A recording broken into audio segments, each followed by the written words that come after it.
Good morning and welcome to Morning Brew. Now, I'm sorry I'm late this morning. I was dealing with something that I was getting messages about. And pre-first into the chat at 6:57 p.m. was 47 Yorktown, who said hello. And at 3:54 a.m., Kronos was first. Then said, damn it, A47. So, sorry, Kronos, you actually were first. And 47 Yorktown was pre-first. And actually, I had already had the YouTube window open, so it was still there for me. In fact, I can show. Let's see here now. Let's just pin this message for a second. And he was pre-first. However, you actually were first at 3:54 a.m. And let's see here. Captain Trek. My name is Darth Vader. I come from the planet Vulcan. Okay. Thank you very much, Kronos, aka Marty McFly. I'll listen to some music in the meantime.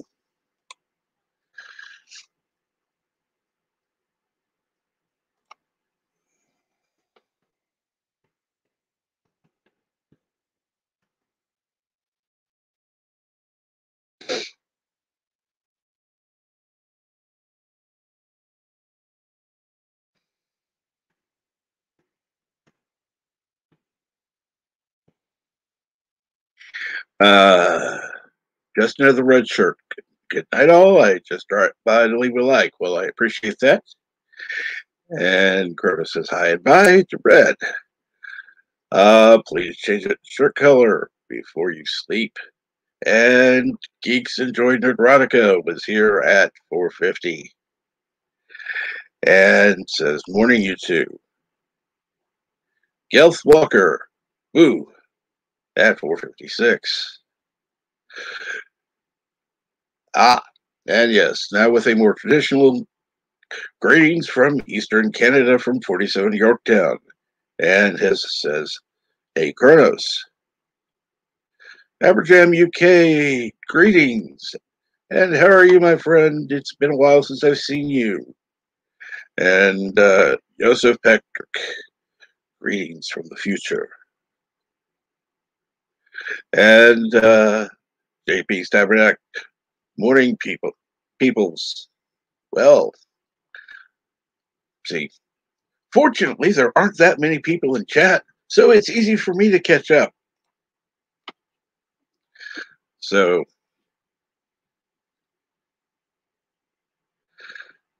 oh, sorry, good afternoon. Sorry, I let me see here. It's 11 in London, so that's noon there. So yes, it's lunchtime. I'm sorry, Joseph. My brain is still waking up. I've only had one cup of coffee, and that just barely gets my blood flowing.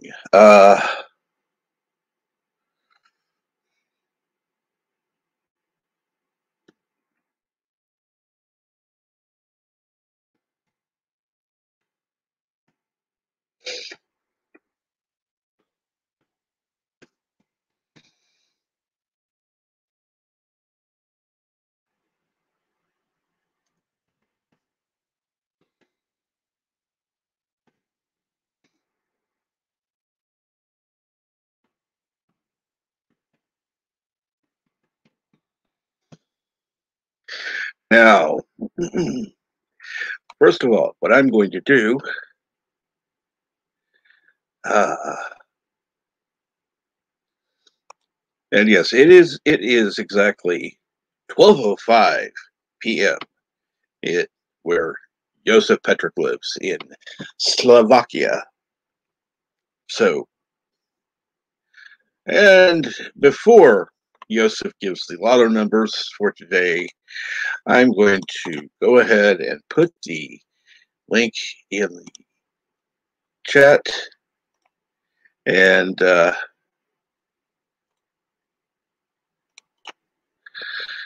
we go. And Josef, you and Aberjam are both welcome to come up. I don't know if your internet is working correctly today or not, so I'm going to go ahead and leave that open.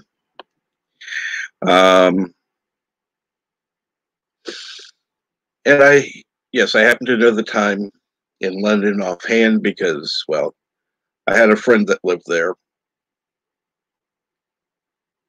Actually, she's my best friend, but she doesn't live there now, so that's another story.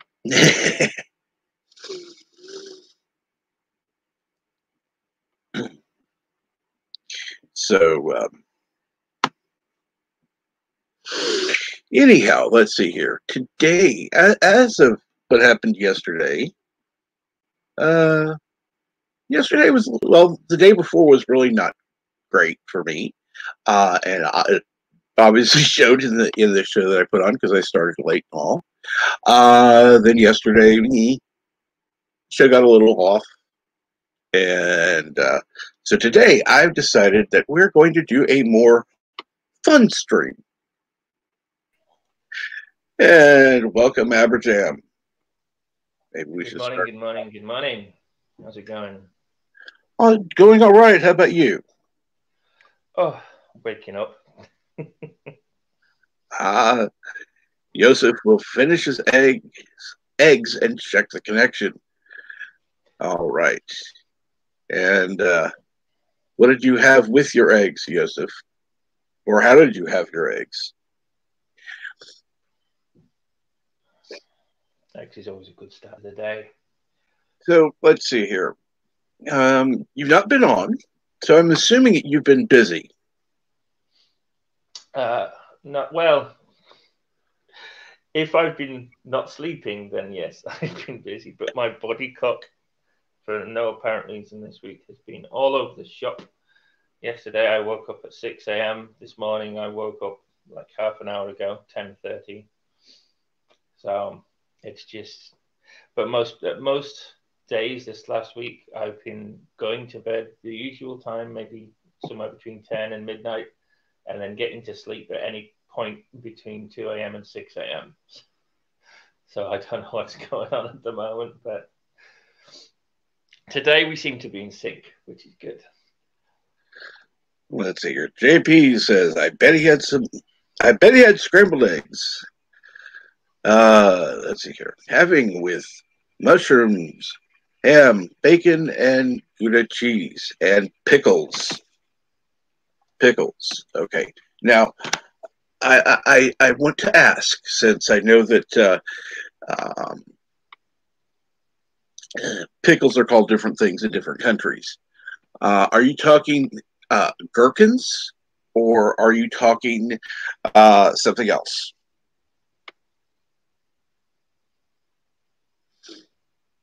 And is it bad that I know that, Aberjam?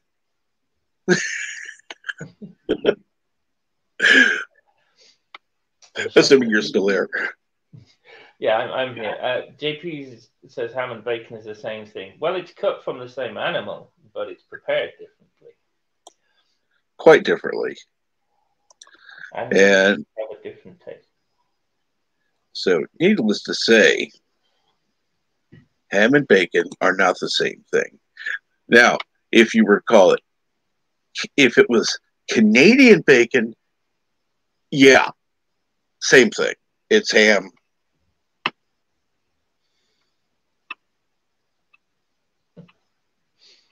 Or dill pickled cucumbers. Well, see, that's different. See, like I know in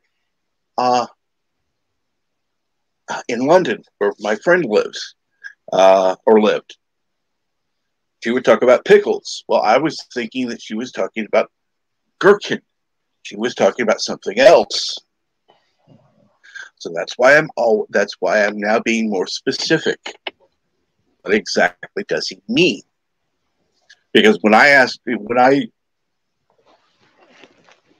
what kind, she was talking about all the other stuff she had. It's like, okay, I didn't know that was called. I didn't know it was called pickles, but it was a pickled item. So okay. Yes, pickles have a fairly broad definition, depending on who you're talking to. It's a peculiar one. So, which is why I think it's a legitimate question to ask. I would agree.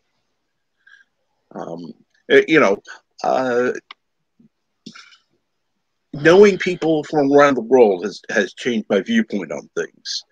There have been a few things I have changed in my verbiage as I've over the years. For example, I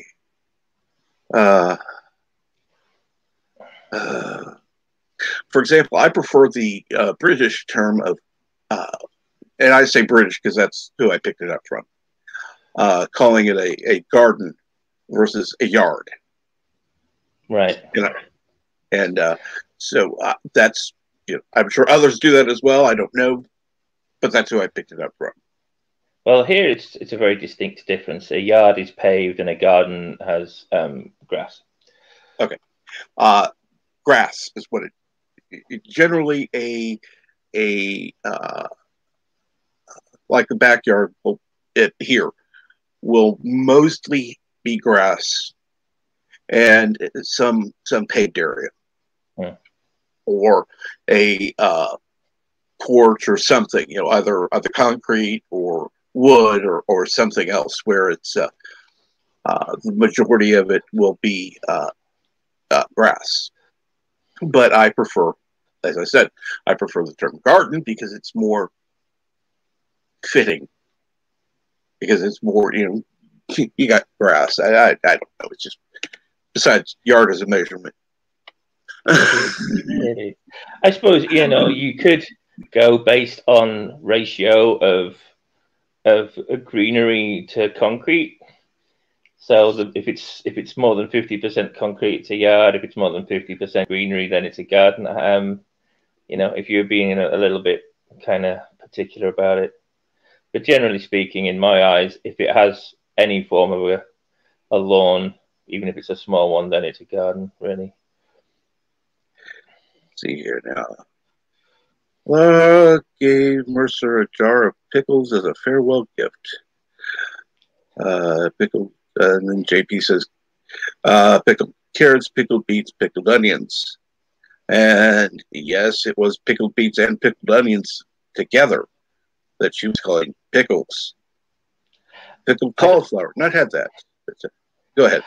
I don't know why, but for some reason, when you said giving pickles as a gift, it made me think of how it could be like some European tradition where when you have guests as they're leaving, if you give them like I don't know, scented candles or like an ornament or something, that's your way of saying thank you for coming, we really like you. And if you give them a jar of pickles, that's their way of saying thanks for coming but never come back again.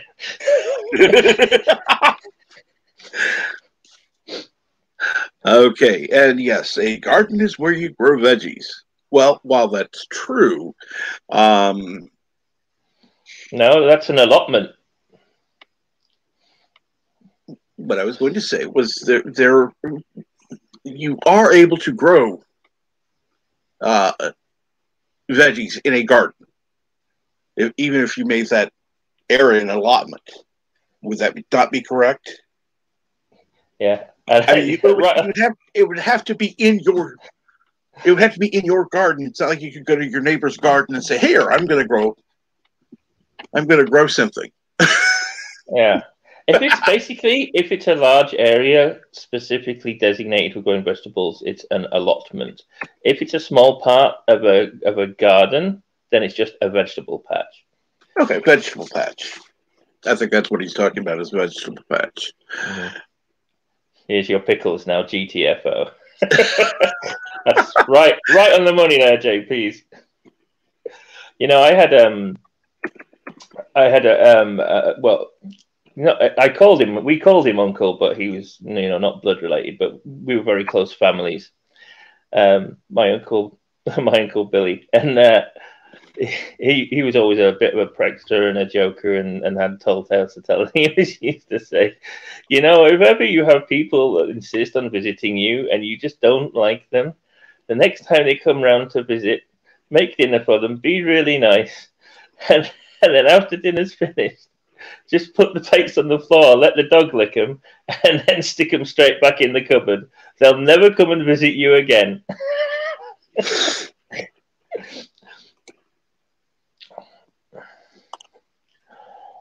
Oh.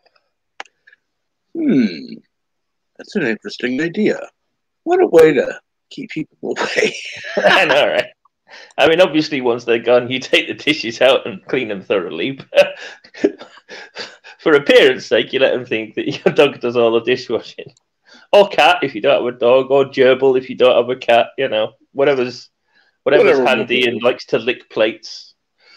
In my case, that would be me. I suppose you could just lick the plates yourself and put them back, couldn't you?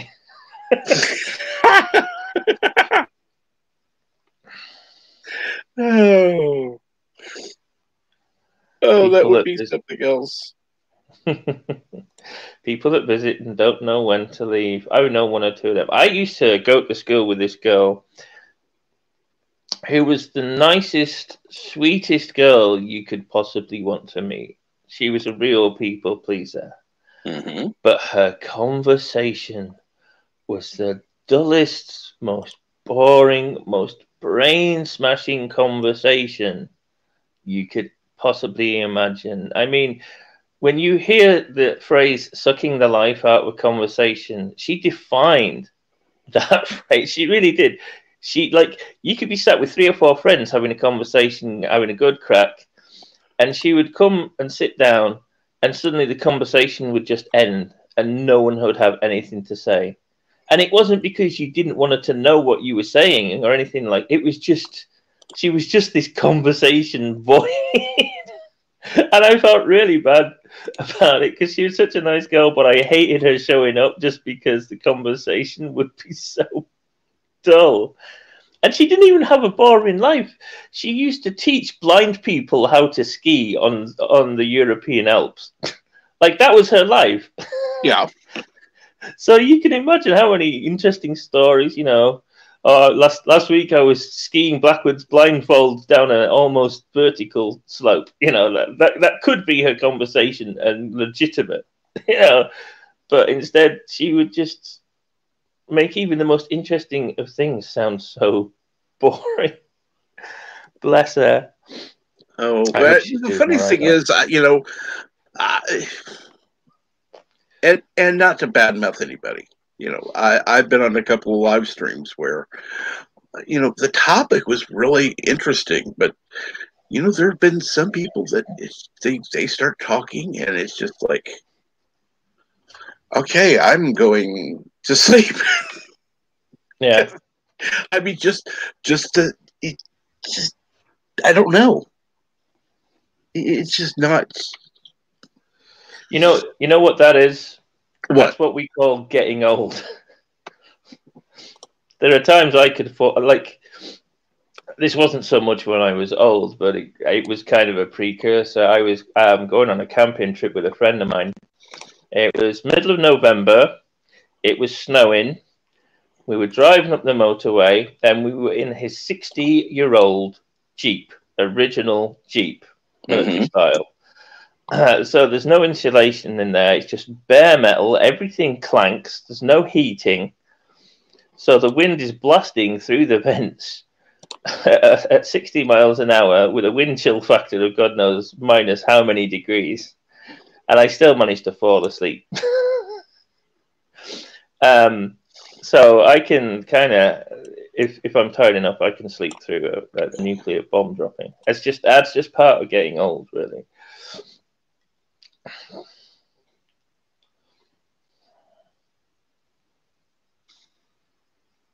My dad used to fall asleep in church, which is probably not so unusual because a lot of church meetings can be quite boring. But the funny thing was, he'd be sat there on the back row, hunched over, totally asleep. And if the pastor said anything that was maybe a little off color, theologically speaking, he'd just wake up with a start and begin flicking through his Bible, looking for the right verse and checking if what the pastor said was right. He was our heretical thermometer.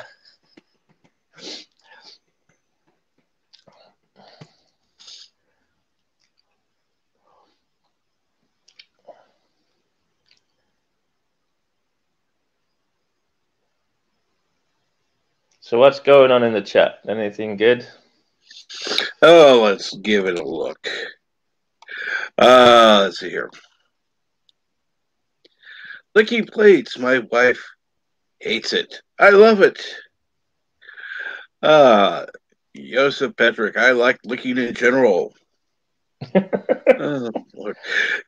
And JP's. I had a friend that used to lick the plate when he was done eating at restaurants. And let's see here, JP. I never went out to eat with him again. Hello, teaching the blind people how to ski. That's just looking for injuries to happen. And I would agree. That would seem to be that way.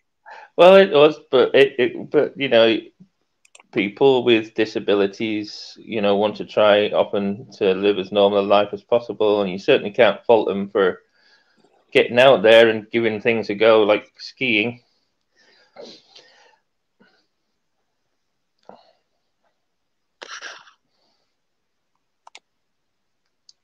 I would maybe not recommend them try learning how to drive, but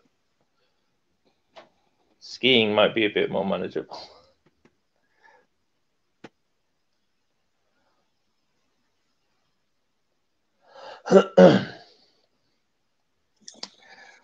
Yeah, I don't mind admitting that at home, sometimes I'll lick a plate clean or lick a bowl clean. I don't think I'd do it out at a fancy restaurant, but you know, if it's a really particularly good bowl of gravy or ice cream or something, I've been known to get my money's worth out of it.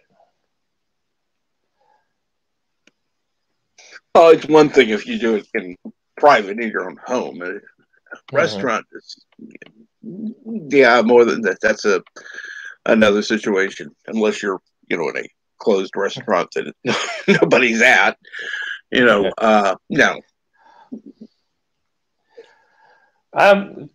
Downhill skiing you can do in tandem. It's not that difficult. Cross country skiing is not skiing. That's just walking with large planks on your foot. Yes. Cross country skiing is not. Yeah, they're not the same thing. Yeah, it's just walking. No, it's gliding with style. Yeah, you get like a 10-second glide every mile and a half. It's not really skiing. No. I mean, you might as well go out with tennis shoes, you know. Yeah, if you have to slosh or walk any, yeah, that isn't skiing. If your foot has to leave the ground, and I don't mean by going over a jump or going over a bump. I mean to walk. Trust me, not skiing and not fun. Yes, I would agree. Knuckle dragger is a moniker that I would wear with pride, JP's. Knuckle dragger is a step up the social ladder for me. So next time, if we ever go out to a restaurant, I'll make sure to lick the plates clean. After you did that plate licking incident, I nicknamed him Knuckle Dragger. Well, yeah. Well, I used to. Go ahead. No, no, you read it. I was responding to it anyway, so you go ahead and read. I used to cross country ski and I enjoyed it way more than downhill skiing. Well, no one said you can't enjoy your cross country skiing. It's just it's not actual skiing. That's all. The interesting part is I've done more downhill than I have, actually anything else because I have. Granted, it wasn't, wasn't anything big. It was just, going in up to Minnesota, and it wasn't Colorado, so it wasn't big, huge mountains or anything like that. But I had fun. Yeah, I've done it. I've done it once. I've done skiing, downhill skiing once, and I've done roller skiing once, which is exactly what it sounds like. Okay. I'm sorry. What's that exactly? Okay, so you know what rollerblades are, right? Yes. Well, picture those, but the bottom part is extended about a foot at the front and a foot at the back, and then you put caterpillar tracks around the rollers, and that's roller skiing. And then you go down and then you just go down like a normal grassy slope. It's not like for snow or anything, and you don't need any special kind of what do they call it? Space grass or whatever it's called. You don't need. It's just you just go up on a normal kind of hillside with normal grass, and you just roll down it on these skis. Scary as hell, but good fun. Welcome, Yosef. Greetings from the future. Hello, Weberjam, Captain Trek. Thank you very much for having me on the panel. I have something like 55 minutes that I can stay on. And of course, a very important thing is, will the connection hold? That's a good question.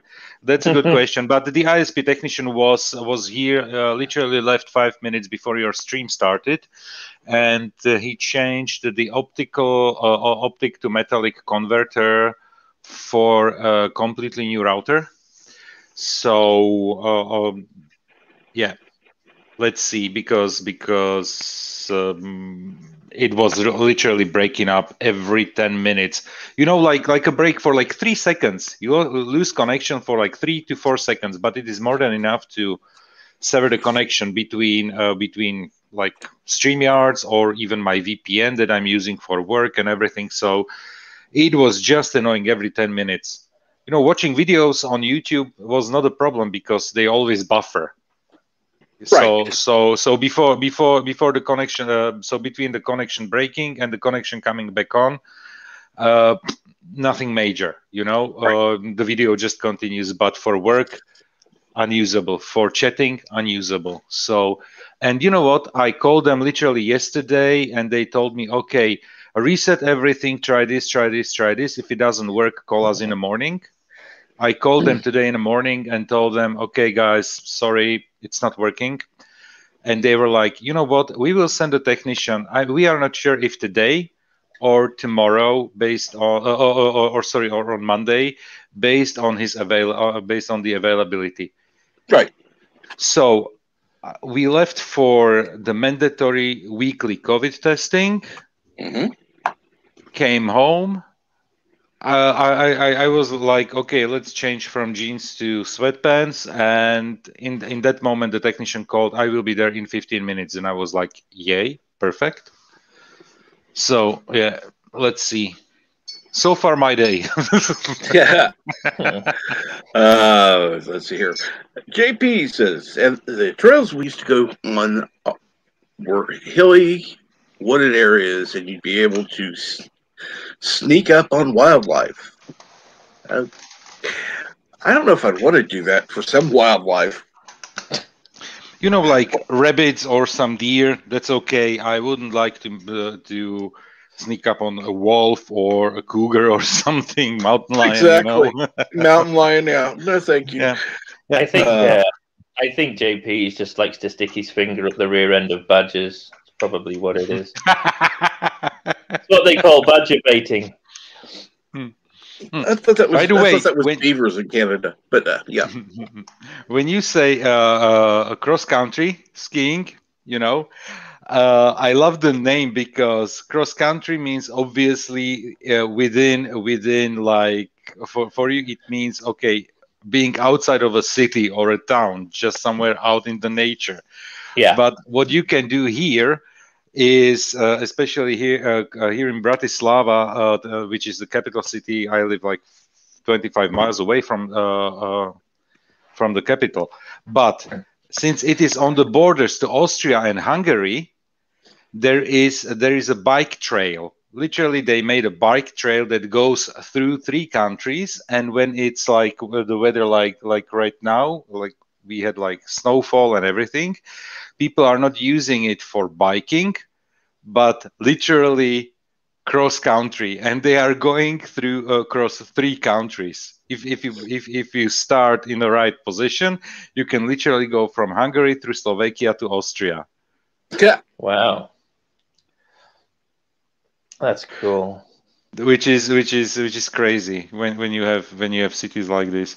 And I always show a picture because you can Google it, like borders Hungary, Austria, Slovakia, and it shows you like a triangular desk that where basically people from 3 countries can sit at one desk because the countries connect at some point.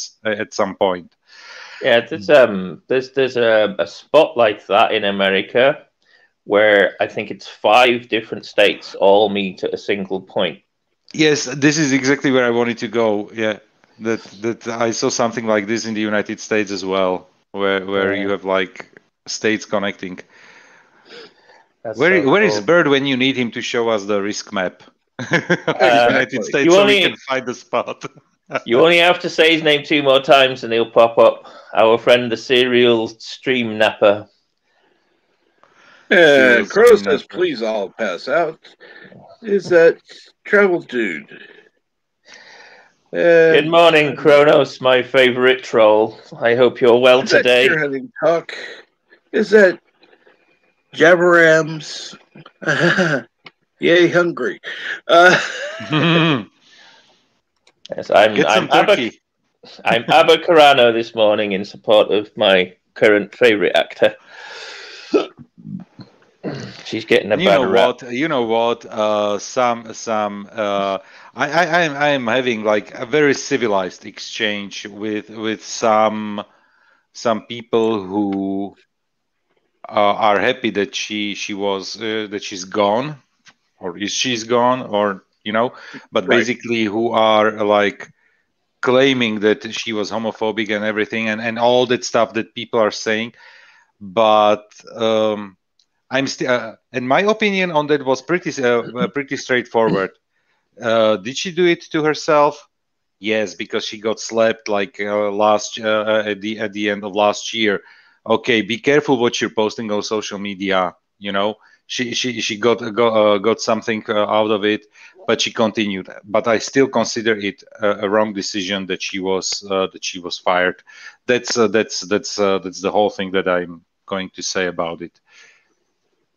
Did she do everything right and people she got fired anyway? Not really. Were some of her posts dumb? Yes. Were they homophobic or transphobic or racist or whatever? No, they were not. Yep. But literally Twitter is a mob.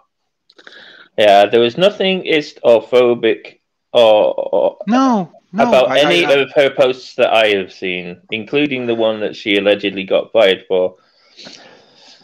Let's say, okay, when we are talking about Hollywood in brighter terms, right?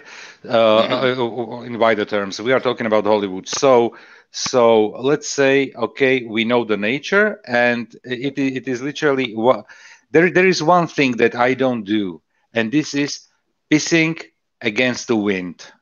and this is what she did, Well, it's about. Well, let me put it to you this way: I've changed my my name on Twitter for exactly. I didn't choose beep bop boop. I chose pronouns are for suckers.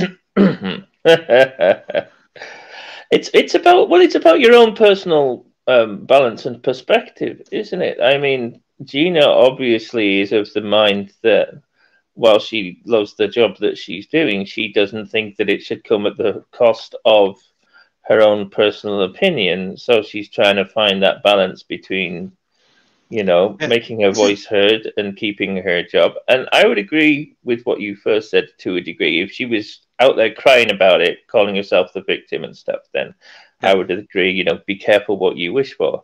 But as far as I'm aware, she hasn't posted anything since.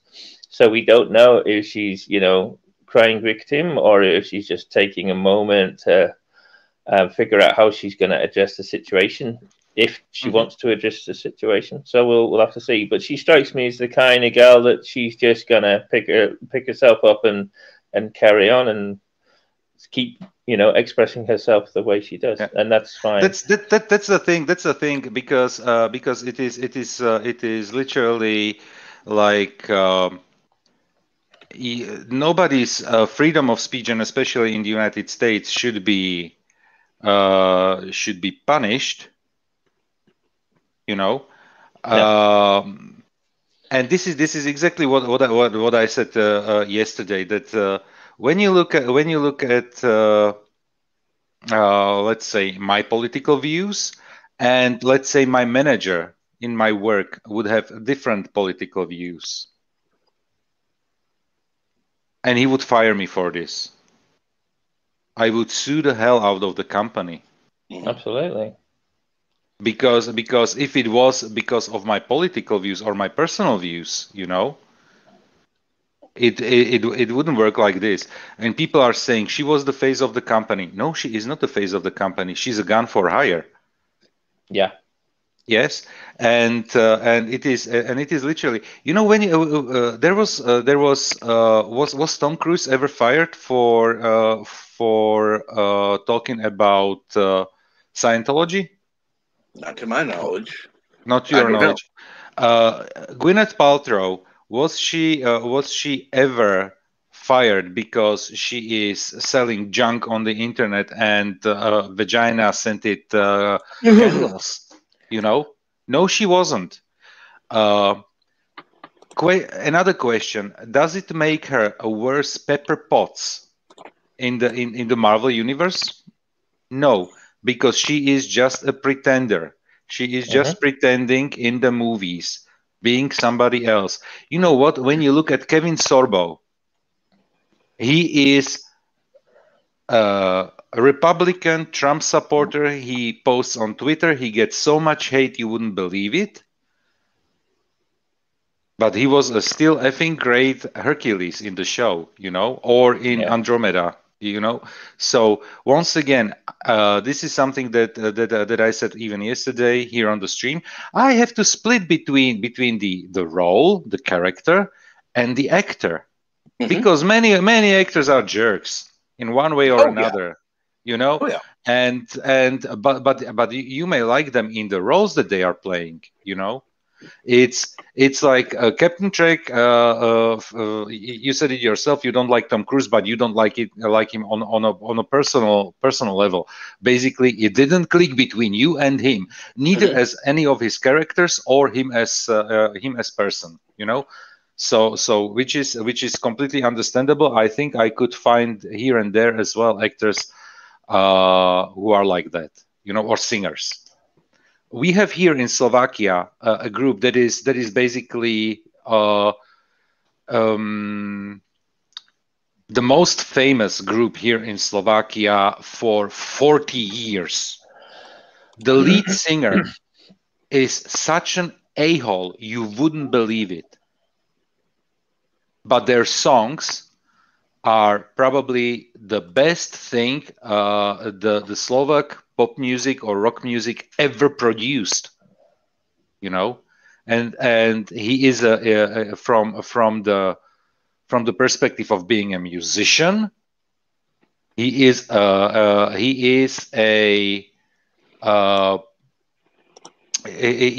unreachable entity for any of the Slovak musicians. He is so good, but he's such an a-hole you wouldn't believe it. Yeah, But still, I love those songs, and this is exactly what I'm doing. I'm splitting it. Yeah, I believe in separating the art from the artist, and 99% of the time I'm able to do that. But once in a blue moon, someone will come along who's so incredibly vocal and in your face that it's very difficult to do that. Brie Larson is the prime candidate for me right now. I cannot separate her from the character she portrays, and I do put a part of that down to the fact that I don't think she can act. I think she's a very poor actress, but it's not helped by the fact that every time she's in an interview or making a speech at an award show or whatever, she's basically putting somebody down, and it's usually the white male.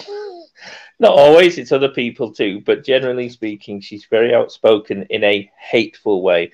And it's when your stars or your producers or your directors directly address the viewer or the fan of the thing that they're making and basically insult them, that's when it becomes more difficult to separate them from the art.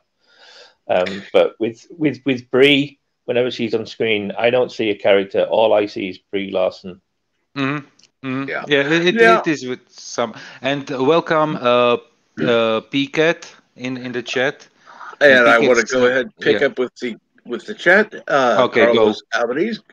I hope everyone is as well as can be. I am. How about yourself, Aberjam and Yosef? How are you both? Oh, good. I'm doing good. I had my breakfast at lunch for lunch and it was like a brunch because I started making those eggs 2 minutes before the stream, right after the technician left. So I ate it. Yep, it was a brunch, I would say. And now I'm here. Carlos says, I think she could do great snoo. Then says, hey, Carlo. Twitter is a den of douches, in my opinion. You mean Holly Weird? Okay. What's wrong with a douche? I'm on Twitter, but I'm not a douche. JP's. Yes, the proverbial... And Chrono says, hey, Trek.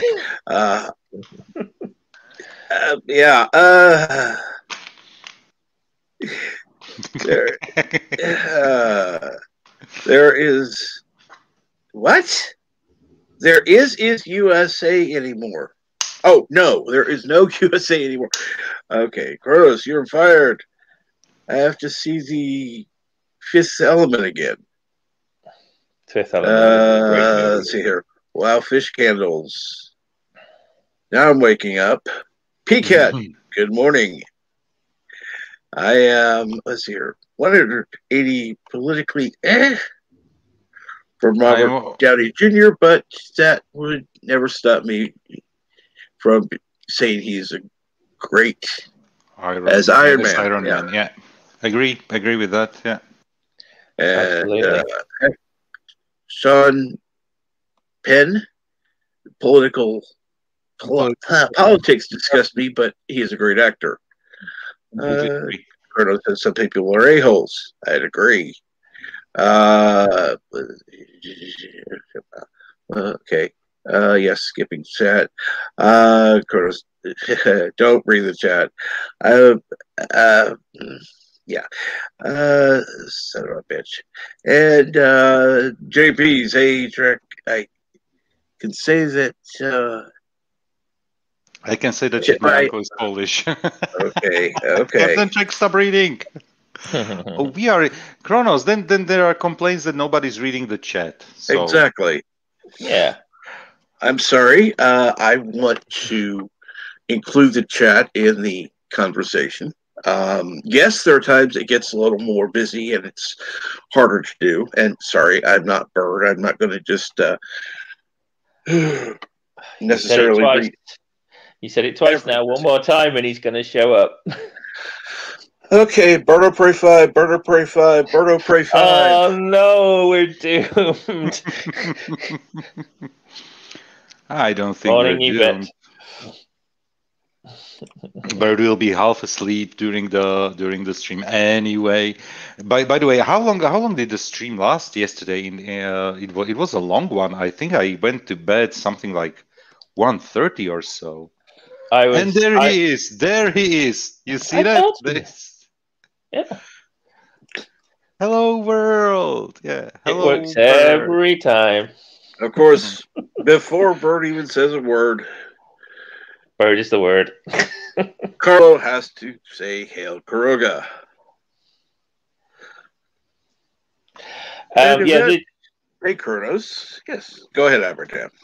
Yeah, just to answer Joseph. Yeah, it was a long stream last night. They were, I think they were finishing up just as I was falling asleep, and that was probably around about 2 a.m. for me, so maybe 3 a.m. for you.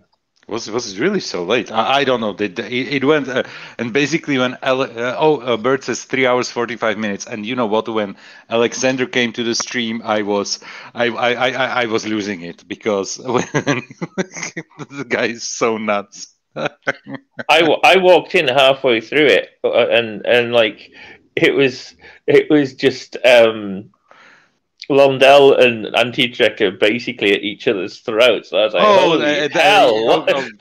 What did I stumble onto? Yeah.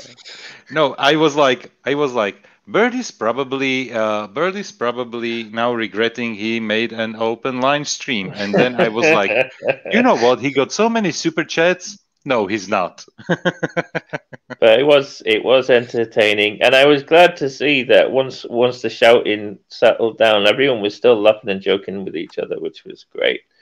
You know, and it shows that we can have even a very heated argument without actually falling out with each other.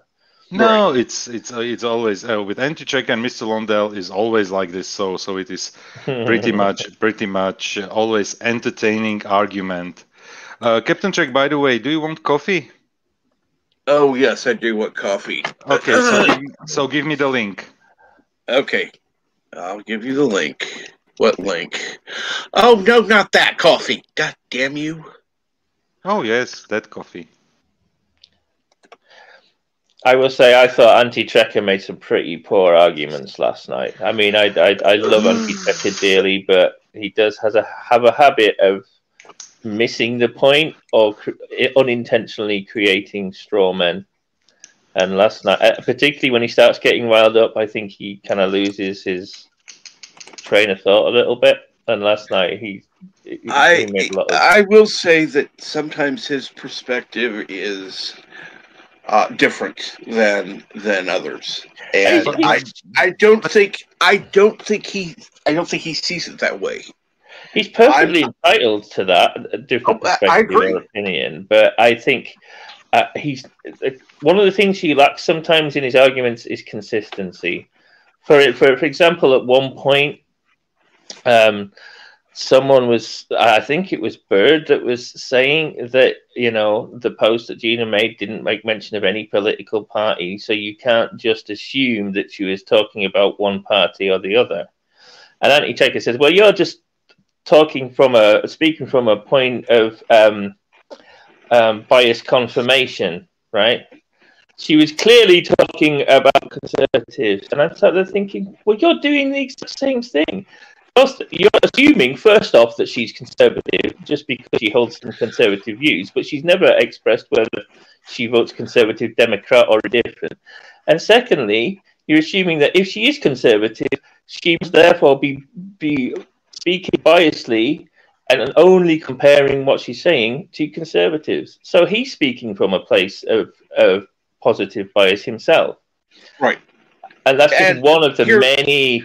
Here's the difference, though. Making. He's showing his bias when he says that. Yeah, we all have bias. But we all have biases. But there's a difference when you're not showing your bias in your viewpoint, in stating your viewpoint, or in whatever. If it has nothing to do with that, if it has something to do with the pronoun thing, you're not necessarily showing any definite bias against it by.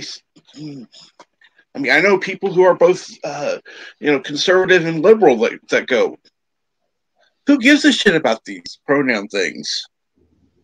It doesn't make sense.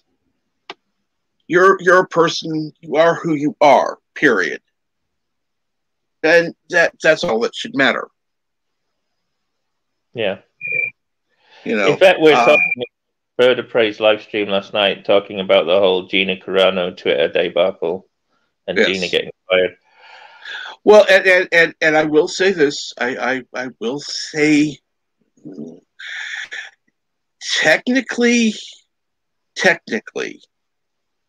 she was not fired. I will agree with Andy Tricker there. She was not fired because she was not currently working as an employee of Lucasfilm, as he would say. And I'm sorry, I also disagree with Andy Tricker. If a company holds the purse strings for another company, they're kind of in charge. Therefore, it is Disney. Sorry, Andy Tricker, you're wrong. All that Disney would have to do is step in and say, no, that's not going to happen, and it would change.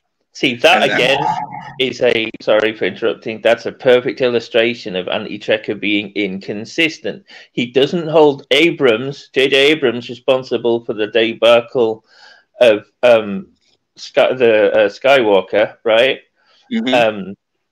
Because he says, well, J.J. Abrams was fighting against Kathleen Kennedy. It's Kathleen Kennedy who's responsible, not J.J. Abrams.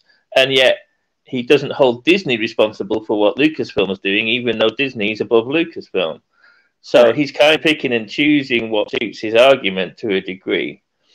I'd agree. There's that inconsistency. And good morning, Dave G. Sound and Krotos. Not again. Okay, we're gonna get away from this in just a moment. Okay.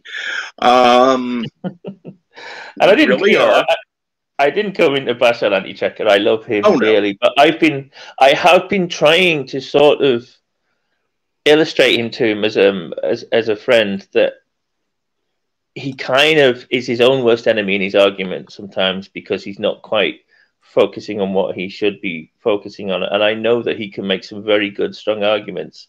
And in my opinion, he's sometimes losing arguments that he shouldn't because he's focusing on the wrong thing.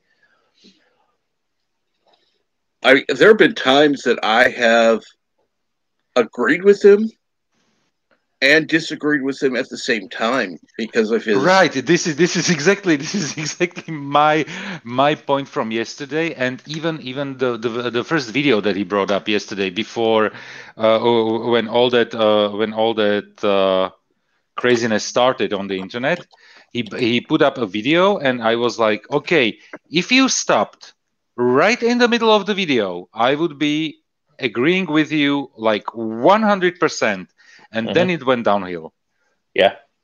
And that's what sometimes happens. And as I say, I've been trying to kind of give him little pointers like, look, you made a straw man here. I know you didn't do it intentionally, and you maybe didn't see what you were doing, but you're going to lose people on this point because you made a straw man here. So I like yesterday, like you're saying, he went straight from the live stream. He went straight to making a video about how you were all fooled by this article and Gina wasn't fired and we were misled. No, you just done it again. You've lost yourself in the heat of the argument, and you've gone out and you said we were misled. We weren't misled. We were told exactly what happened by the so-called Lucasfilm representative. The Lucasfilm representative didn't say she was fired. They just said that they weren't renewing her contract and they have no plans for her for the future. Right. We weren't misled. We just inferred the wrong thing. We assumed that she got fired. No, deadlines for the papers that have the quote might have said that she was fired. But the onus is on us there. We weren't misled. We just kind of inferred something that wasn't said. And, I agree. Technically, she wasn't fired, but it's what I would call a soft firing. You don't go on Twitter and announce that an actor's contract has finished. Like, we'd be seeing that all the time on Twitter. Twitter would just be loaded with people announcing that so-and-so's contract has finished for this season of whatever, When a company does that, they are making a political statement to distance themselves from an actor or an employee. They're saying, we don't agree with this person. We're never going to fucking work with them again. They're done as far as we're concerned. Mm-hmm. Right? It's what I'd call a soft firing. I guarantee you that there were plans in motion for her to be rehired, for her contract to be, because they do it season by season, project by project. It's always just a set time contract. It ends. But that doesn't mean that they're not technically still on the books. They just they just do it season by season, and I almost guarantee it. The other thing is that with all these with the lockdowns and such, filming has been really screwy, so they have to do it all in chunks. Yeah. So they haven't, they didn't have anything set. So no, of course she wasn't working there at that point. And I'm sorry to have interrupted you. Go ahead, because I know you've got limited time, and so does. I was just going to say, I guarantee you that she was set to be the linchpin for Republic Rangers, because she is a Republic Ranger. That's literally what she is. She's an ex-Republic Ranger, right? That was her job. She talks about it to the Mandalorian, how she was fighting the Imperialists. So now I guarantee they're scrambling to try and figure out how they're gonna make this Rangers show without an actual Ranger in it. And more than likely, they'll probably change it so it becomes about Bill Burr. They'll probably put Bill Burr as the centerpiece and somehow get him promoted to a Ranger, and he becomes like the leader of the Rebellion Rangers or Rebel Rangers. And as much as I love having you on, Joseph, you said 55 minutes, and that's... I said 58 minutes. Do you want me to go? I can go. No. You said 55 minutes. I didn't want to cause you to be late. Yeah, but I came 55 or 58 minutes. But I came at half the hour. So I have 25 minutes. I have another 25, 26 minutes that I can stay. But if you want me to go, I can go. It's not a problem. No. Get lost, you freaky European. No. I wanted to be. I'm sorry. I wanted to be polite. I didn't want you to be late. But I appreciate it. I appreciate the warning. But I will get a reminder. I set up a reminder that I have to drop. I mean, I don't have an Apple computer telling me it's 6 a.m. Which is what it is here. Oh, like Andrea has, yeah. Yes. You know what? We will not be seeing her today. I'm sure. You know what? I think she will be scarce with us for the time being when she's in DC. Well, scarce, yes, but right now on a flight, not usually going to have a lot of good service. Yeah. I have to agree with Mr. Londell. He says chances are Gina will be in the Rangers show, and I wouldn't put all of my chips on that table, but no. I would tend to agree that it's not. I don't think it's over yet. No decision is final, and it could well be that decides that maybe they acted a little harshly. So we'll have to see. And yes, Anti-Trekker, Disney, not Lucasfilm. So And yeah. Good morning, Fender Fire. I have one question, Captain Trek. Was Yes. Everjam cracking up a little bit? Yes. Okay. No. It's Not much, fine. not much. Not much. But I hear from time to time a little here and there, like cracks in the sound, and I'm just asking because of my computer issues that I had. My cracking is a sign of things to come. I've probably got minutes left. Oh, you're on your phone. Okay, I understand. Yeah. Yeah. So I think I'll quit while I'm ahead. I leave you two guys to chew the fat. No. You keep talking. I need to get coffee. I need to get coffee. Okay, Captain Trek, you get your coffee, Okay. and Everjam, get a bag of frozen peas. It's been on a bag of frozen peas since I started. That's the only reason I'm still here. Like, I've been on nearly an hour now, and that's the only reason why. If it wasn't on the frozen peas, I'd have been off about half an hour ago. Yeah. But, I'm yeah, sitting here right now with my colleague from Germany, and he asked me that he finally finished Discovery Season 3 and asked me how I found it. So I told him, garbage, but less smelly. and now he asking me about The Expanse, and I told him that I fell asleep 3 times during the first 2 episodes.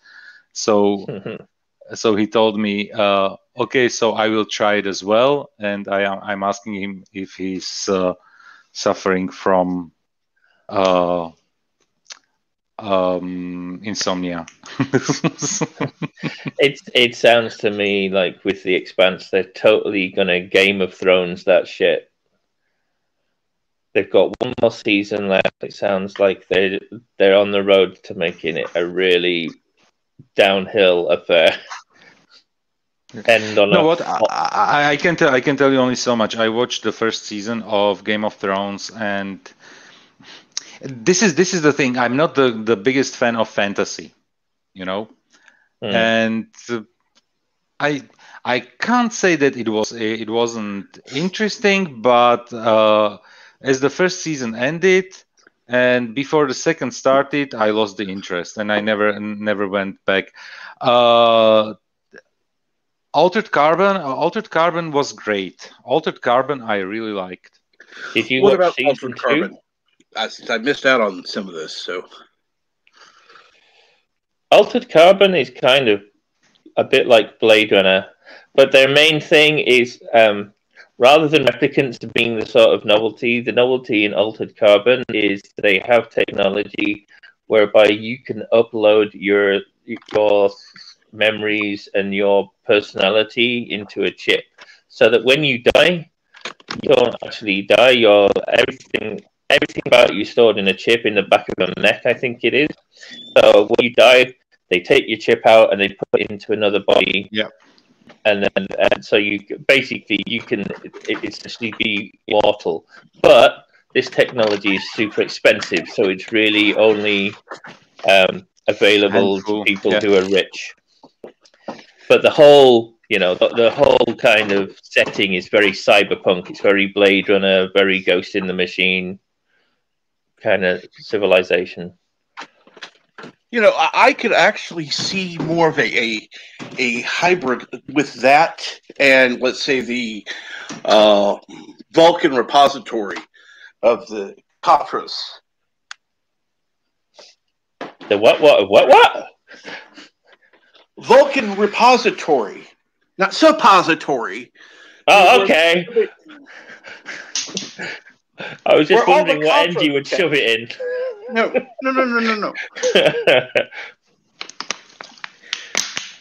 Once someone dies, they return their Katra to Vulcan. Yeah. So, that was sort of the premise for the motion Star Trek movie 2 and Star Trek movie 3, right? That was what Spock did with Bones. Essentially, was transferring his katra. And that was for being returned to Vulcan. Right. That was the whole premise of it. Without knowing that his body would be alive again. Right. Right. And because of the happy accident of the Genesis project, Spock was actually able to have his character returned from Bones. Yeah. But, that is, that's, I don't know. But I would like to see, a similar version, like, a human version where, like you were talking about, having it downloaded onto a disk, onto a chip, whatever, and having let's say a supercomputer with all of the knowledge built up from the individuals who participated. So we all end up in one giant server, basically. Once we die. Yeah. So in this great human digital suppository, would we all be conscious, or would it just be sort of data, inert data? Well, it would be like, let's say, in 2258, somebody wants to do a report on Joseph Petrick, and Joseph had this chip put in before he died, and then it's put into this depository,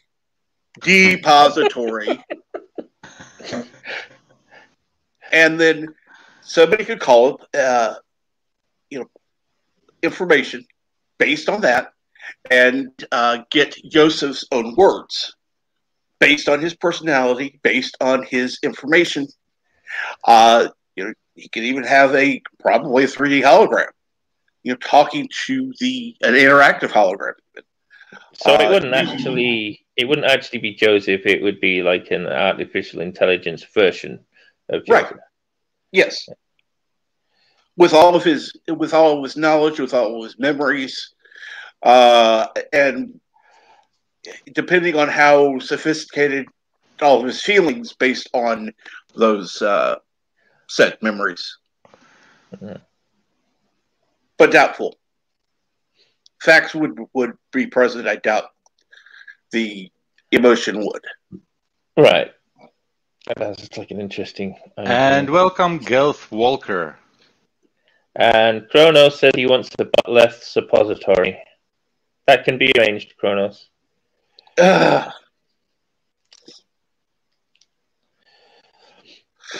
Kronos, I need a batleth. Well, you can get them. And Yale says, we do not need an intelligent Captain Trek. That's right, you got me. We already have an intelligent Captain Trek. No. In order to have an intelligent Captain Trek, it would have to be on a computer. You are on a computer. You're using it right now. Well, I'm on a computer. I am not on a computer. My essence is not on a computer. I had to compute with my essence all over it once, but I had to throw it away. Oh my God. Thank you, Joseph Jr.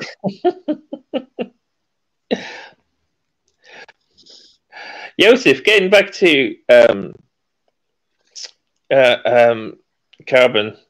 Altered Carbon, did you see season 2? Did I? I'm not sure, but it's on Netflix. I will definitely. Anthony Mackie, I think, took the title role in season 2. The only reason I ask is because, according to Nerdrotic, season 2 got very woke, and it seems to be kind of a trend at the moment. Hollywood is trying to find their way into making money without losing the non-PC crowd. And at the moment, it seems to be that they're toying with the idea of do a fairly political, ideologically neutral first season of a show, and then once they've got the viewers in, they just crank it up to 11. Woke level 11 for season 2. To use, going back to Kronos's chat earlier about being Darth Vader from the planet Vulcan.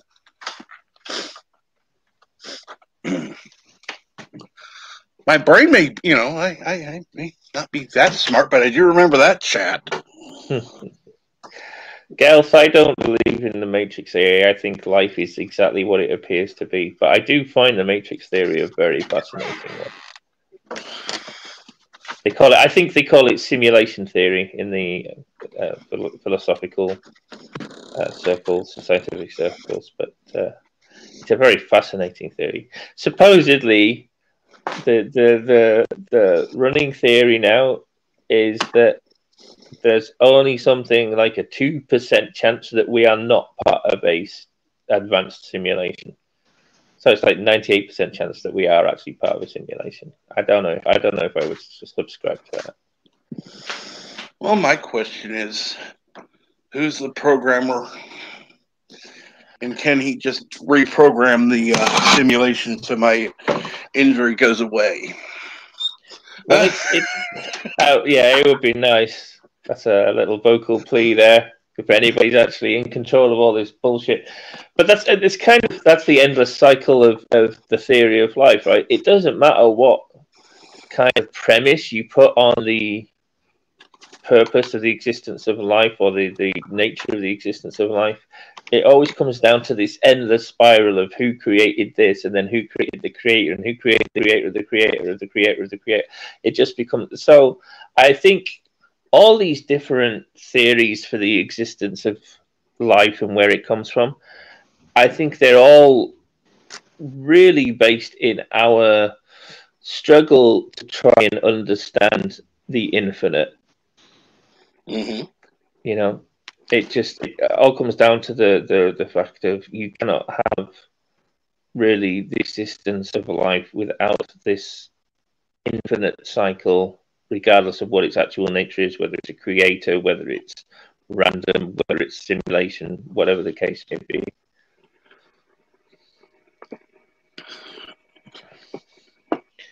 And Mr. Lundell's Guru Movies, Lost in Space, has been woke from episode 1. Well, considering I have not seen the that series of Lost in Space, I have no idea. Now, there is definitely wokeness in Lost in Space, but I still actually found it pretty enjoyable. Exactly. This is the one thing that I didn't find it. I didn't find it like extremely woke or something. Okay, they made. I don't know the character names, but the Doctor. Okay, the Doctor was in the original a male character. Now they made it a female character, but I didn't mind it at all. Basically, like I didn't mind making Starbucks in Galactica a female. Well, Parker Posey does a good job playing Dr. Smith, because she kind of walks a very fine line between seriously villainous and kind of like hammy pantomime villain. She walks that fine line very well, and it makes it quite entertaining.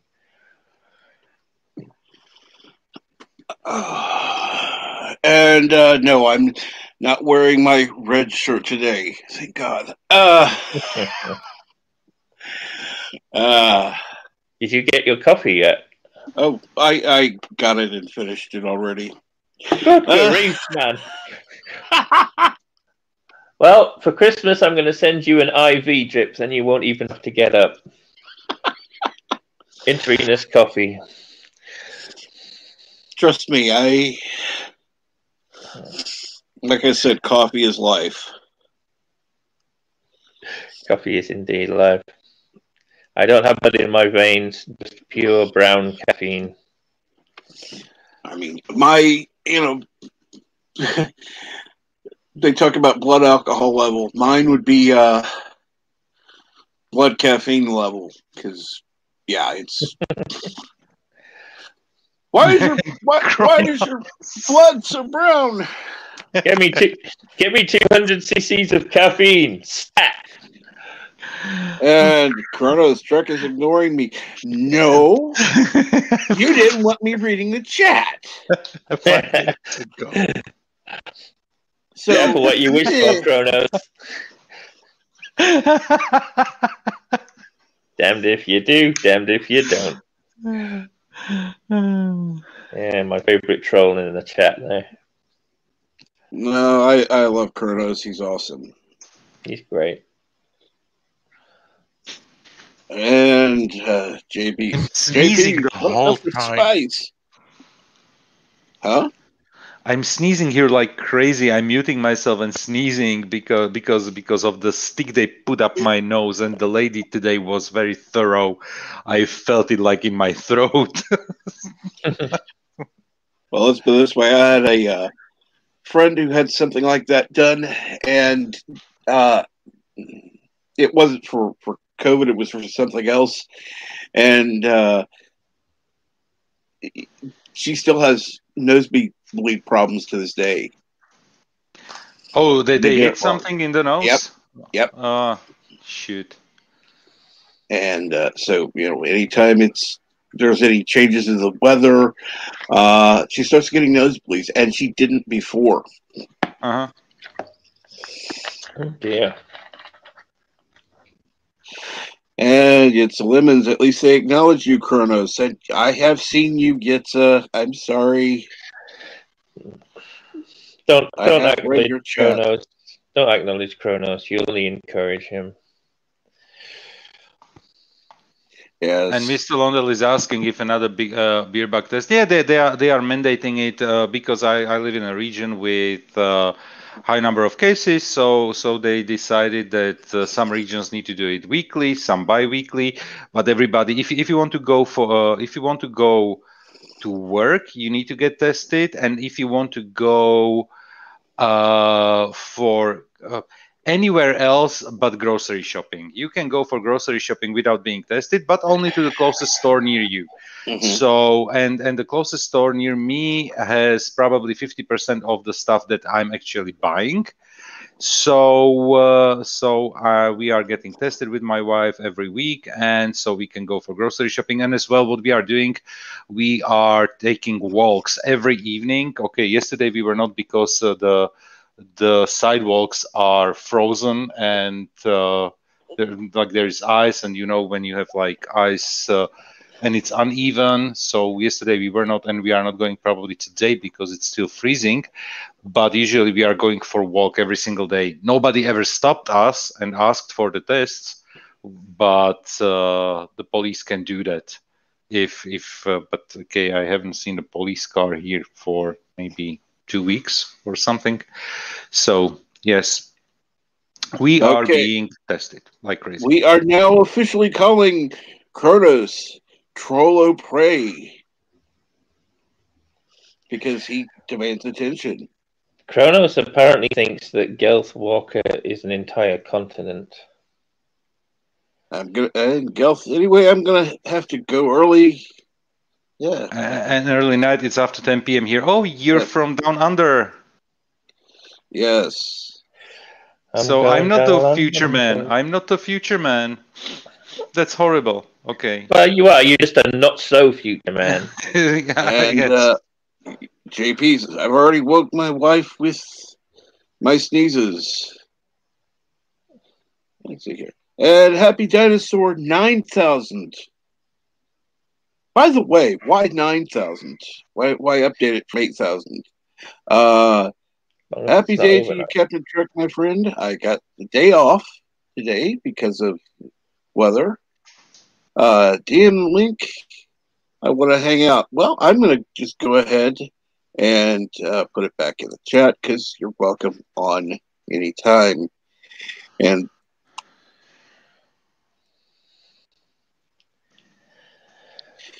let's see here. Kronos, it's well known that I am a grammar Yahtzee. Don't get any spellings wrong while I'm around.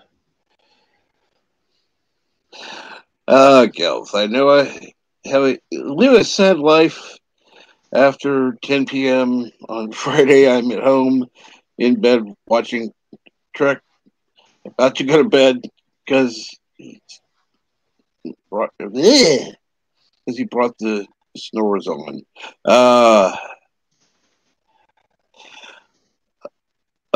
Clucking nose hairs hurts like a bitch. Well, Use a nose hair clipper. exactly.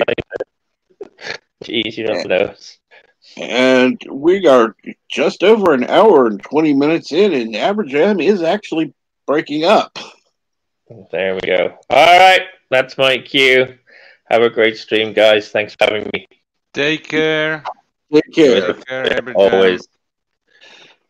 And we're going to add Happy Dinosaur. Happy morning, everyone. Happy morning to you. What's going on, Happy? Well, a lot of good news. The severe weather storms allow me a free day, paid day off. Awesome. And Happy Dino, hello. 9K? Yes, I evolved. You upgraded. You evolved. Okay, so what's the deal with the 9,000? Why? I thought people would make more Dragon Ball jokes. Looks like over 9,000, but no. Oh, now I get it. Okay. And we have Mr. Lundell's Groovy Movies. Happy morning, Mr. Lundell.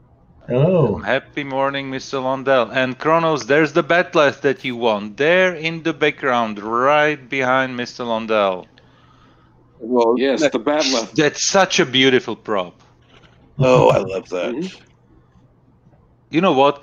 Literally, Mr. Lundell, you have a man cave there. With Uhura, Defiant, the guitars, the mask, the bullhorns, everything. Don't forget the shove of nerd material. Oh my gosh, that is so. I love that. It's perfect. Yeah. I would actually, you know what? You ought to just move your chair sometime and take a picture, and people could have a picture of your background. Yes, exactly. Use it as their green screen. Are you at Mr. Lundell's place? Like Mary B does with like Gary's background and Anna's too. Yes, exactly. That's exactly what I was thinking. That's right. Mary Mayhem does that. Yeah. I think she's done like Gary's background and who else? Whoever else. I remember she did Jeremy's. People. Yeah, she has Jeremy's, yeah. And a couple of times before I caught on, I thought, okay, why she's got like all the shit Gary's got? And then she moved out of frame and her arm disappeared. Then I'm like, okay. For a second, I'm like, did she break into Gary's house? Yeah. I thought, okay, why is she there? This is strange. Why is she over there? And then it's like, oh, wait a minute. No, that's a green screen. A similar thing happened where all of a sudden it was obvious a green screen, you know, like the arm disappearing type thing. Yeah. Yeah. And, but it was so good before she actually moved. I was fooled. One thing on my background, though, I want to buy a mechalith, and I'm trying to figure out how it would fit in here, because I think if I put it below the Bat'leth, it'll get lost. It will get lost, yes. So I don't know. I may have to, if I finally decide to get one, I may have to rearrange things. Just slightly, yeah. What is next to the Bat'leth on the shelf next to Mirror Nichelle? That's a chess set. Chess set, okay. Ah. That one is tiny on the screen. Yeah. So you could put the mechalith there. Oh yeah. You see it probably if it were on a stand, yeah. Yeah, differently, but it looks when you are like now on the screen, I couldn't tell it's a chest set. Let me blow it up. I can't even tell it's a chest set now. Knowing it is. I don't know, huh? I noticed Just what the posters are now. Very nice. Oh, those are definitely nice. Well, you could always start hanging stuff on the door. Yeah. You know, Always the ceiling fan, I guess. only if you Yeah, want to looks like a ceiling fan Yeah. is on, right? Because there is like Yep, that's a yeah, ceiling you fan. see the rotation, how it rotates there. And hello, Jedi Bill 797. Happy morning to you, Jedi Bill. Oh yeah. See now, Bill needs some lightsabers in his background. Don't we all? Make sure they're sparkly.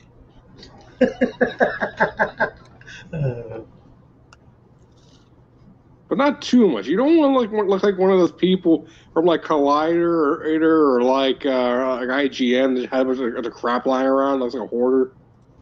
You It looks like you only have this because someone else bought it for you. Like all this crap on the task, all the stuff on the shelves.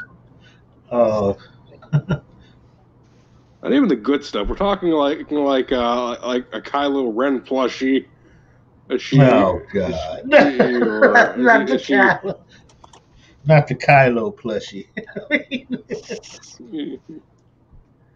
Gee, we're talking like like those crappy ass Funko Pop mugs.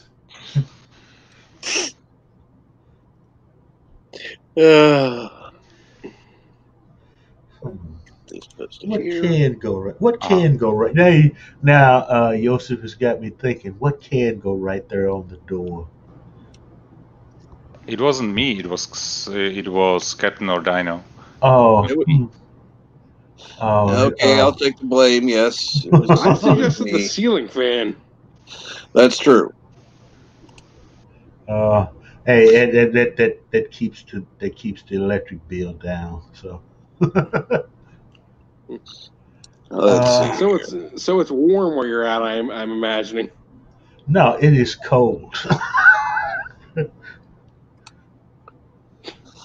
But you change the direction of the blades depending on the weather. Yes. So that's why they have a reverse. Yeah. And right now it's set for wintertime.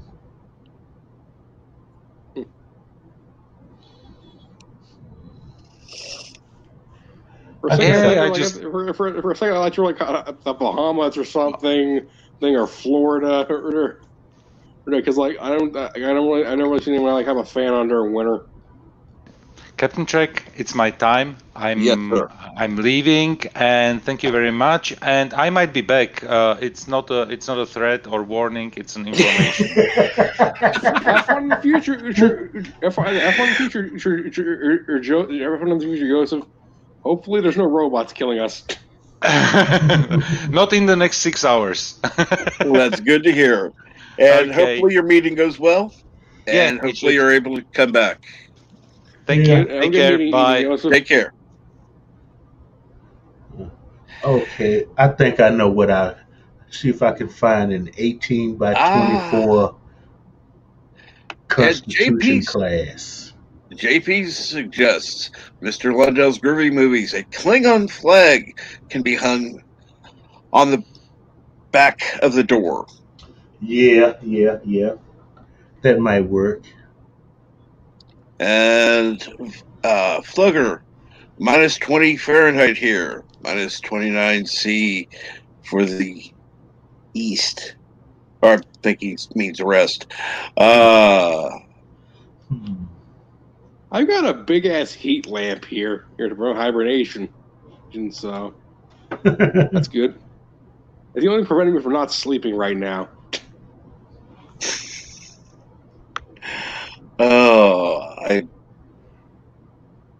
I don't know. I'm better with cold than I am heat personally. Yeah, it is better to be. It's better to be cold. Because with the heat, you can only take off so much clothes. Oh, that's no. I'd rather for it to be hot. I find it easier to cool down than to try to stay warm. Well, see, I would rather add a layer than Yeah, same I don't here. exactly. My fat ass. I don't think they'd want to see me out walking around in just shorts.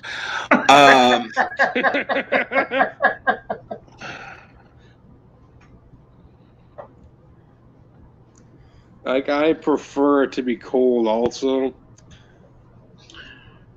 So ironically, well, you're cold blooded, so that's yeah, like it mainly just gives me an excuse to be lazy. Easy where it's like, why are you sleeping on a? Sure, I'm a reptile. Well, I hibernate. And hello, Eastman Burkholder. I can't talk. I've already had 2 cups of coffee, and my brain's still not awake. And I sucked the second cup down.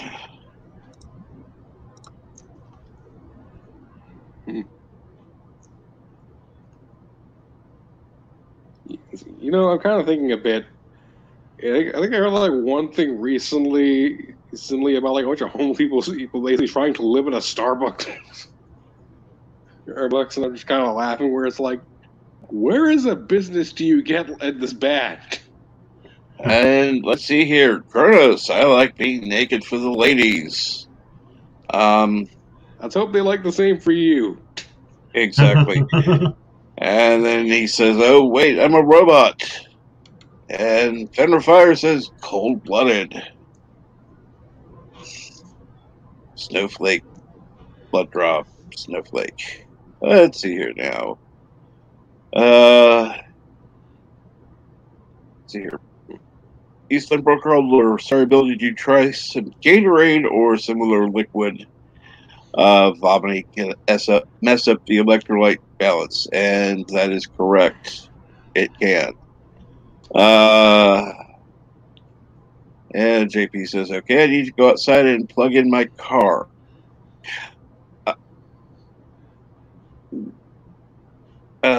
Wait a minute. Oh, you're okay. You're cold as ice. That was the song reference. Okay, sorry, I overlooked that.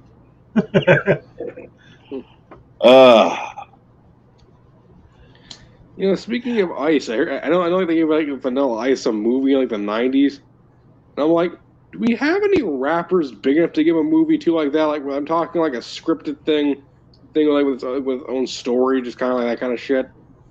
I think not. And consider all of them blend together for the most part, or annoy the shit out of you.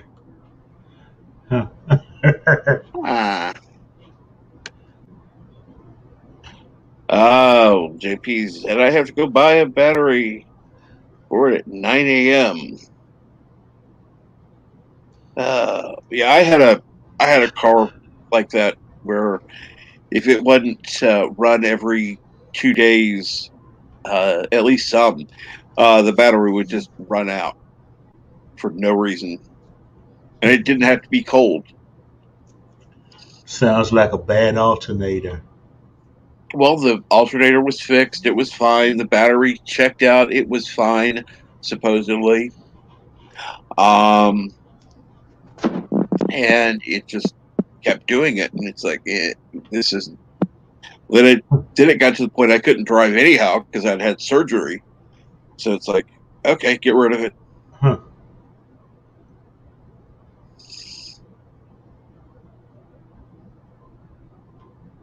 There was no point keeping it because it's like I wasn't going to be driving anywhere, and like yeah, I can get a ride anywhere I need to go.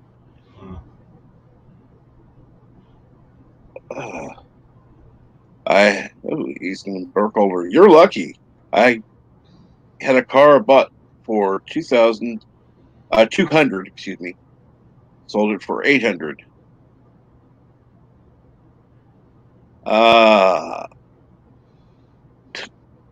And JP IP says sounds like your car had a parasitic draw, which actually could have.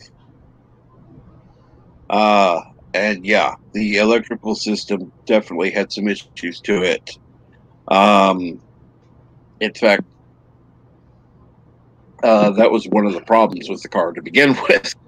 1 second, guys. Hold on. Yeah, I'm just on the live with some friends and talking with some friends. Love you, dude. I thought I hit the damn mic. Pygmy. And So you're saying? Carlos says it's minus 16 here. I hope. Well, I know you mean Fahrenheit. And Plugger, wish I could plug my car in. I don't own a Tesla. And I think he means plug in the charging unit for the car to put on the battery. I find it like an old Tesla costs more than a new one.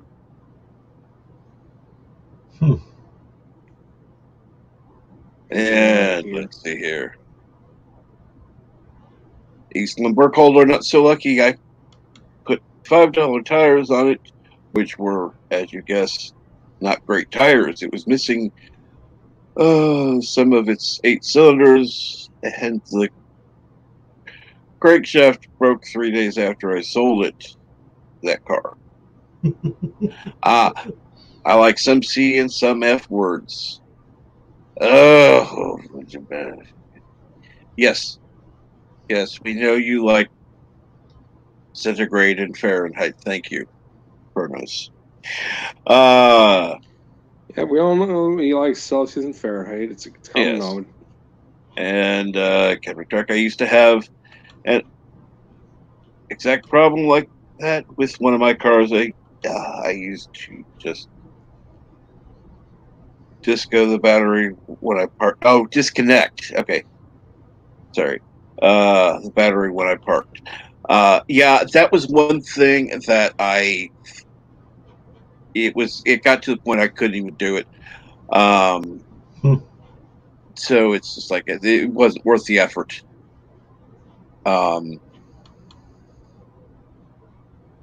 So I, because at the time it's just like I could not go out because of the surgery. So it's like I can't. I would go out there every couple of days, even on pain medicine, and it would hurt like hell. I would be standing outside, reaching over rather than getting in because I couldn't do that. And turning on the car and letting it run for a while. I'd go inside, get something to drink, come back out, and turn the car off. Because it took me a while to walk back and forth. And so, yeah, I don't miss the car. It's not the one I loved. The one I loved, oh, God. That was my car. That one died. It's, a nice death. Being driven into the ground. You buried your car, or what it sounds like. At least you got a decent funeral. Absolutely. He still leaves roses by its grave. And being as I don't partake in rum, I don't know. I gave creative license to It's a Lemons to name the products.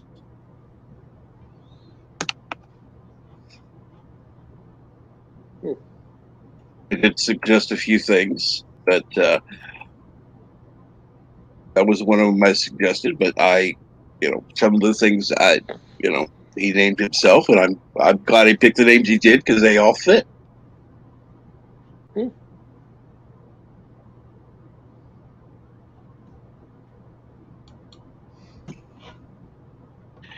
And Flecker, my car does not have a block heater.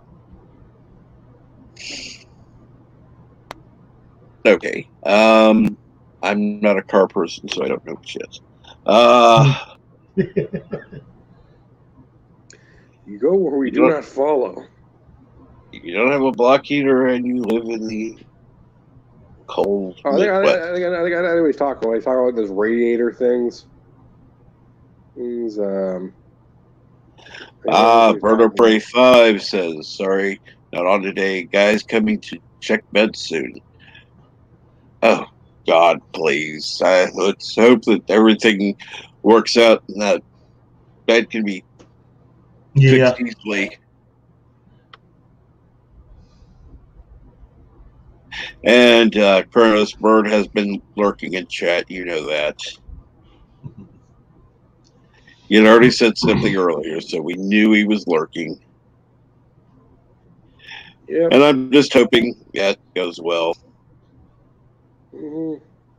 You'll have to let us know when he leaves.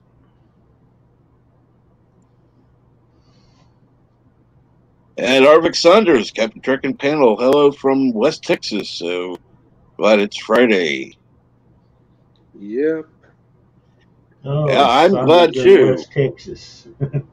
I'm in Dallas.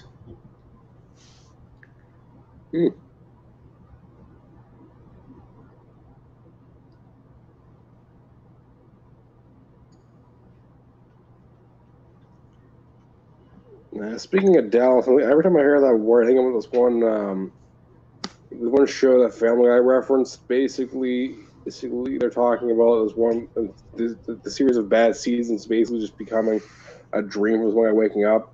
Some generic soap opera where it's like wait, what happened to this guy? What guy? All right, what happened to you? Who died? What are the fuck are you talking about? It's like, but it all felt so real. It was a dream. Shut up. Oh yeah, I love it when they do shit like that. It's just freaking hilarious. That was the season. The guy that played Bobby Ewing, he wanted more money, and so he was gone for a season. And that's how they decided to bring him back. When they decided to pay him, they had to fix it, and it was all just a dream. When they're done right. I like that. Well, that was a damn soap opera, okay? So, I know. Oh, but I do find it is still a retcon though, and I like retcons when they're right. Yeah. Okay, a block heater is a world heating element that heats the car's oil and engine block in cold weather for easier starts. Well, thank you for that. I'm not a car person. Did not know that. And Kronos says, what? I can't joke anymore? Unsubscribing. Cool. But still, I went to retcons. Like I know, like Ghostbusters Afterlife, and I know, like they're kind of like scrapping 2016 version, and I'm like, I want the one of how like Dan Aykroyd or Ernie has to have like a nightmare, and be like, like wake up, or what did you see? It's like, I saw it. I thought the taxi driver. And JP's like queef jokes. Oh yeah. And JP says, I wish I had some warm pants to wear outside. Well, there's a simple solution for that. If you have a dryer, stick them in the dryer for a couple of minutes. They'll get warm. It works better than ovening up those pants. And yes, it does work better than putting them in the oven. Like Seinfeld with a jacket. You know what I'm talking about? I don't, because I wasn't exactly a big Seinfeld fan. I saw some episodes, but it wasn't my favorite series. I'll put it that way. All right. Well, like I said, I have no problem with it. It's perfectly fine. I'm just referencing the episode where like Kramer gets his jacket cooked by the pizza guy.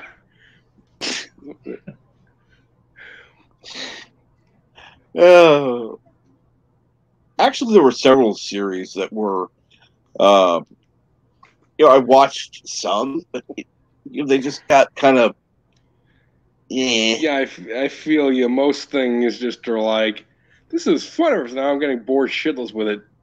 Yeah, Frasier It's was like that. yeah, there's like something there's a genre anime called isekai. Hey, it's basically just wish fulfillment. And it's often very comedic, very, very lighthearted. But occasionally they're like at the end, like you have to choose one. You have to choose one of these girls that we keep throwing at you, and it's like, no, this lost all the fun. I don't want to choose. And Kronos needs more friction. Well, I have a solution for you, Kronos. Go ahead, get down on the floor if you have carpeting, and roll around on the carpet, making sure to rub back and forth at the same time so that you actually have friction on the carpet. That way, you'll have your friction. And when you stand up, touch something metal. Yes. This is now electricity we're talking here. Science. So that way you get your friction and a little heat at the same time. And you can zap up someone next to you. Well, I don't want him to zap his parents, so that would be nice. But himself is fine. He can shock himself. Zap yourself. And Kronos says, "Oh, that feels good." Zap.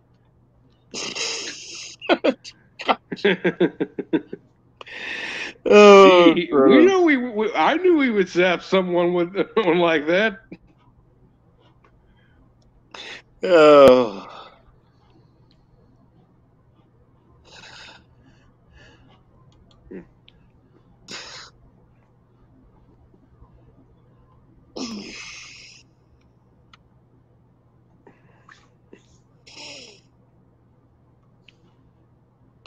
So, what's going on today, Mr. Lundell?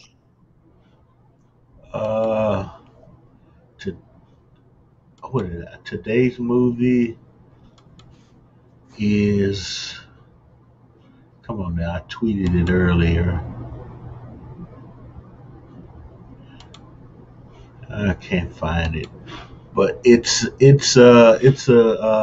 nice little B sci-fi movie from the 80s. Ah, good.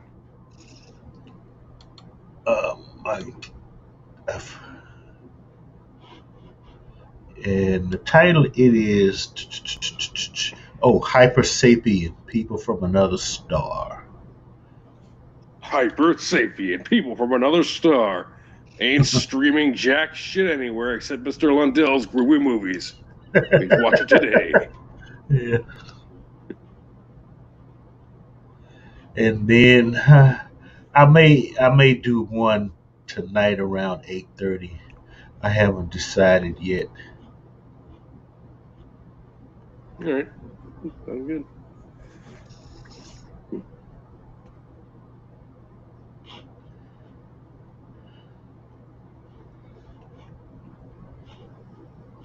And then LD has been after me about starting up riffing again. I might do it. I'm taking today off from work, so I may do a riff tonight, though, depending on how I feel. Amazon Women on the Moon, Pflugerville. I never really got that movie. It was just, too. Some guy just constantly changing channels that never made sense to me. Now, I do have some Amazon women type movies on my channel, and I may, in fact, riff one of them. Okay, sounds like fun. Well, guys, I think it's been fun, but I'm gonna go take care of a few things. Of course. Day off.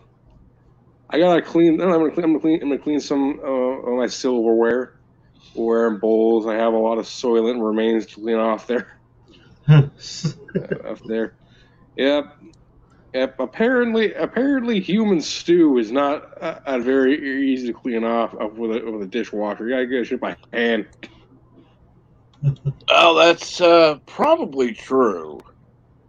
Yeah. I never considered. I'm glad you were able to join this morning. It was actually I'm happy I was able to join too without the bus sounds. It was like last time.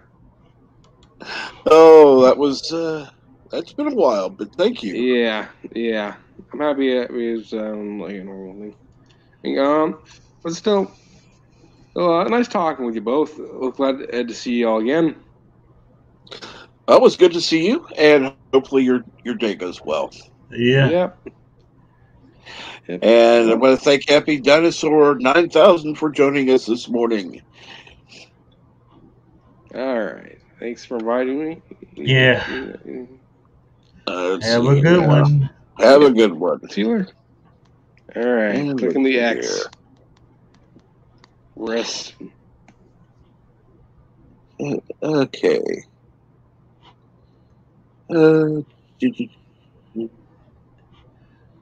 Let's see here. Chronos Hot Pants. The oven is free and faster. No, I wouldn't say free. Okay.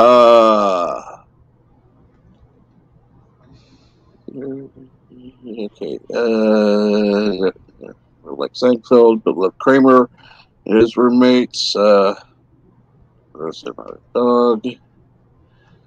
Okay, Arvik Saunders. Today's high in El Paso is a nice 68 degrees. That would be nice to get up to today. Yeah. And Fluggerville, Death by Snoo Snoo.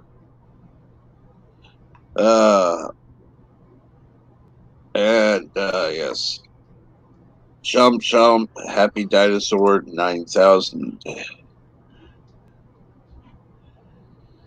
Okay, let's see here now.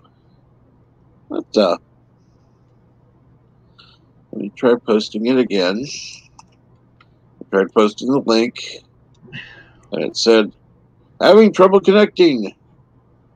Yeah, bite me.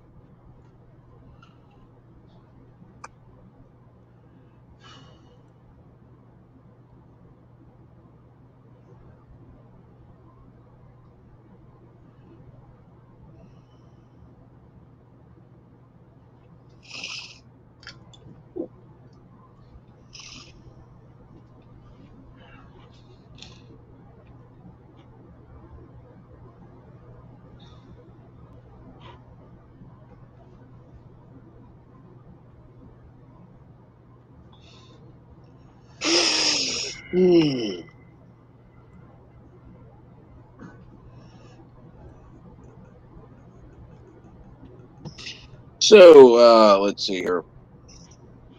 Ow. I hate not having moved for a little bit, and then my arm just goes, pain. I guess that comes from getting old. Whatever. Oh. Don't mention that word.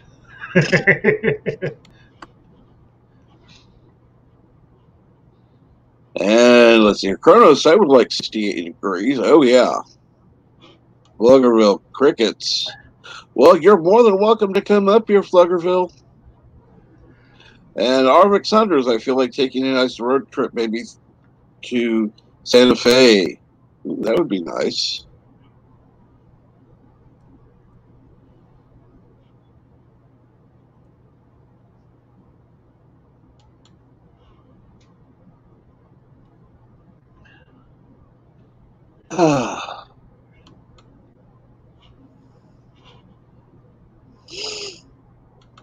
You know, let's see here. It is. I cannot believe it's already Friday. I'm glad it's Friday. Oh, I know. I am too. I am too. It'd be nice to actually have some peace and quiet this weekend. fortunately, things have been a little more quiet this morning because the schools have been called off here because of the wind chill. So hopefully the kids are staying home a little later than normal.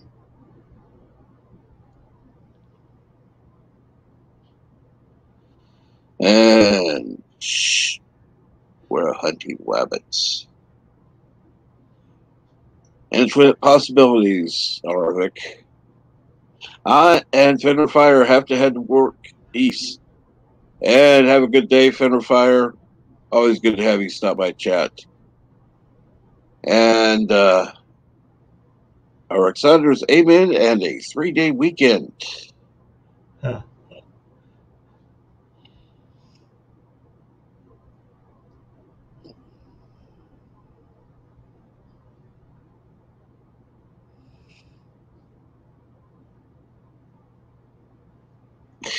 So let's see here. It would be, I didn't even check. Reload.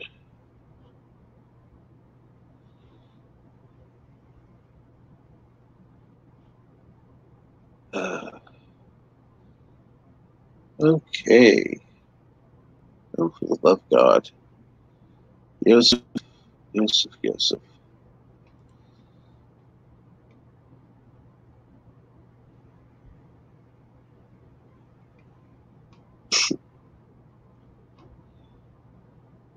Yes, Joseph bought another cup of coffee an hour ago.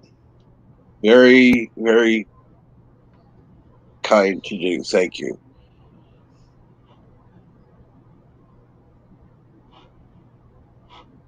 And I find it funny that Joseph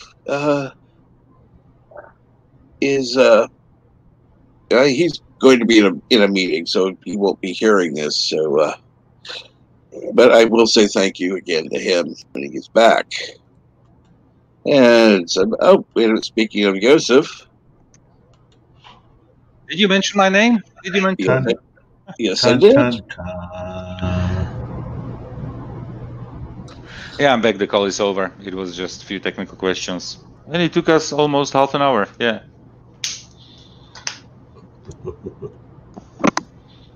That was good. I figured it would be like the other day where it was just, be busy a few minutes, and 3 hours later. Yeah, 3 hours later. Yeah. Exactly.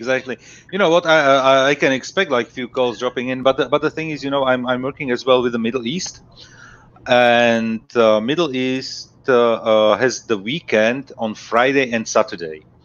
So Fridays are usually quieter in terms of the amount of calls, because usually like, let's say like the Germans or the French guys, they don't like to talk, they rather chat. But the folks from Middle East, they don't hesitate, they just drop you a call like immediately, like, there, I want to talk. Okay. and it's somewhat with the notion that especially the German guys, they want to have everything documented. So every email, every chat, everything is documented. With a call, you have nothing documented. And if you want to do some shady business, like the guys in Middle East, they like to do, they want to have it on a call, so that there is no track record. I call it shady business, but it's not shady business. It's always like, how can we trick everybody to get the best prices, to get the best configurations, to how to cheat the customer so that he accepts what we are offering, not what he wants. It's the funniest things. Yeah. But anyway, in the meantime, during the week, I ordered a notebook for my mother, because her birthday is coming in March. So, and I asked her, Mom, you're turning 70. What do you want? Do you want some jewelry or something? And she was like, no, I need a new notebook. And I was like, okay. So now I am collecting the money from family members. Like, do you want to chip in? If they say yes, I tell them, okay, send money. No, because it's like 920 euro, which is around $1,000, and so it's a nice gift, you know. It's a nice birthday gift, I think, for 1,000. So you're getting her a pretty decent laptop then. I'm getting her a pretty decent laptop because at that price. And the price is actually with employee discount. Oh man, it would be around 1,200, between 1,200, 1,300, something like that. Yeah, you know what? But the thing is, you know, she wants a 15-inch notebook, which is pretty much standard, which is like the most common size, and it means they should be the cheapest ones, because usually like the 13, 12-inch, the light ones, or then the gaming ones are the expensive type of notebooks. With the gaming, of course, you can go like 3K, like nothing. But she wanted to have a smart card reader, because we are using when you are communicating with, I don't know, like Social Security or something, you can use your ID card that has a chip in it, and you can use either a USB reader. But she said she would like to have the reader in the notebook, and I was like, okay, we can do that. Then she wants to have a touch screen, because she likes touch screens. So okay, you get a touch screen. Then she was like, I want to have a good microphones and a good webcam, and I was like, okay, it means I'm buying you one with infrared webcam, so your login will be basically by you just looking at the screen, and it will log you in. And yes, so and she told me, and it needs to be light, and I was like, 15-inch and light. It's like, okay, let me find something. Yeah, and then I ended up with a nice one, and it will have, of course, an SSD and 16 gig of memory, and so on and so on. Sounds like you should have just bought a gaming system computer for her. Because I mean, you don't have to game on it. It's just I mean, the power. You know, it would be just the one I have. It's a gaming computer, but I mean, what I can do with other things on it. I mean, it's like boom, boom, boom, and I love that about it. That's the thing that it's basically let's say, I'm not saying a high-end business system. It's a mid-range, high mid-range business system that she's getting. But honestly, the previous notebook she had it for 8 years. Wow. Mm-hmm. So she definitely, okay, I made like an upgrade to an SSD in the meantime and small things like that, but you cannot upgrade a notebook that much. And it actually, a fan gave out on the system, and replacing a fan on an 8-year-old system, I'm not saying it's impossible, but to get it, China delivery, waiting times, you don't know if it comes, if the correct fan comes, and you know. So I was like, okay, you know what? Here, take one of my old system, and you will get one for for your birthday. So, and if it lasts for another, you know, like 5 to 8 years, it's okay. So yeah, and she's on the computer basically daily, because she's still working. You know, she's still working, and now yeah, she's a principal in a school. So is it called principal, right? Yes. Yeah. And she was supposed to retire like 3 times, but they couldn't find a suitable replacement. They couldn't find a suitable replacement. There were like the interviews and everything, but they didn't find a suitable candidate. So they always ask her, "Do you want to take over for another 6 months?" And she's like, "Okay, otherwise I would be at home." So yeah, she always says yes. So she's still working. Oh, okay. And now Sounds like- especially. Sounds like they don't want to find a replacement.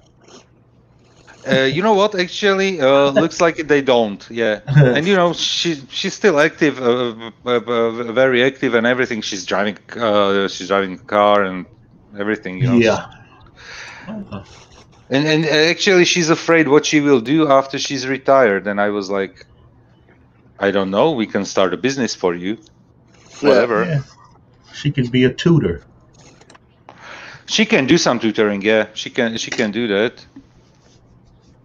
And it's not even a question. It's not even a question of money because since she's working, because she could retire. She could have retired at 62 or so. So she gets her retirement money already, and she's putting everything aside. So this is the one thing because and she has and her retirement money is actually not bad.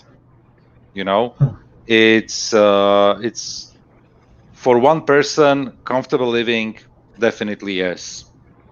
So she doesn't need to do that, but I told her, you know what, every single cent that you put aside, please use it. Go travel. Yeah. Buy stuff. It's not like because I don't know how in the United States, but here people have tendencies, especially like parents when they retire, they save all the money for their children. So once they are gone, the children will get some money. And I was like, you know what? Me and my sister, we both are married. We have a roof above our heads. We have regular income. You definitely don't need to take care of us like financially at all. So just use the money because it's yours. Yeah, tell her to blow a few thousand in Monte Carlo. Whatever. You know what? If she wants to do that, she should do that. Yeah. Right. I would agree. She made the money. She, deserves to. She earned it. She deserves. Yeah, exactly. And yeah. So definitely, if she wants to spoil her grandchildren, she can do that. Or grandchild, my sister's daughter. If she wants to spoil the little one, please go ahead. I don't care. Do whatever you want, but don't save the money just because and you want to give it to us or whatever. Don't do that. Because she was like, what am I going to do? Will the money be enough that I will get? I was like, you know what? You have money aside, whatever. Just go buy things, buy beautiful things for you. Do whatever you want. You have all the freedom in the world. And the beautiful thing is, as she is basically, she doesn't have to be like afraid of losing a job or whatever if she goes head to head with somebody above her. She is arguing with everybody about stuff.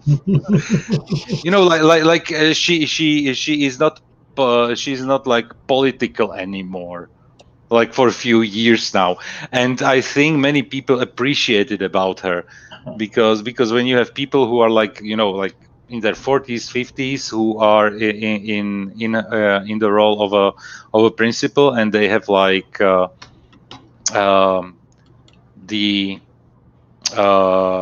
people above them. They are usually like, okay, we will do whatever you want, and she's like, no, that's BS. But she's doing, but she's fighting as well for the others, you know, because basically.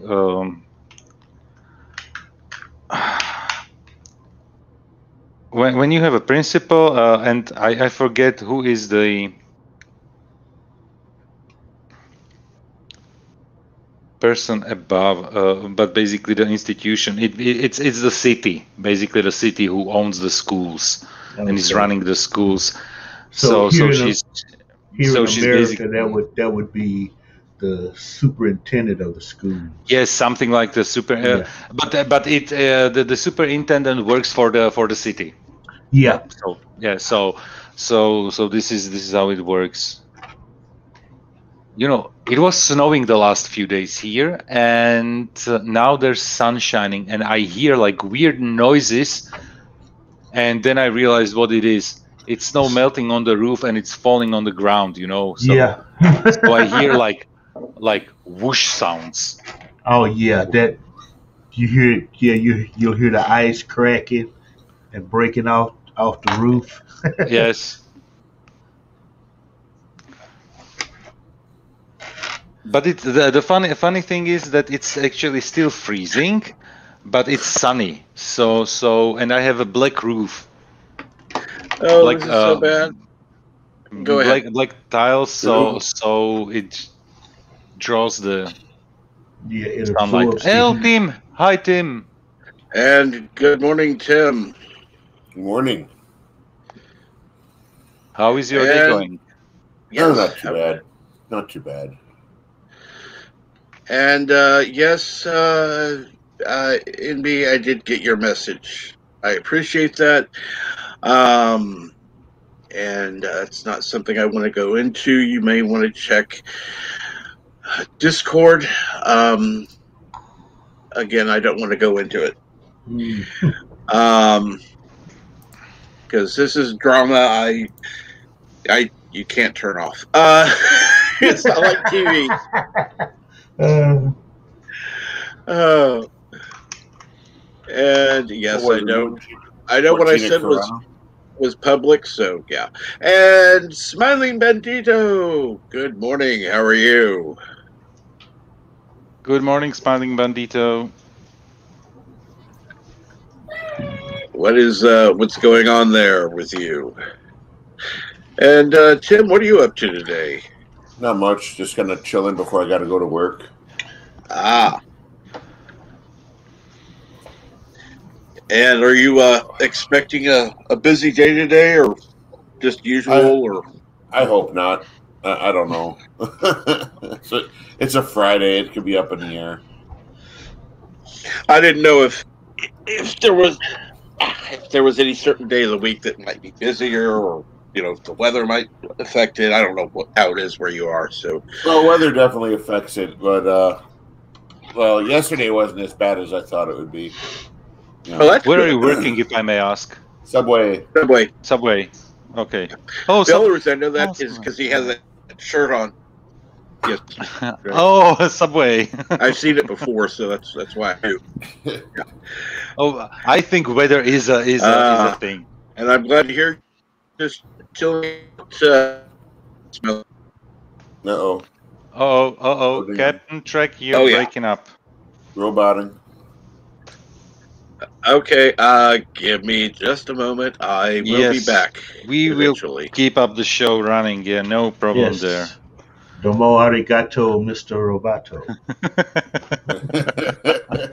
God, I hated that song. Yeah, I kind of did. It was like, Sticks, what are you doing to me? But you know what? They created a hit that lasts for decades. And you hear it all the time. Oh, yeah. It's definitely recognizable. That's for sure.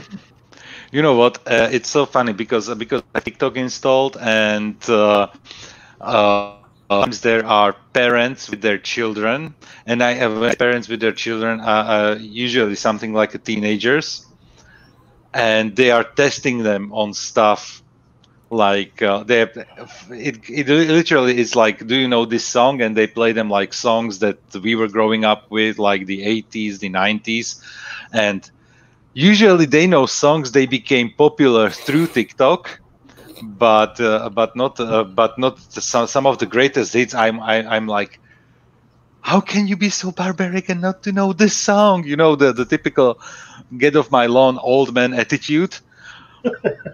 But to be honest, how many current songs we know? You know, that's as well a question. And None. I'm trying to be up to date with some of that stuff, but I can't stand most of it. That's the problem. Neither can I. I mean, it's all that rap hip hop crap, and it's low grade rap hip hop crap. I was gonna say, even like the '90s rap artists don't like the new stuff.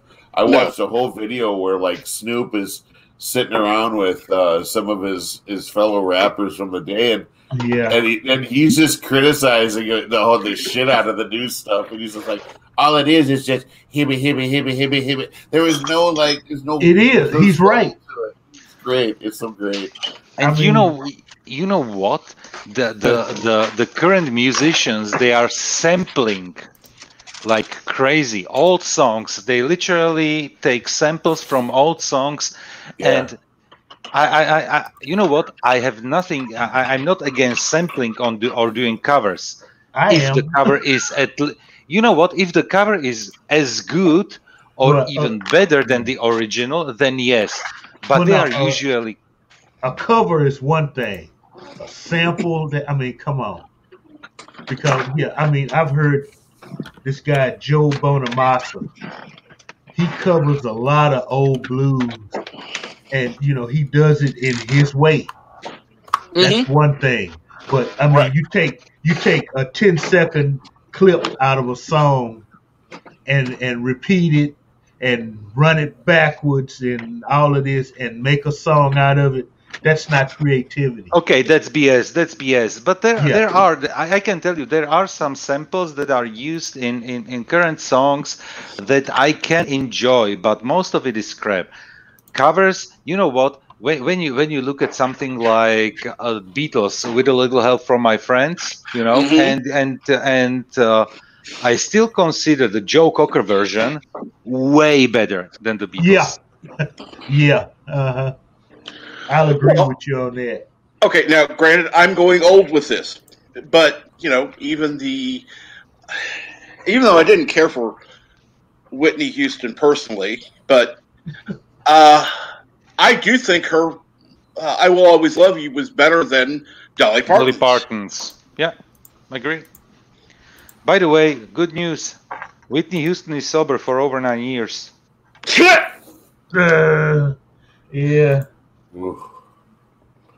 Are we sure? But man, that was low. I know. Well, too soon.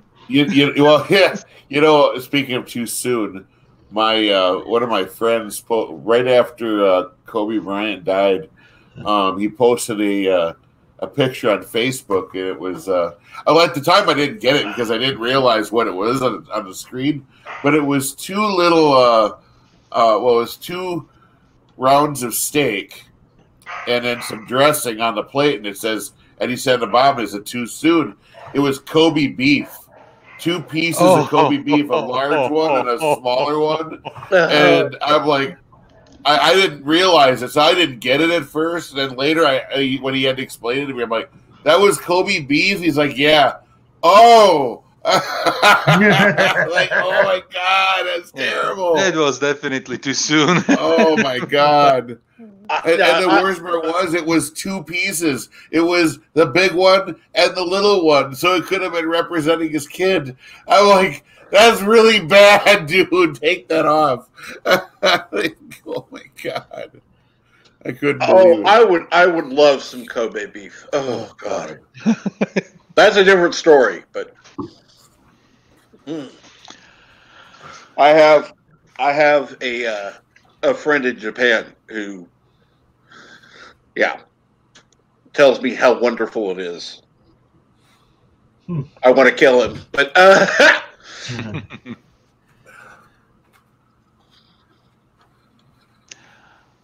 and there is somebody backstage. I have to look because I had to minimize it for a second. That's what happens. It's the Crypt Keeper. No. And we have Blugger. Who the hell came in here? Son of a bitch. Chevron And 7 Yvette is having lunch. Is she having Then Kobe a beef? well-deserved catnap. What Kobe beef is expensive. I bet. And Erevik says here, even modern classic music is lacking. Good thing we still have Bach and Mozart. You know what? We should cancel Mozart. He was sending dirty letters to his cousin, sexual explicit letters to his cousin, where he wanted her to poop on him. Literally, we should cancel Mozart. We are canceling everybody, so we should cancel verified? Mozart. I heard you talk about that yesterday. It was funny. Yes, of course, it is verified. The letters the letters exist. And greetings, Mountains of Elysium. How are you this afternoon? I don't think we should cancel Mozart. Shit. As I said, you know, I mean, look here. Okay, this top row here, one of these box sets, it's all Wolfgang Amadeus. I like the guy. I like the guy as well. Trust me, the Magic Flute is my favorite opera from him. I used to play the Alla Turca March on piano from him. That was difficult to learn. And let's see here. Alexander says that movie Amadeus got his character right. Well, actually, I've never seen it, so I don't know. You never? Never. Wow, that's amazing. It's one of the actually best movies out of the 80s. And Mountains is on a short break before he has to go back to work. Well, I hope you enjoy your break at least. Yeah, Captain Trek, take a little time and watch that movie. Yeah. It takes a little. It's just when you imagine that the movie is based on a musical. Okay. But because it has like what's the right expression? Is it artistic freedom when they create? It's basically not like necessary 100% like a life story. It's basically snippets from him being from his childhood to his death through the eyes of Salieri, which in the movie was his arch enemy. In real life, he wasn't. In real life, he wasn't his arch enemy. They were just two composers being alive at the same time, and both extremely talented. But definitely, the character of Mozart was like the real guy, with all him being genius and jerk at the same time. And the movie. Captain Trek, I'm a sci-fi fan. I like sci-fi movies. I need some spaceship blowing up to be entertained. But that movie is really good. And you know what? Yeah. If you don't watch the movie, just go to YouTube and find some clips from the movie or the making of that movie. Is very interesting. Really, I think it's worth your time to just go ahead and give it a try. You might not really like the beginning, but just go ahead and power through it, and you're gonna love the end. So yeah, they take a lot of artistic license with Mozart's life in the movie. And actually, I think he and Salieri were contemporaries. And I thought actually they were kind of friendly. They were quite friendly toward one another. Yeah. It's really good, yeah. Yeah. And Mountains of Elysium. Mountains of Elysium says here, what about the Falco song? As it is praising someone who needs to be cancelled, should he be cancelled too, or should the song Amadeus be banned regardless? You know what? Falco basically cancelled himself. Yeah, and that car wreck. Yeah, and 10 years ago, or even more, I think. I even don't know. It was more than 10 years ago, I think. Is it already? It can be like more than 10 years ago. Yeah. Falco. Austrian singer.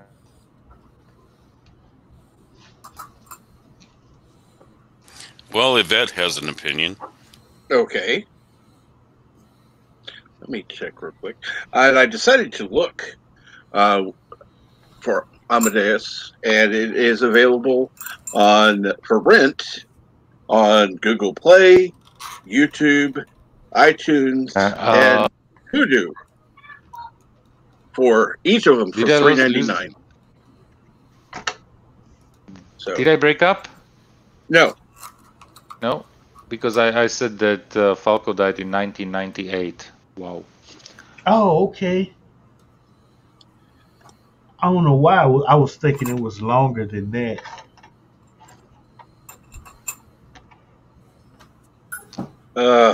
Let's get it out.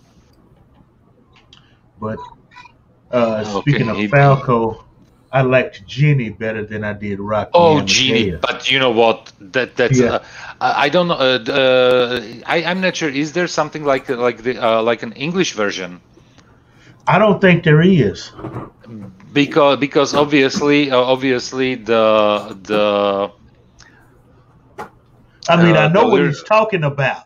You know, lyrics are in German, but yeah, you wouldn't believe how haunting it is. How haunting Yeah.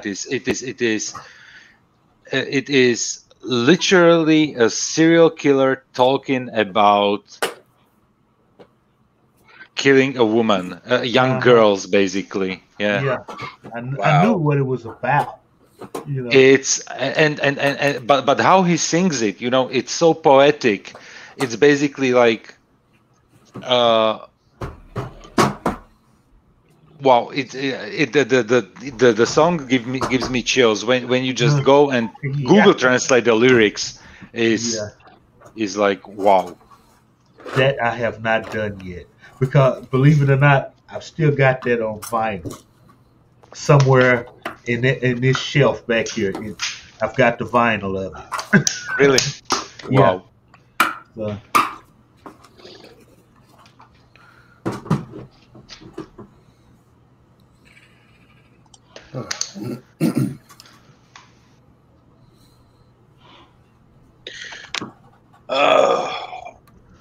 So, Luger, what do you have going on now? Not too much. I was just thinking you guys were talking about songs that you remember from when you were kids. I was just thinking, you know, I always like kind of the gimmick songs from the 60s. You know, like Ollie Oop or Beep Beep or the Tarzan theme. No. See, we weren't talking songs from Andy Drucker's youth. We were talking a little bit older than our youth. You mean Mozart? Yeah, Mozart. Watch that beep bop boop. You know, you never know. Right. Try to cancel you. Or the one-eyed whatchamadinger with the horn and the can't play football guy. And Michael T. Hi. And good morning, Michael T. Actually, bebop was And a jazz form, and it's pretty good music. Well, I was thinking of the Gina Carano's tweet from, like a few months ago. Beep, bop, poop.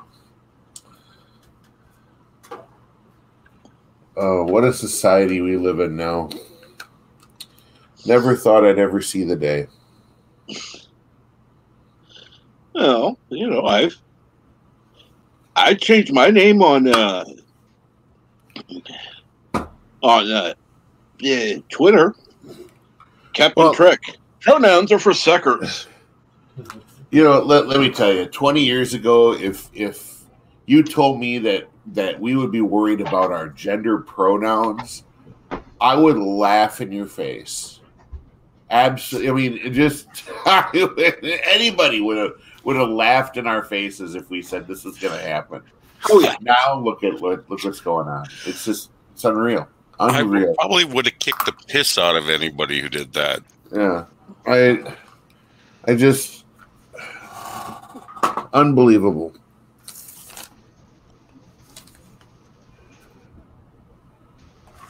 Let's see here. Yvette got the 12-inch vinyl of Rock Me Amadeus. Wow. Vinyl. Oh gosh. Oh, I thought Londell was looking at his vinyl shelf for a second. He just stood up. I thought he turned around. I thought we were looking at the back of his chair.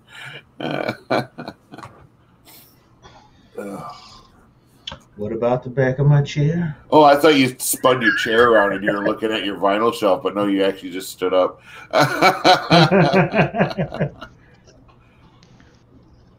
Oh.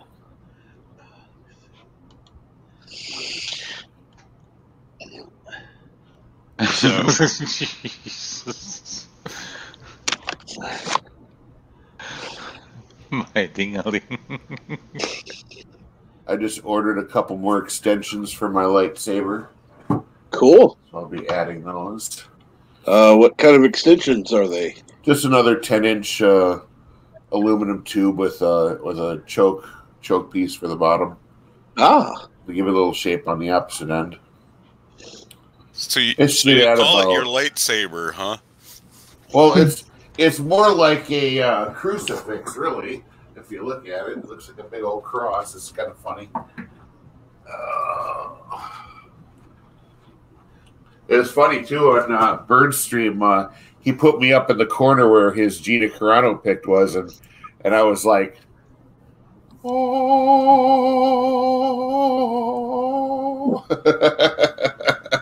Guess that looks like a crucifix. I could use this in church. Thunk. It looks like you're trying to build a two-handed sword. Yeah, kind of a long pike kind of thing. But your hilt is too long. Oh, well, it's not supposed to be a sword. It's going to be like a spear. More like a spear. I actually want to get on Gary Ripper's site. He's a gentleman in Arizona, and he makes acrylic blades. Fantastic stuff. I actually have one in my other room. And what I want to do is I want to put a spear end up here and a couple axe heads here so it looks more like a halberd, but it'll have like little lightning coming out of it and stuff. You know, he does like all this etch work on these acrylic blades. It's beautiful stuff. That'd probably cost me another $100 because, you know, art is expensive. But, you know, it's neat stuff. And I like his work. I support him whenever I can. A couple of years ago, another saber company tried. They were legitimately copying his blades. He had a couple custom styled like katana style blades that had a certain edge and wave, you know, to the thing. And this other saber site started doing generic copies of that blade, and the saber community went in an uproar over it. And he was pretty pissed too. He was just sitting there like, and they were like shelling out like really cheap copies. I mean, like Gary's blades cost about $100, but he's hand etching every single one. He's hand shaving everyone. Everything is handmade for him. So that to me is worth $100.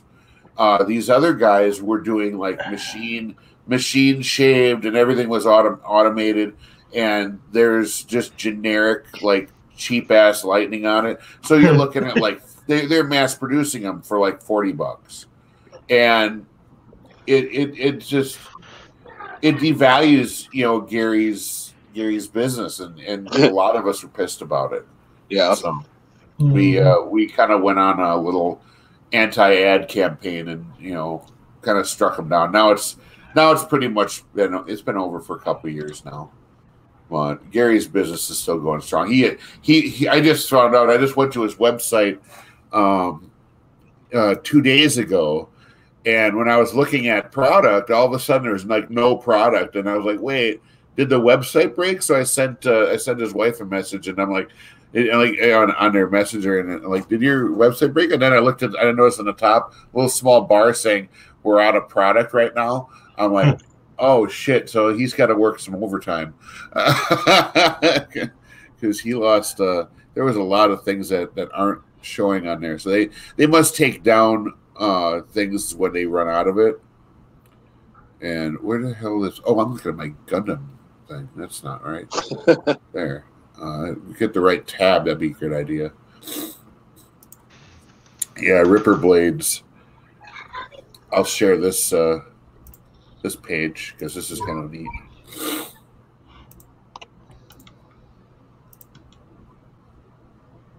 Okay.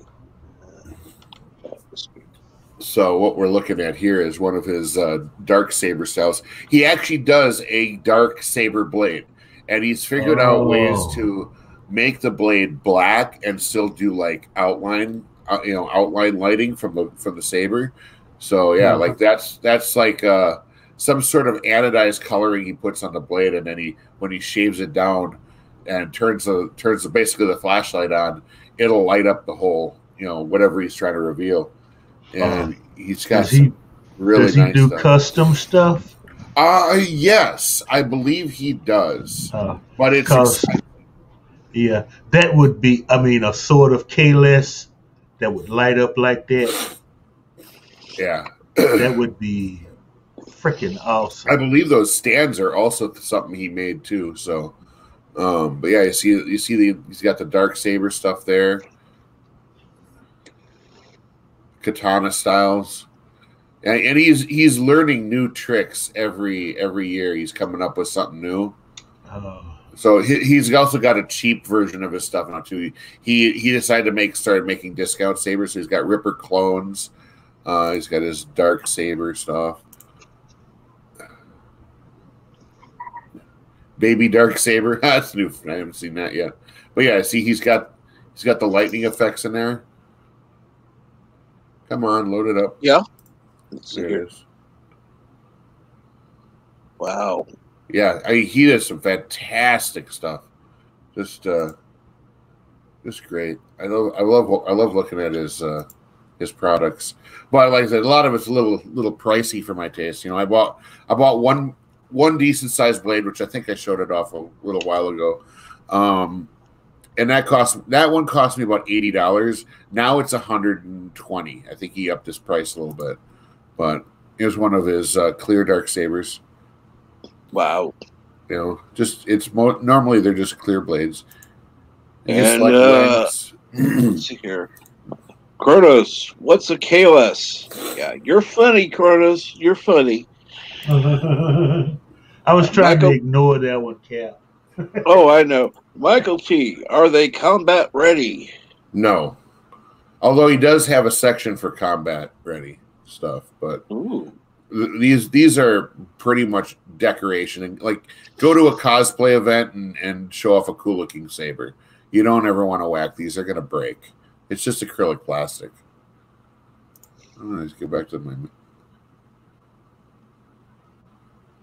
This is a specific section I can't get out of. Well, that's funny. All right, well, go back to the main site. So if I go down here, Ready to ship in store. Original acrylic flat.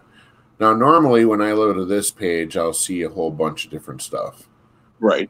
Right now, he's only got 4. He's usually got like 20 different things on here. Okay. So, well, this is like his standard katana style. That almost looks like it's being forged. Yeah. Wow. That is beautiful. I will say that. Nice stuff. That's such nice stuff. I would expect them being like more expensive. It's not even. It's not. $120. It's kind of pricey. You know? Is it? Yeah. Yeah. It is. I have no. I you know this is the typical problem. I have no idea what things cost. Like this is the one. This one here is the one I have. Yeah, when I bought it was $80. I think one of the things is it also depends on you know, when you're buying it, why you're buying it, you know, what if it's worth it to you. Yeah. If you're buying it for like a decoration, you know, something to kind of, I don't know, that's going to be lasting, then yeah, it's worth the price. Yeah. You know, if you were just doing it for, granted, I know it's not, you wouldn't do it for that, but if you're doing it for cosplay and then something happened to it, bye-bye, your money's gone. Yeah. That would be too much. I actually had a sheath that fit mine, so it wasn't too bad. I could actually put it on my side and not really worry too much about it. But yeah, you got to be careful with these because when you get down to where it goes into the saber's a 1-inch tube, basically a 1-inch diameter tube, and that the mounting piece he's got in there it's shaped for the tube, but it's also like it's somewhat hollow in the middle. His acrylic blade goes into that and it's fastened in, and then he's got it packed so that it holds it in place. So you gotta be careful. You can't really swing them. You just kind of show them off.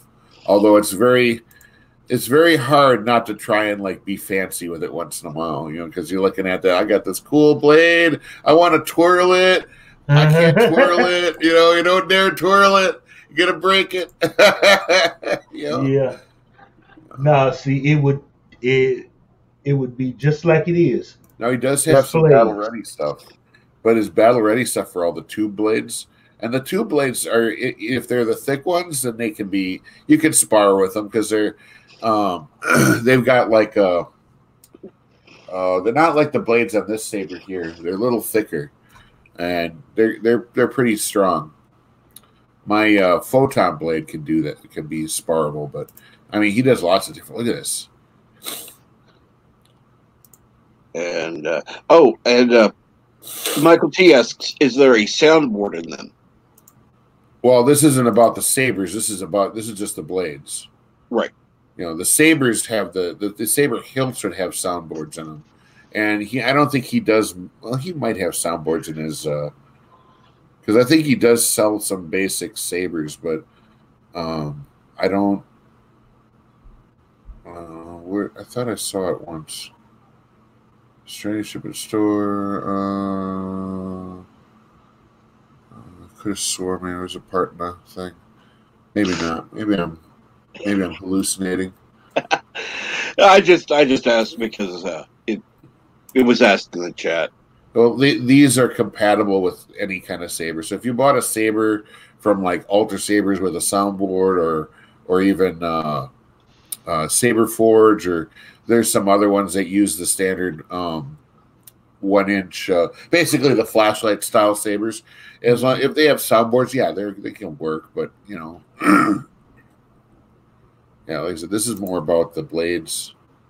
I don't think Pixel Rippers. What's Pixel Rippers? Oh, that's different styles of his tube blades. Okay. Sickle and axe sets. This is what I wanted, but they're apparently out. Yeah. Then I didn't notice this at the top. Pardon our limited options. We are making Ripper blades. Oh, poor Gary. He's trying to restock his shit. So, And he's on Facebook too. He's a pretty interesting guy. He's pretty funny. His sometimes he'll do like little demos of him making a saber on Facebook, and yeah, he's hilarious. He's a funny guy.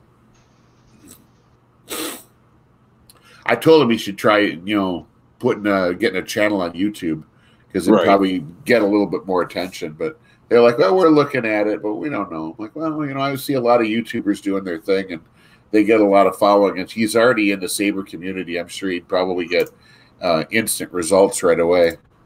Yeah. Oh, I'm sure. But yeah, once they get the little spear piece and the 2 axe pieces, I'll get a couple of them. I don't know. I might get his discount blades if he's got any in there. He's got a spearhead, which is like $25. It's not bad, but I don't know if he has axe pieces or not. Right. But if I could afford it, I would really like Michael Cthulhu to build me a sword. Have you ever seen his YouTube channel? Michael Cthulhu? I don't think so. Crazy Irishman. Is this guy builds like real swords, right? Yeah. Yeah. Maybe I have seen him. I don't know. I've seen lots of shit. Maybe more shit than I should. JP's. Yeah, it is a little bit too cold out. Oh, yeah. Way too cold out. You're correct. Yeah, when you breathe in and all your sinuses and boogers freeze, yeah, it's too cold. Yeah. Oh, yeah, I have seen this guy. This guy's cool. Yeah, that's right. This is... have you seen the Demolition Ranch video where they got the Buster? I think they got the Buster Sword from this dude. Cloud's Buster Sword from Final Fantasy VII, and it's so heavy. They got this big strongman to try and wield it, and they're trying to punch through this car with this giant Buster Sword. It takes 2 of them to lift it up. Yeah, it's funny as hell.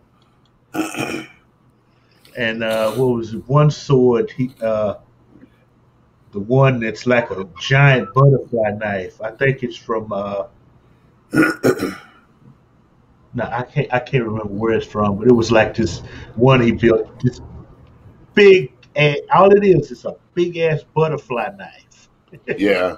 And the Mountains of Elysium, Crazy Irishman, Mr. Lundell's Groovy Movies. Is there any other kind? I don't think, Lundell, you could like mount these on your wall, man, next to your, batleth, because I don't think there's any amount of wall anchors that would hold this shit up. Well, no, it would be. And good morning, Keely Chow. Whatever he built me, it would be on a stand on the floor. Well, yeah. Yeah, I wouldn't try to hang it. I would. It probably. Do you live in an apartment? Because are you on an upper level?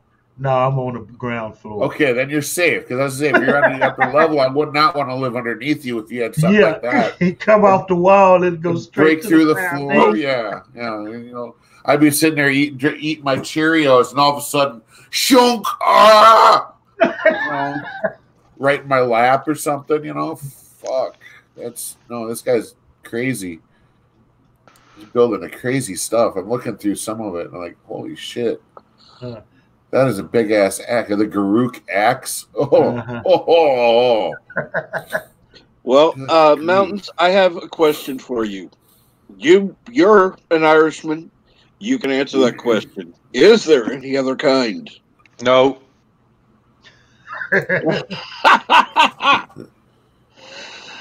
No, but I mean, Michael Cthulhu fits the profile. Yeah. The hair, the beard from hell, and this guy's, he's with welding, all kinds of grinders, and you got sparks flying everywhere, and and he's teaching his 12-year-old daughter to weld, he's insane. Of course. Nothing wrong with a little insanity. But he builds some fantastic weapons, though. Holy shit! Looking at some of them, damn, that's some impressive stuff.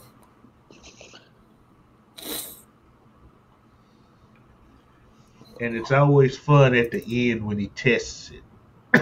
Yeah.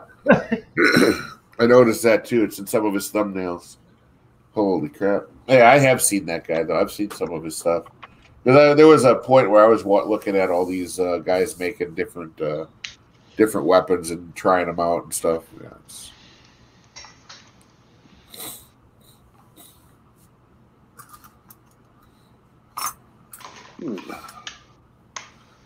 Well, I think I'm going to pop off because I got to get ready for work, so might as well start now. But you guys have a good morning. Thank you for having me on again. Yeah. Of course, you're always welcome. I hope you have a good day. Oh, I try. I hope so, too. My manager's off, so I got to do her work for her.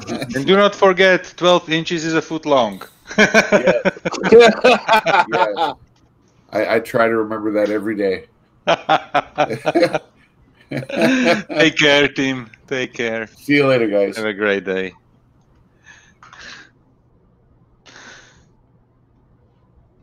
How can something 12 equal a 1? I don't get it.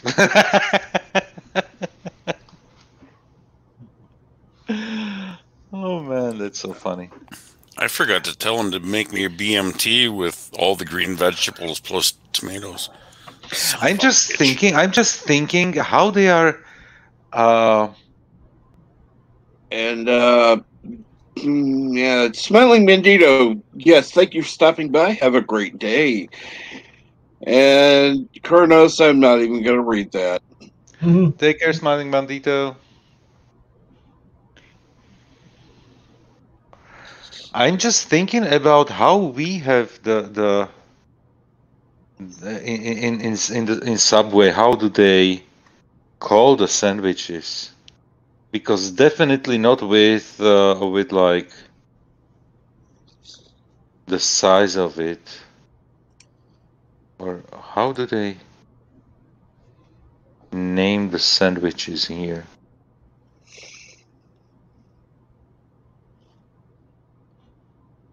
Quarter pounder with cheese.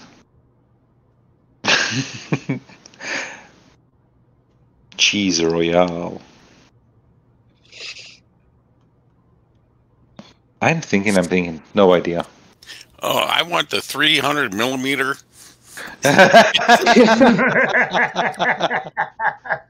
Oh, that was...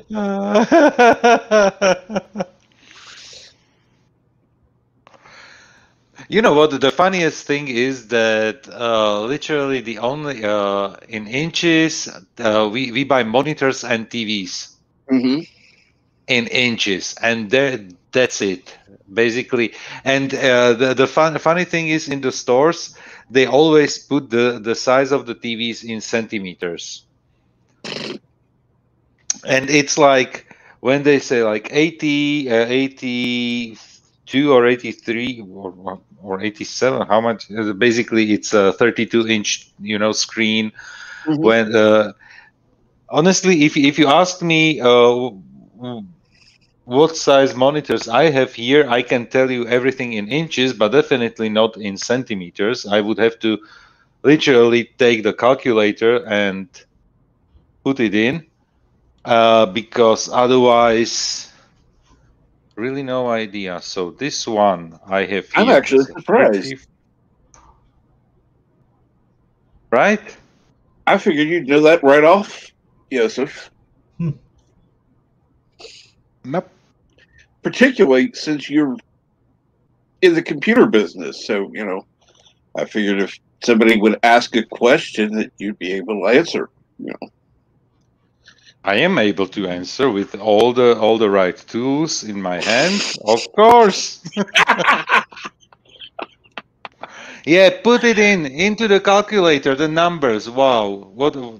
I put the numbers in the calculator, nothing else. At least I'm trying not to. Chronos. I weigh just a bit less than 100 kilograms. Well, for example, you do have standard monitor sizes. You know, sorry, who is under 100 kilograms? Yeah, it was me. I was giving you some shit. Under 100 kilograms. Okay. I'm not. I'm like 110, 106, something like this. I don't even know. Oh, really? Wow. Yeah. But I'm 6'6", so... Oh, yeah. Yeah, you have some height on me because I'm only 5'9", so... So, yeah. I'm a tall guy. Yeah, I can clean the windows without leather.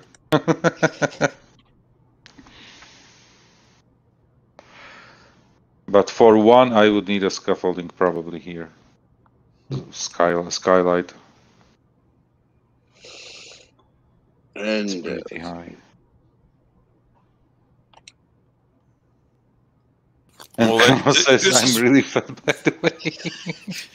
This is one of the things I enjoy about, talking to people over on the other side of the puddle, or even to the people to the north. We are just, the imperial system is the best thing in the world. It's not. No, it's not. I wish it were. Metric is so much better. You know what? It's easy. That's the thing. Many people say that, for example, like temperatures, that they are better in Fahrenheit than in Celsius, which I'm not sure. Okay, definitely the Fahrenheit scale in terms of temperatures is way more detailed when you look at it, because you have between freezing and hot weather, you have like what is it? Freezing is 32. Mm-hmm. Yeah, and let's say like really hot temperatures, you have 100. Let's say like what is it, like high summer in Texas, 105. Yeah. Something like this. So there you have something like 70 degrees, and in Celsius you have basically 100 degrees between freezing and boiling. So literally 0 is freezing, and when we have like 40 or 40, it's the Texan heat, So Fahrenheit, in terms of being more precise, you don't need to go into decimals. Right. You don't need to go into decimals to have the scale, let's say, more precise. But with Celsius, it is pretty much clear. 0 is freezing, 100 is boiling. And yes, the Real Review 3000. Good morning, and yes, it's freaking cold here. You're right. I'm not sure the exact temperature. You're more than welcome to say it if you want, because I'm too lazy to get off my ass right now. Even for more coffee. Doesn't your phone tell you how it is outside? No. I could probably look at the clicks of the thing, and let's see here. Snow. Wait, why is it in Washington? What the hell? I don't live in Washington. Don't bite me. Well, it's minus 30 degrees Celsius here right now. Thing.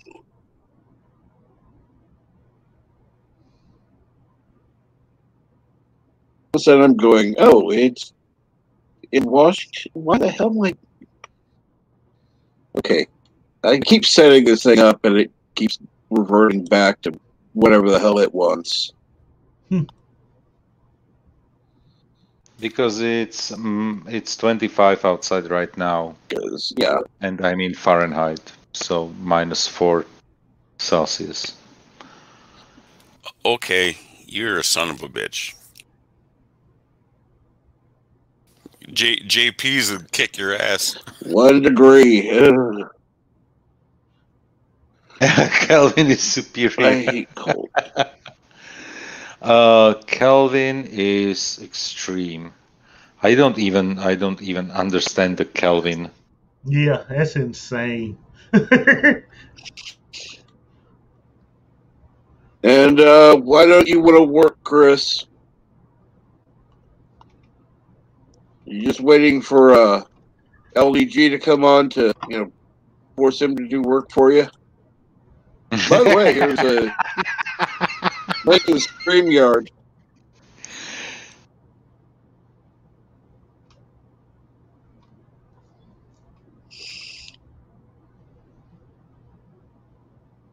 Because we can summon LDG. I don't know if he'll wake, but we can always summon him, see what he does. He was in the chat earlier. Yeah, I thought I saw him earlier. Yeah. Was he? He's at work, but it's effing cold. Oh, it was even before you were on. Oh. Actually, I think it was before I was on. And you had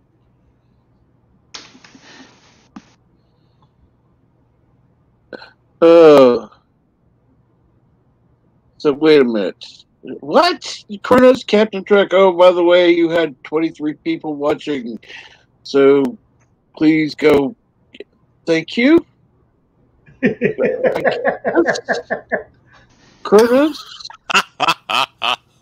That's funny.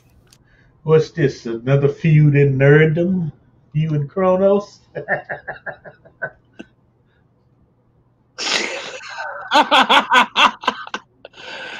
Oh, Kronos is he's a good guy. Kronos, he's you a have troll, to stop but he's a good guy. your coffee, man. Stop sniffing your coffee. Yeah, you should drink it.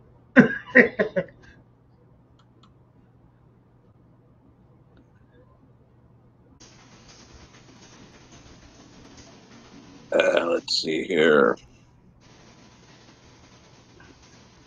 Oh, somebody's backstage. Guess I need to gotta click to. Okay, it's Shero Prey. So I guess Shero Prey. I guess that means the that's chair the guy is that's getting there. repaired. Yes, or at least looked at. Go ahead. I've got it. The full greeting. I gotta shut YouTube off. Oh, was he getting an echo or what? I didn't. He had probably the YouTube tab open as he connected to StreamYard.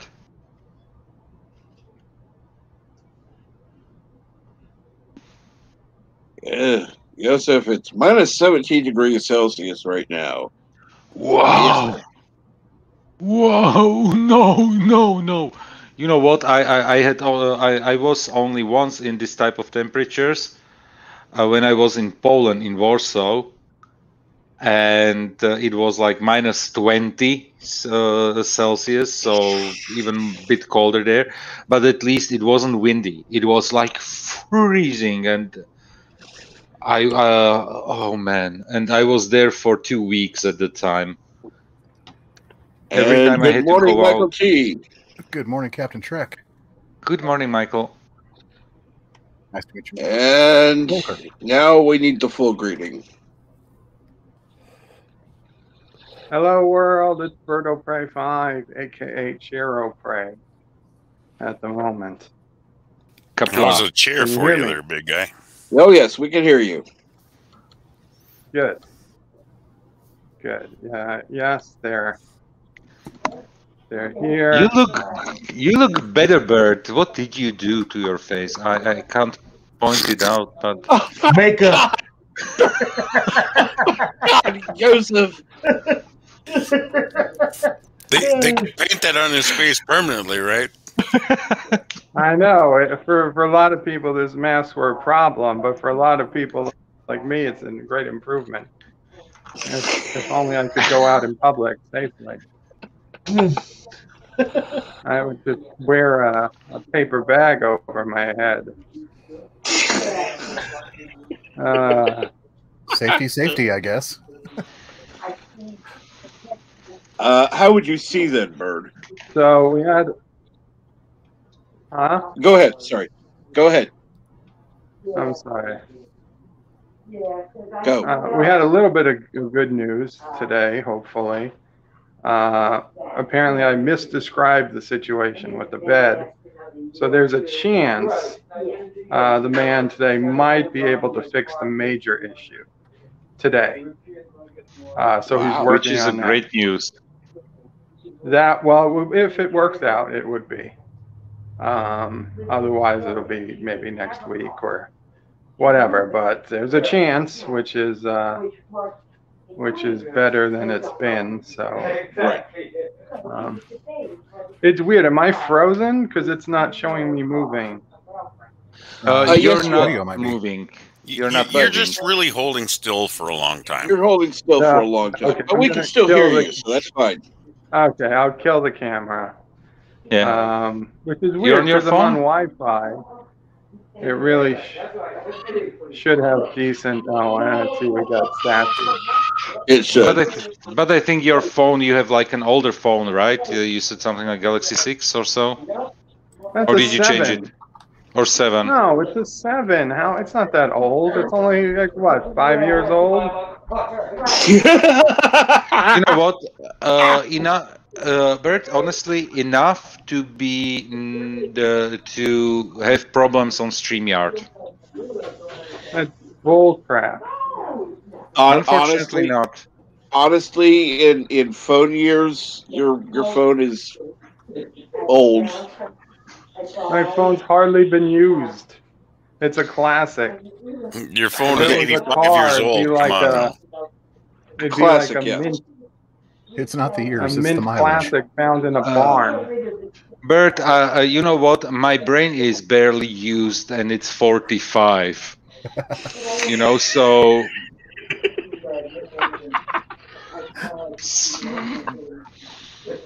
Is that a classic or an antique? I forget the classification. Oh No, you have to be like me to be an antique. I thought that was 18. I'm 51 going on 52, but 20, Captain Trek has years already to hit be. 52, so. 1 year for every card. Nice.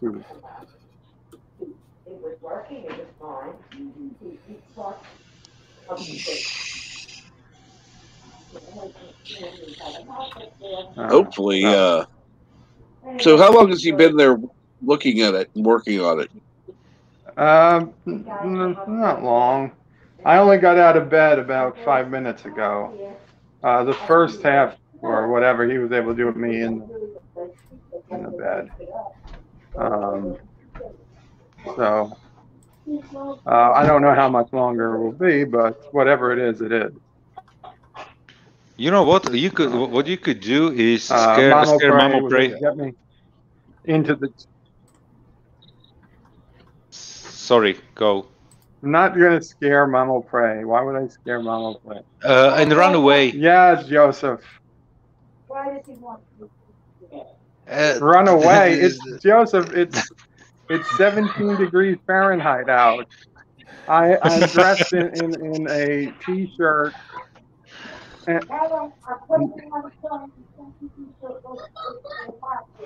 Oh, Mama Prey says she's sending me to Slovakia. Come pick me up at the airport. meet me at Bratislava International.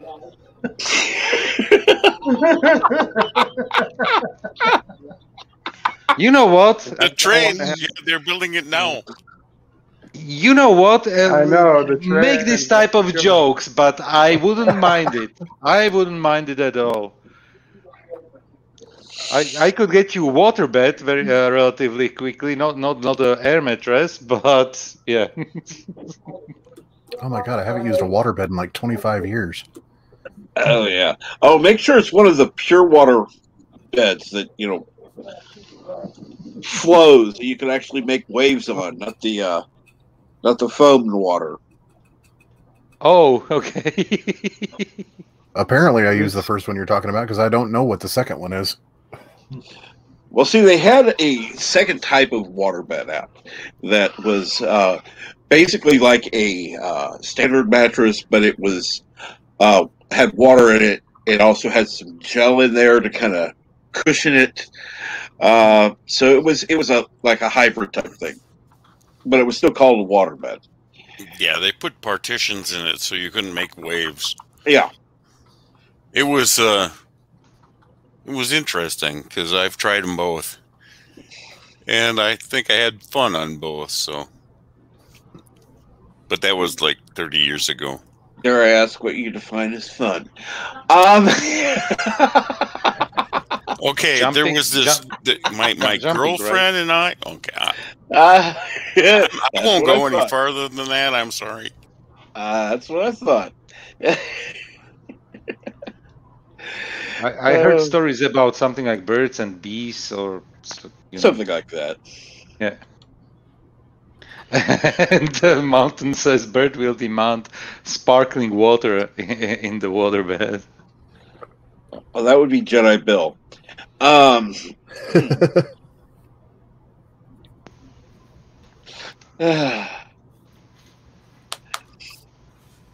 Yeah, Kronos, I would like temps that are warm. I'd like temps that are comfortable. Warm, eh. Above freezing, yes. 50 would be nice. Yeah, 50 would be comfortable. But yeah, no, 80s, 90s, no. Yeah.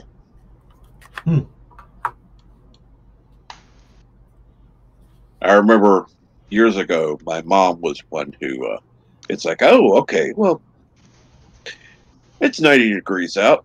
We may get ready and turn on the air conditioner. And I'm going, JP's is coming to visit. JP's, you're welcome. 70 degrees all the time would be perfect. I'd prefer 65 myself, Kronos. Yes. So we agree on that. Well, I wouldn't mind 80 all the time as long as we're 80 all the time. 75, 80 would be nice. Oh, I definitely need fans on it for 80. I don't know. I run hot. 65 is just perfect.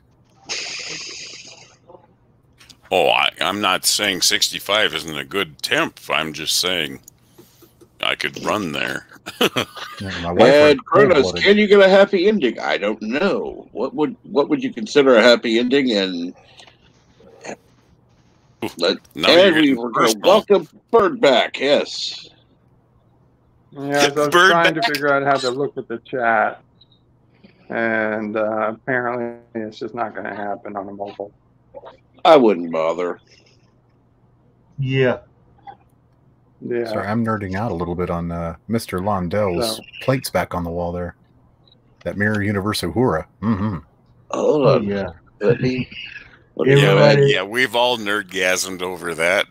Everybody likes Uhura's naughty twin sister. Okay. What's there not to like? I know. That had to have been one of the first belly buttons shown on television, right? I know that in I Dream of Jeannie, she wasn't allowed. Yeah, she wasn't allowed at first. I know. I think they changed it somehow somewhere during the show, but her costume had to be above the belly button, or the belly button had to be covered up. Which honestly made little sense in today's terms, but yeah, I don't know where that relaxed, and we got the lovely Nichelle Nichols being able to show hers, but so somebody made the right decision.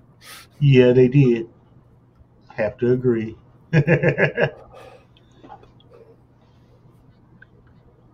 Yeah, so, Captain, I think I'm just going to go listen because apparently this has already eaten through 15% of my battery. Ouch. Yeah, I told you. That's And now that's it's StreamYard for you, unfortunately. Okay, Bird. But- Once you're back in your bed, just come back. Yeah, definitely come on. Let you guys know if you're still there. Okay. Yeah. Good to hear. But all's Take going care. well. I'll talk to you guys later. All Later, right. Good luck, Bird. Bird. Take care. Have Come fun, on. Birdman.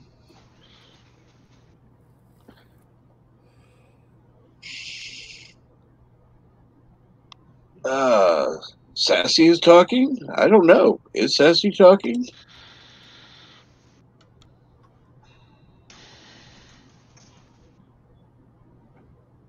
I don't know. If who is talking? Sassy. Sassy. I don't know. By the way, Michael, I love your background. We have 2 Stargates on the screen. Oh, I've got a door to reality open here. Hold on. Oh, door to reality. There we go. Yeah, they let me film in the gate room. Of course. Yeah. Nobody likes Stargate. How do they call it? Embarkation room or? Yeah, that's the word. Yeah. Military's always got to come up with a fancy word for something. Yeah. They love those and their acronyms. I think they mentioned it for the first time only in that episode. That was like the follow-up to. Yeah, O'Neill always just called it the gate room at that point. Yeah, the gate room. Yeah, the gate room, and when they were in the future, where everybody was sterile, and they actually had to send a message back to the Stargate. When the Cheyenne Mountains were already a museum, and they used the Stargate like publicly for interstellar travel. The one race that wanted, it was a 2-parter between like 2 seasons. There was the first part when they met the race for the first time, and then. It wasn't the episode 1969, no, but it had as well only a number in the title. The 1969 was the one when they traveled to the past, where they reappeared under the missile there. I know what episode you're talking about. There was the episode where they had actually met the people, and then there was an alternate universe type deal where they found out that they would sterilize the population on a planet. Yes, that's the one. Yeah, that's the one. Because they just wanted to exploit food resources. I know what you're talking about. I can't remember the name of it. The title. Yeah, I'll have to get out of here in a couple of hours because Jack has a 10 a.m. tea time. Him and Teal'c are golfing again, I think. Oh, have you heard about the relaunch? I know that they are planning a new series, and the last video that I watched was from. I keep forgetting the name of the channel, but the 2 guys, brothers or cousins, they have a great channel. Jeez, what's the name of the brain farts? Literally brain farts all the time. And they said something. They said something in the video that they are right now on Chevron 5 with the preparation of a new show. So last thing I saw was a interview with Christopher Judge about a month ago saying that yes, something's in development. No, it is not a reboot. It is actually a sequel, and that's all he's allowed to say. Nice. I haven't heard anything other than rumor. Yeah, and I'm excited just to hear that part of the news. I am too, kind of, because I love Stargate. Oh, wait. Have you looked at my avatar?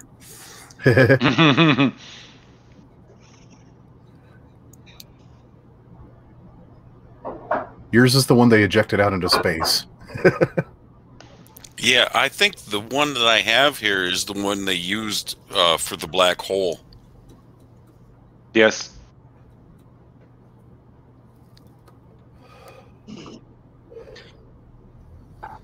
Is the black hole that they wanted to destroy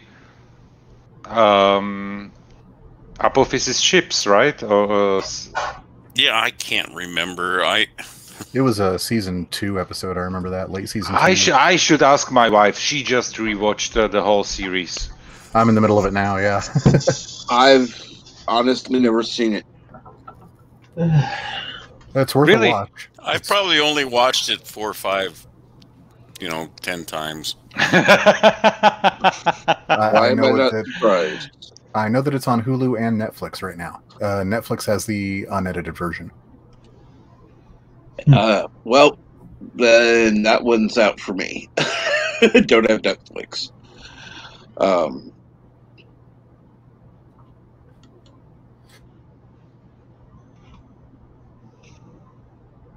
But Cap, you do have the high seas. Hi ho, hi ho. Yeah, I am not opposed to sailing the high seas when it comes to something I want to check out either. You know what? Literally, if there is somebody blocking me from watching something, I don't mind telling them F to F off, and I go high seas. Otherwise, I like to pay for the content that I'm watching, because if they're creating something, they deserve to earn money for what they are doing. So when there was Picard, I had Amazon Prime, because I know that the guys in the stream they know, but since I'm from Slovakia, Amazon doesn't deliver here, or they deliver only a very small portion of things that they are selling, because the closest thing that I can get is Amazon from Germany. And definitely nothing like 24-hour delivery or 48-hour delivery. So it makes no sense. But when there was Picard, I had it because, I wanted to pay for it. But for example, Overdecks, it wasn't nowhere to find. It was not available in Europe. So I was like, F you, So I went for it. The same with the Disney shows like Mandalorian or now WandaVision. Still not available here, and will not be available until August. So, good Lord. So I'm sorry, and I want to watch it. And you know what? It's always it's not even like a joke. It's not even like a joke, because the shows get worldwide praise for how good they are. How can a show get a worldwide praise when it's available in 3 countries worldwide? Yeah. Well, and not 3 days later, you got people doing spoiler reviews and things like that on multiple platforms on the internet. Or in the same morning. Yeah. Those guys have no tact. I put a 48-hour moratorium on spoiler reviews. You know what? I don't mind spoiler reviews if they don't spoil it in the thumbnail or in the name, and when they say this is going to be spoiler review. So in that case, if I don't want to watch it, I'm not going to watch it. Right. Or then there are channels who are doing reviews and they say, okay, now it's spoiler-free review, and I will notify you when I get into spoilers. And then you can turn off the video. This is something that I don't mind. I won't forgive LDG. LD, if you are listening, I will not forgive you the reveal or the spoiler of Luke Skywalker being in the last episode of The Mandalorian. Nope. Because he literally named named the video "Look Who's Here," but not LOOK, but LUKE. Yep. Look who's here, and I was furious. Oh, trust me, I was moments away from coming on my stream, and I see this posted. It's like, you son of a bitch. 5 fucking a.m. and you can't even wait. So I was not happy that day. I'm not saying it's forgivable, but people were damned excited. Excited. I get that. I just don't care anymore. I just don't. I mean, I like the 6 movies that came out, and nothing's going to spoil my enjoyment of them. But for me, otherwise, Star Wars is dead. I did not enjoy those 6 movies. The Mandalorian was kind of the last rope I was letting out for them, and over the course of the past 24 or 36 hours here, they've pretty much hung themselves with it. I am done. And I honestly think there are going to be a lot of people that are, well, okay, I'm done.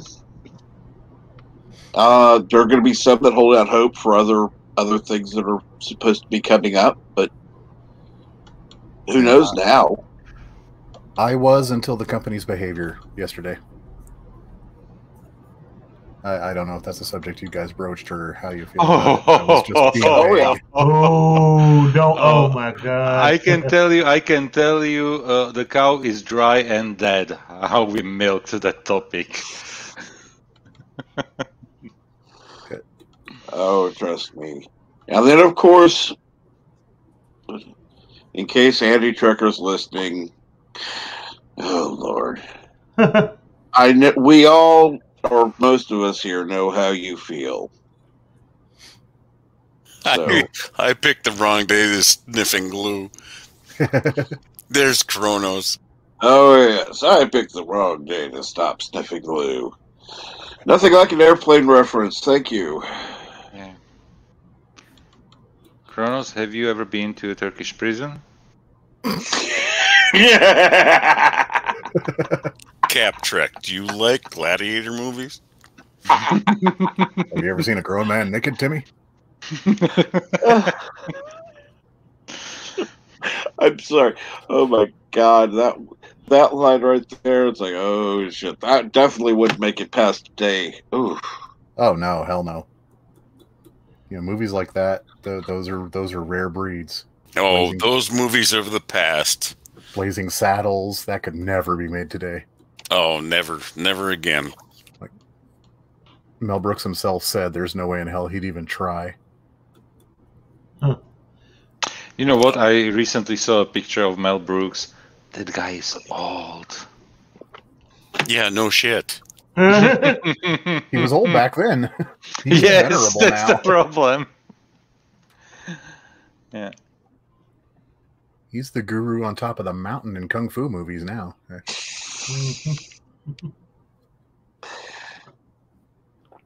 Well, you know, he could actually be Yoda today.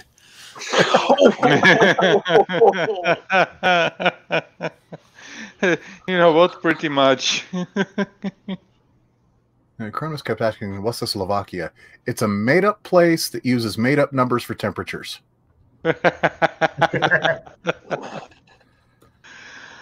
How dare they use something simple like base 10? And actually, right now, I'm in 2 places at once, and none of them is Slovakia. And I mean virtually, because one computer is connected to Ireland because it's the work computer, and the second computer is connected to Austria because, yeah, high seas.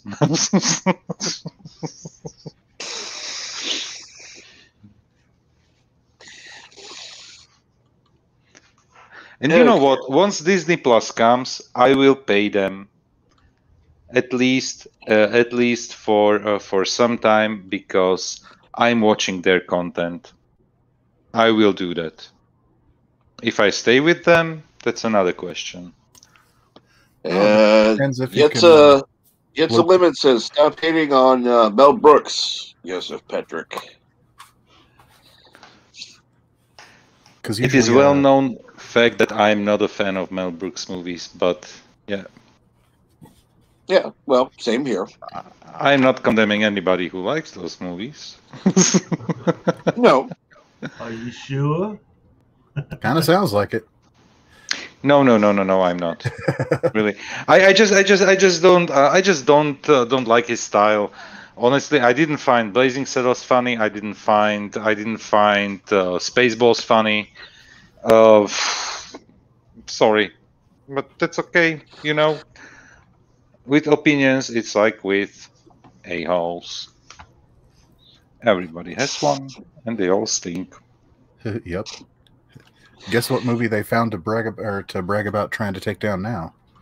What now? Tropic Thunder. Oh, of course. Only now? Only now, yeah. Only now. So some Tom Cruise is getting some hate finally. Nope, not Tom Cruise. RDJ. RDJ. Yeah. It took them like 15 years. Mm-hmm. Wait, Joseph doesn't like Mel Brooks? Funny? Unsub. Yeah. Kronos, if you unsub from me, you will not see any of my videos that I don't put out, you know. Yes, you will not see any of Joseph Patrick's non-offensive content because he has zero content to offend. I had like 25 subs for like 7 years and had no content on my channel at all. So 60. I'm at 61 with no content. I don't know why. I don't know why people sub to me, but it's I very much appreciate it because I think it's a mutual agreement. They are sub to me, and I'm not bothering with them with notifications like new video, you know. Oh, I had to turn notifications for most channels off. Just straight up off. Otherwise, my phone would explode. I've got like 250 subs right now. That's the thing I wish that YouTube would change, where I could get notifications on the computer but not the phone, type of thing. Yeah. Isn't there such an option in the YouTube app on the phone? No, I haven't seen that. Well, I don't have a phone, so. They're all connected to the same Google account, so it sends the alerts to that, and then whatever apps are connected to Google get the notification. Because I didn't check it. I know that I was playing with the settings yesterday. I didn't check for this one specifically because I didn't care. But there are certain settings that you can do device-based. Certain settings that are device-based you can do in the app. Well, the people that program those are smart. I'm not accusing Google of being smart.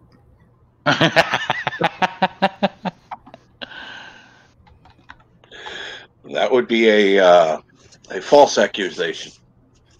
And we don't want to make any false accusations against Google. No, by no means.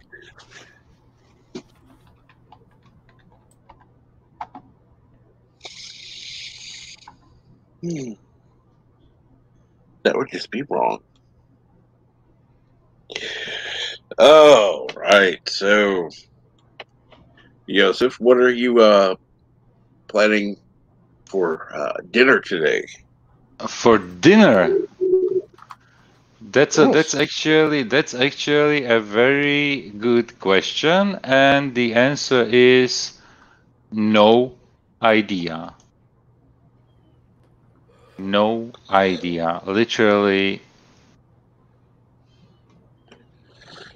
But it should be something else than breakfast. Yeah.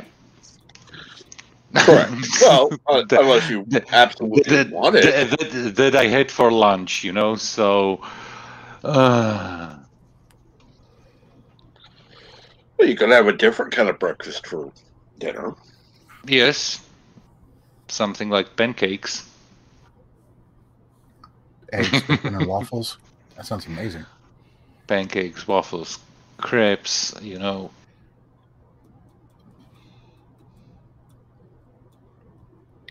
Nice 4-egg Denver omelet or something like that. Yeah. Yeah, just don't say blue waffles. Don't Google that, people. Don't.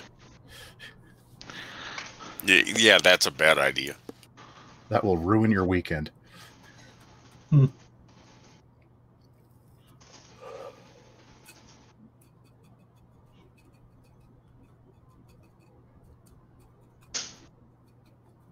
Oh, guys from Czech Republic are chasing me here. That's nuts. Why do you want me to work on a Friday afternoon? Nice two people. Ribs with thick fries and iceberg salad. Ooh.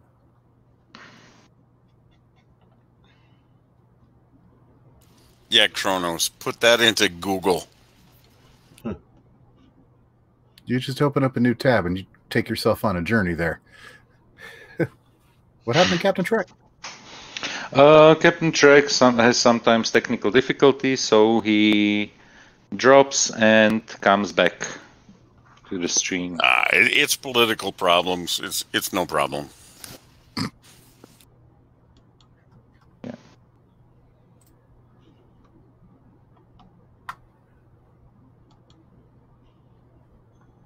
I'm looking up on YouTube right now. I figured it's probably just easier to ask. Mr. Londell, you got yourself a channel I can check out? Yeah. Actually, a busy one.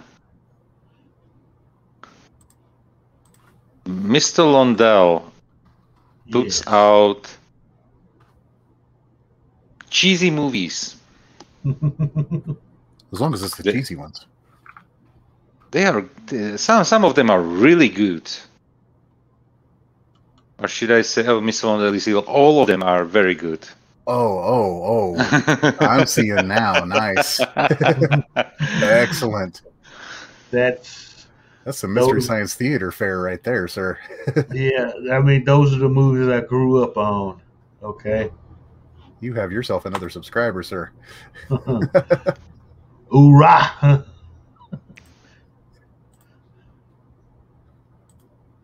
Oh, all the way up to Trancers even. Nice. And Michael, can you put your channel into the either chat or private chat? I'm not sure if you have a wrench. I do not have a wrench. So you, but you can put it into the private chat, and I can then take it and put it into the public chat. And after Cap Trek comes back, we'll probably find you a wrench somewhere. Mm-hmm. There you go. We'll scrounge to the floor. Thank you very much. Thank you. I just clicked on it and I was like, oh, will it kick me out from... Okay, no it didn't.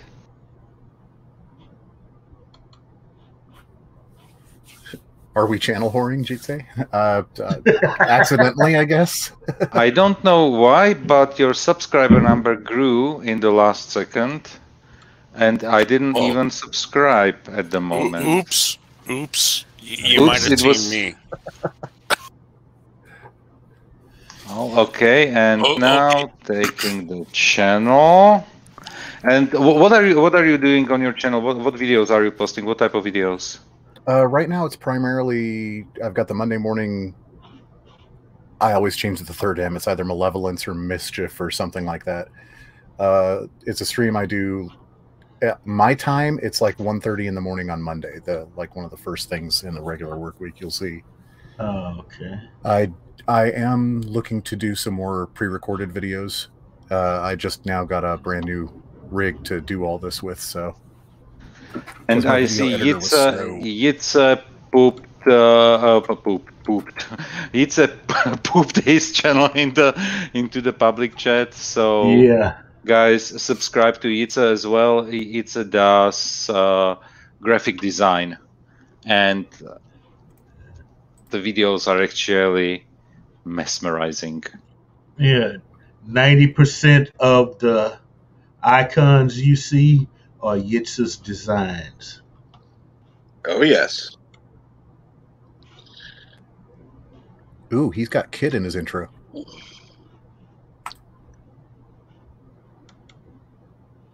and says and other stuff. Yeah, for example, how to pronounce his name.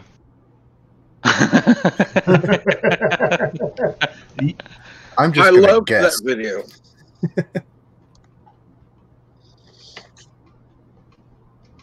Yeah, Yitz's Katie video when he was building that, that avatar. I was just like, wow. Like wow, when he was putting the tornado and putting all those levels of shades and everything on it, was wow. And he did a new one for Rosetta that was interesting. Yeah, I saw part of it. I didn't see it all. He did one that was more clean. Yeah, definitely. Why is JP singing U2 lyrics in the chat? That's a good question. I mean, I'm not going to denigrate that, but he's not on panel doing it. Just curious at this point. Oh my goodness. I am not a U2 fan. Yatskafle. Okay, Michael T. Michael T, I have a question for you. Certainly. Do you want to have a new Stargate franchise or a new Stargate, runoff? Again, if it's a sequel and they're getting the original band back together, I'm excited to see it. Yeah. Oh, the original band's too old. I mean, you got it. Everybody's at least a lieutenant colonel. That's not going to work. That wouldn't work for Judge is involved, so. Or it can even be like a passing the torch sort of situation where it's like them and Ben Crowder and all those guys who are like training up new teams and stuff like that. I imagine by the time that they do this release that like the Stargate's public knowledge, so.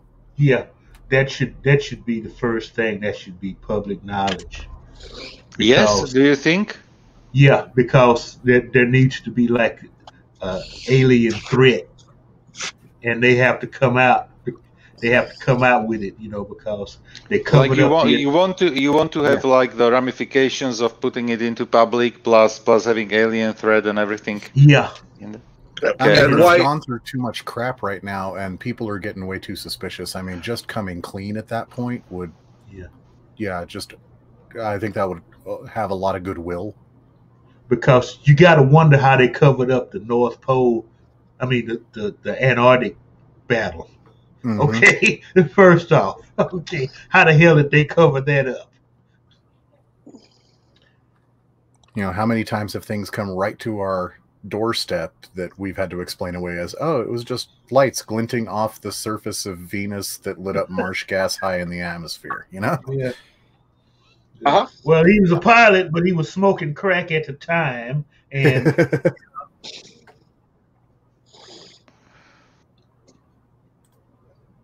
yeah, the first threat was immediately there in the first season. Mm-hmm. Have a good night, JPs. Yes, have a good night. Yeah, good night, JPs.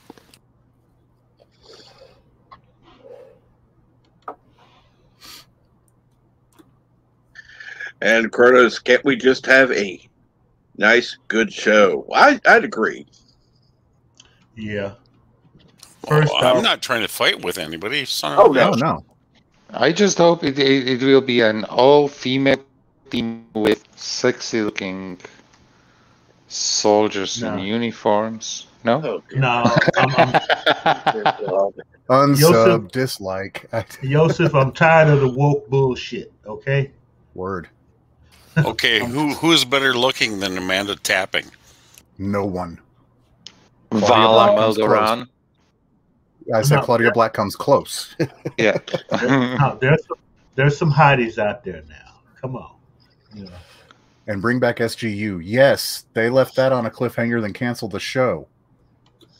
The actor I guess Simone would actually be in that Brew, but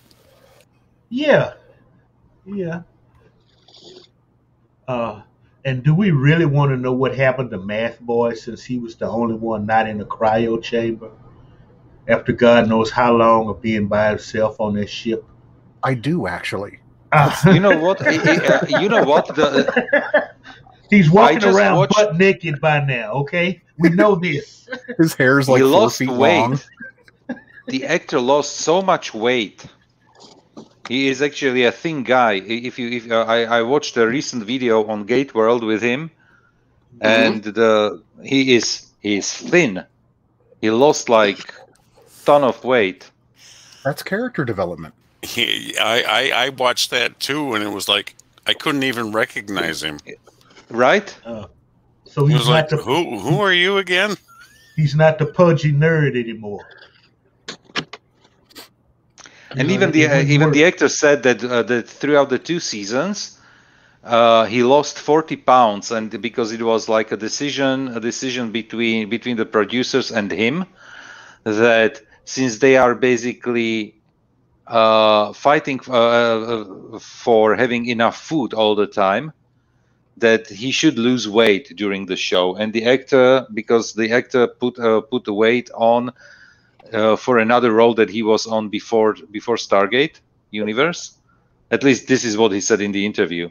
Right. And so that it was a conscious decision, and that between the first episode and the last episode, he lost like 40 pounds. That makes sense. You start off in SGU season 3 with that actor again coming looking out like Robin Williams did in Jumanji. You know, that's character development. We pick up from there and we go, what happened to him? Okay, did I ask you this, Michael T? Did you like SGU? It was a slow burn. I'm not gonna lie there. It didn't punch me in the gut right out the gate.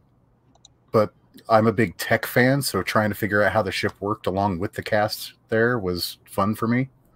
The whole solar scoop for refueling was a great idea. I loved that. Yeah. A mobile 9-digit gate. Wait, what? And we never did figure out what this ship was really for. And I want to know that. Wasn't it for seeding gates? Oh, no. The seeding gates our ships were different. They were smaller.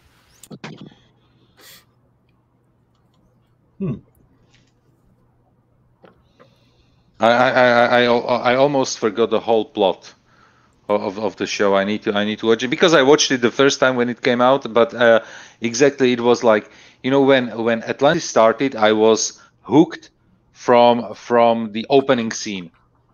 Yeah. And here it took me like many episodes to get in. I somehow liked the character of Carlyle. Robert Carlyle's a great actor. Robert Carlyle's character. I loved Dr. Shoot Me. What's his name? But all the other characters, it was so hard to get into it. They were a bunch of whiny ass scientists. Yeah, I only remember Robert Carlyle on Math Boy, so yeah. I liked the idea with them communicating with Earth through the stones. Many people didn't like it, and I thought it's an interesting concept. It was just weird because you got somebody. Okay, some dweeb shows up at your door to visit you about your son, and he's talking just like your son, but he's not your son. Okay, what the fuck is going on? That would be the first thing that came into my mind. Okay. Didn't they brief the people at home on that? Some of them yes, some of them no. See, and then you had Lou Diamond Phillips banging old boy's wife. Okay. That was okay, and I loved it when he came back as somebody else and beat the crap out of Lou for doing that. Even though it was him in Lou Diamond Phillips's body. Yeah. I loved it when he came back as that other guy just beat the shit out of him right there outside. I was like, yeah. And hello, not Ryan Johnson. I mean, and let's be honest, Lou Diamond Phillips' character deserved a beating in general anyway. But yeah, he was a damn prick. Yeah. Well, I'll always say that La Bamba was never meant for that show. Stop calling him La Bamba. You've heard me before, haven't you? Uh-huh.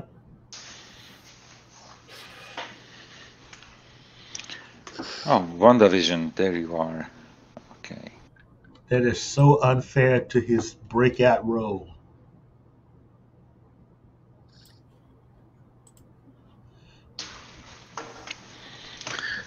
And now Ryan Johnson, hope everyone's having a great Friday so far. Well, so far, so good. Mm-hmm. But overall, yeah, I am excited to see a new Stargate show, especially considering like what we know about it so far, or at least is rumored, is that it is a sequel and not a reboot. Good. Absolutely. I'm tired of these SJW's versions of good story writing. Okay. Mm-hmm. I mean, I know I do carry the label of fandom menace, but I always hold out hope. You know, I will always check something out first, at least.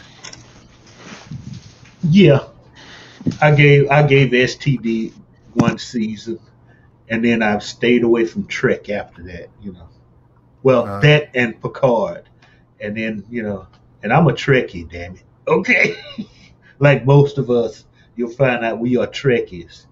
But I'm a big fan of Star Trek too. I mean, Star Wars is my bread and butter, but I'm a big Trek fan. Been following Captain Foley for years and that kind of thing. Hell, I fan designed a starship.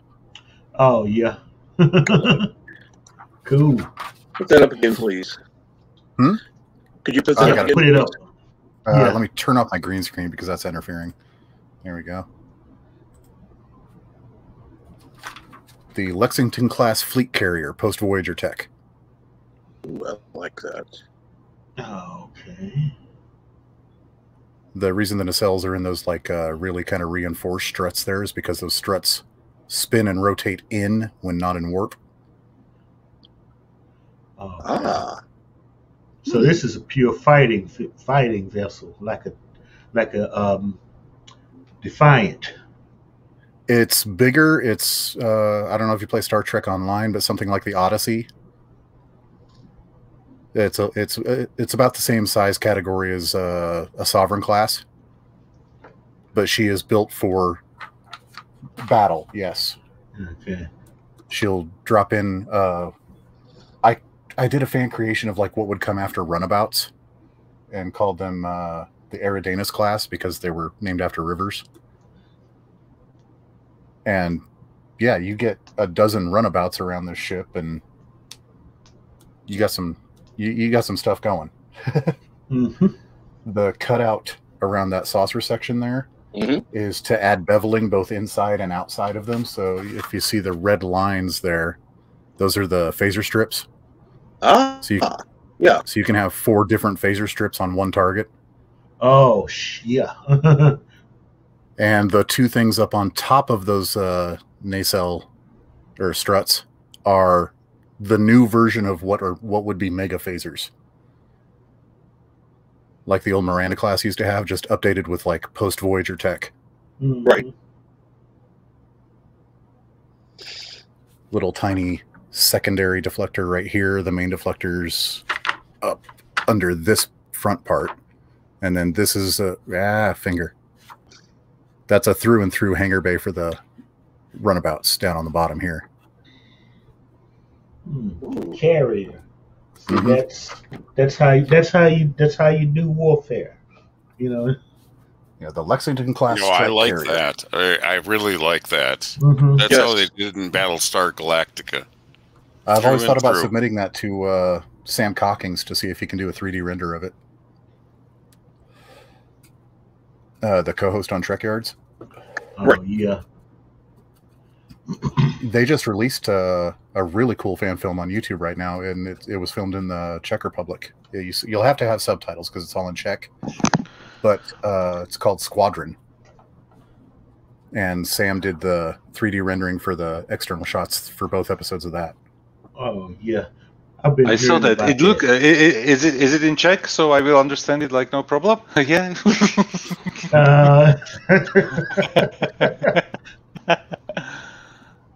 I will. Okay, you might not need subtitles, but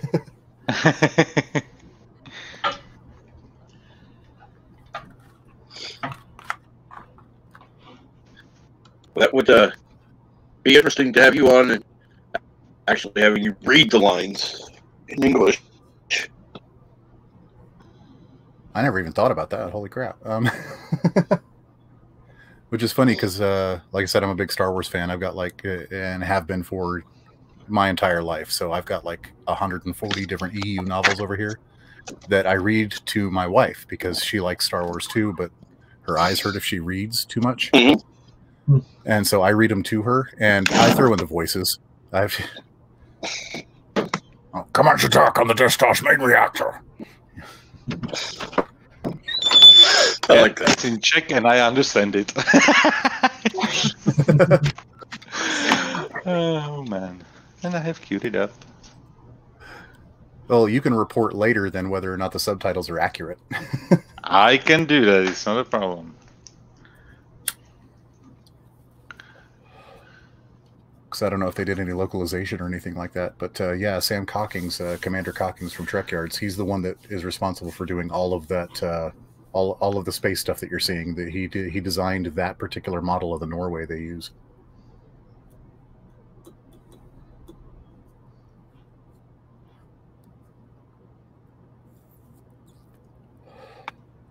That sounds good. I'd love to watch it. Of course, I'd love to have Joseph watch it first. Tell us if there's any inaccuracy. Captain, you are roboting, heavily roboting. Okay. I'll be back again. Ah, my Discord's going nuts. Everybody must be waking up over here. My Discord goes off about 2:30 in the morning every morning. It's like, oh god damn it! I don't want my phone here, and I try to mute it, and it doesn't work. So yeah, I'm on Rosetta's Discord, so all of that's going on there.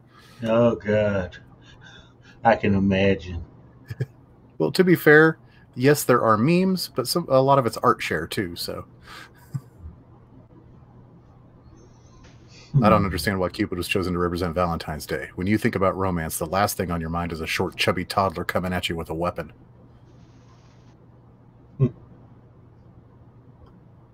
If a tree falls on your ex in the woods and no one's around to hear it, you should probably just still get rid of the chainsaw.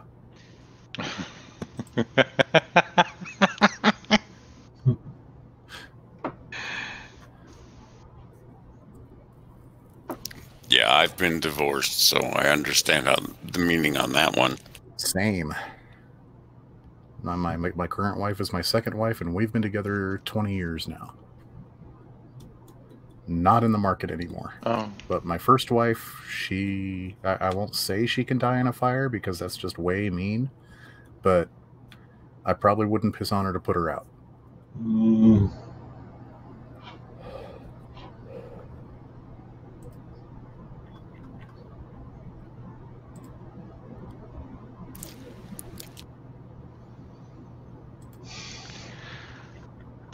I'm dealing with goldfish here. That's just horrible. Those are delicious. You know what? But those in the human form. Literally, I pinged today a guy in UK that I need a response that I'm waiting for like over a week.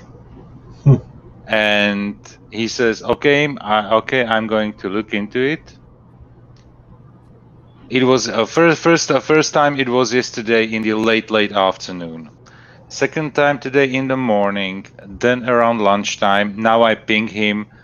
I need a response because the other guys are pinging me every 30 minutes here. And he asks me literally, which deal?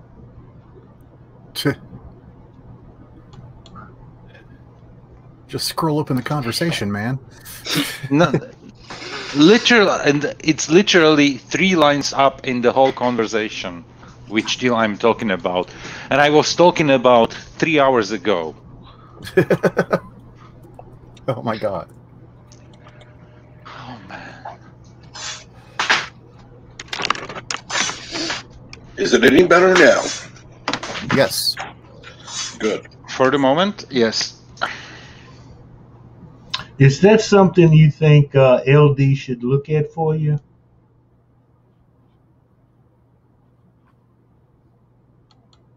That was a question for you, Captain Trek. But Captain Trek is muted right now.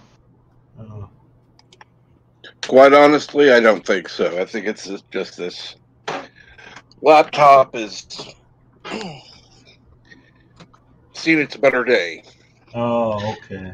And is it like overheating, or why is it doing it? What do you think? You have an idea? Part of it is there is some overheating, yeah. But And do you have it on a hard surface? yes, I do. But I try to have it partially off so that there's some circulation. No, you know what? These things don't come with damn feet. I'm literally using for my work notebook that is supposed to be like a business system running for 12 hours a day, like no problem. I'm using one of those pads with ventilators built in, like the cooling pads. And it's helping because when I forget to plug it in, the notebook, it happened to me as well in this stream. After like half an hour, it starts throttling down the CPU performance because it's overheating. And when I plug it in with the cooling thing underneath, it runs stable the whole day. But it needs the external cooling, and it's a good thing. And you should look into it because it's not even those things like expensive. Give me a second. I will Amazon.com because it's plugged into a USB port. Cool. So it doesn't require like external power source or something.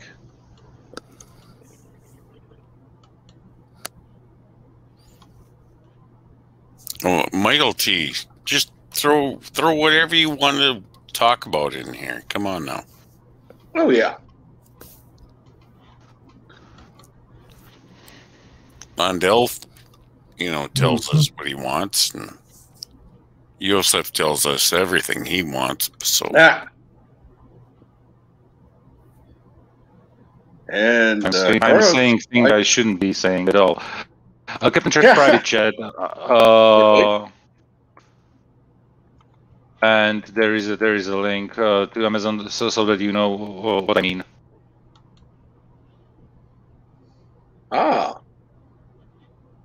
Ooh. Literally those cooling pads, and it helps. It literally helps keeping the temperatures down when you're not cooling. And then you see it's like $30. Yeah. In average, there I see $23. And most of them are really quiet too. And it's I'm not saying it's completely quiet. You hear it, but it's not like noisy or something. Do you hear something coming from me that it would be that would cause some noise in the background? No. And it's there.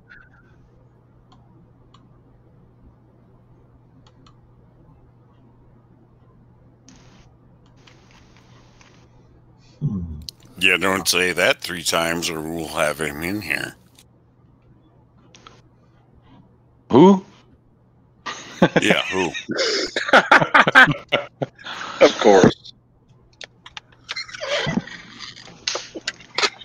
Son of a deleting. bitch. There's the hoo-hoo. You say, my laptop had a month of shutting down due to overheating when launching certain games. After deleting some background apps, it stopped doing that. Well, that's why you can't have that desktop stripper on. It takes up way too much CPU.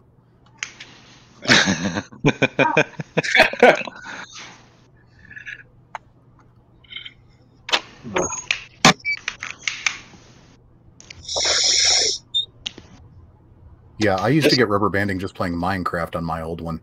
I'm so glad I built this new one. Yeah.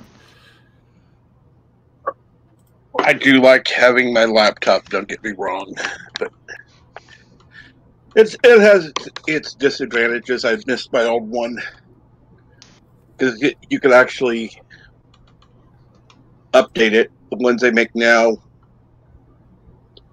can't even remove the back. You know what is really crazy that in the last 3 to 4 years it completely disappeared, the possibility of changing your battery without unscrewing the bottom of the notebook and changing it like that. It's the obsession of making everything as thin as possible. So they just created those batteries that you cannot remove. Yeah. just by clicking it out, and you literally need a screwdriver and not being afraid of doing it. Yeah. Another thing, you can void the warranty doing that now. You know what? I don't know how in the United States, but you are not losing your warranty in Europe. You are not losing warranty by opening something. If you damage something by manipulating with stuff that is inside of the product, it's basically the same as if you break your phone. It's not covered by warranty. But otherwise, there is like those warranty labels, of warranty like void if removed or something. They can put it on, but it has zero legal meaning having it there, because it's your product and you can do whatever you want to do with it. And and replacing a battery has no impact on the warranty. There are certain parts of a notebook that are when you talk to the tech support, if you have warranty, for example, I'm working for Dell, so it is, we have something that is called CRU and something that is called FRU, customer replaceable units and field replaceable units. If it's an FRU, it's literally only something that a certified technician can do, something like replacing your mainboard, for example. And most of the current notebooks are basically a mainboard with everything on it. Yeah. But if it's something like a battery or if there are like memory modules that you can upgrade, you can do that, like no problem. It's customer replaceable unit. And if you are out of warranty, you can order for the full price, or you can buy it on eBay like a mainboard. And there is, for every single system, there is a tear down video on YouTube, or even on a Dell page, technical page, you find the video. And but HP is doing the same, like Lenovo and everybody else. So you can basically strip down videos how to, and it's not like strip clubs. It's really. And I'm not saying people can't do it, but yeah, depending on where you get it from, here is where the main problem is. Things like Best Buy have a service program when you buy the tech that they won't do it. That they follow the company's guidelines on it and things like that. Like PlayStation or Xbox will also have like mounted on one of the screws that you would use to take the shell off has that crazy little holographic sticker on it. Uh-huh. That lets the service tech know you opened this, and if they see that that sticker's been damaged, they're like, okay, but this isn't covered by our service program. You'll be paying price for what we do. You know what? But honestly, if you have a warranty, and if you have a warranty and it's a clear warranty problem, why should you undergo the hassle and work on that product if you can just you can either get a technician to your address, or you can bring it in. I suppose my faulting is the fact that I'm not a tech savvy pro by any means, but I'm certainly tech savvy enough to identify what the problem with my system is, and I'm like, okay, I can take care of that, and I'll go to do it. But like even something a simple modification, pure aesthetic modification to like game consoles will mess with that. Like if you want to spray paint your PlayStation another color, you want to take the shell off of it to do that. Taking the shell off alone, you'll have to disconnect that particular screw. And it's just like, well, fine. I did it anyway, but yeah. And this has and this type of modification within the EU has no impact on the warranty. And hello, Andrea Seabrook. Andy, now in DC. Not in CR, but in DC. Hi, Andy.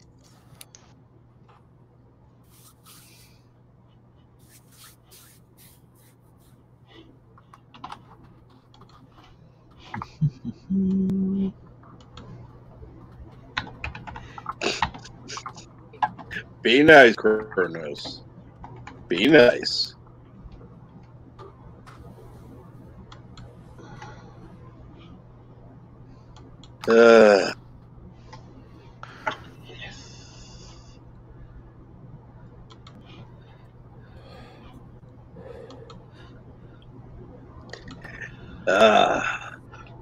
Oh, Jesus. I'm just reading Kronos.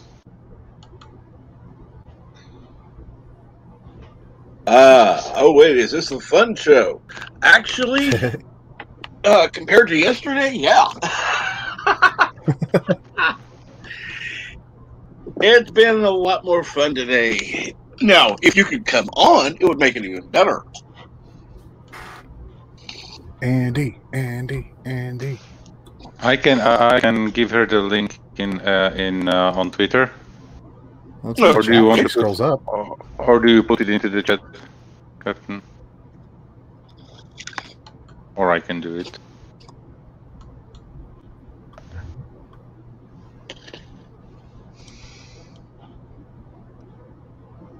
No, it doesn't look like anybody without a wrench can say asshole. You can put the dollar signs. Yeah, people with a wrench can get away with a little bit more. But then there's also like automatic YouTube moderation that happens sometimes too, even to wrenches.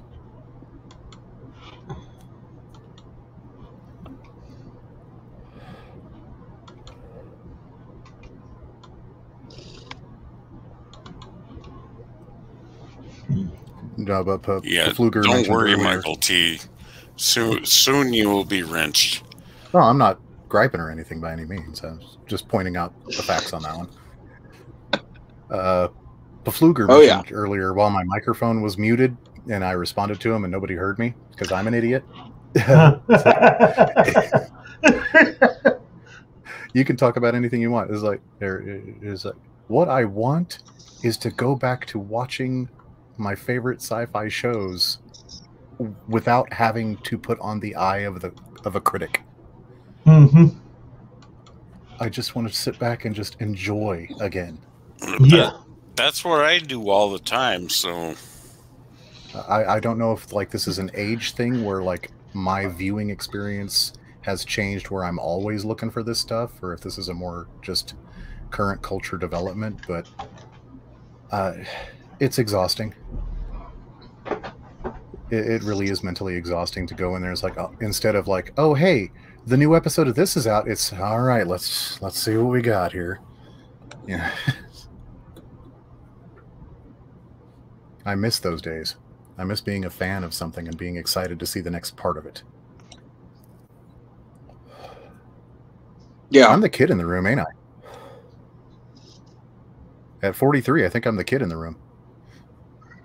I don't know. What was that? Yeah, give me a second. I don't know. I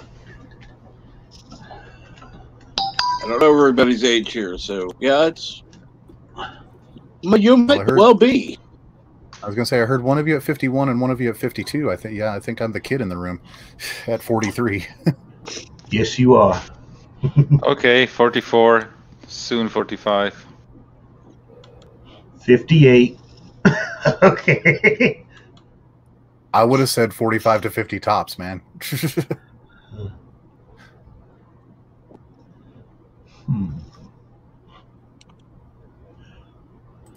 Let's see. But you're the only other one on camera, so yeah. No, I'm not turning on my camera. My hair is messed up, not coming on camera. Hats. Yeah, hats. Come on, I got headphone hair. I'm not complaining. I got headphone hair like as well, but the problem I is get it, Joseph. Hats. Oh, good price too. Okay. And let me quick. What are you checking, Mr. Lundell? Got somebody backstage. Let's see who's here. And here we go. Hi, Andy. Oh yeah, I freaking like it. Hi. Good Andy. morning, Andrew. Good morning, Andrea. And that Nigel movie guy is in the chat. And if you unmuted Andrea, it would be nice. As long as she's not outside dealing with an Alfred Hitchcock movie today. Well, she's no longer there, so that's Huh.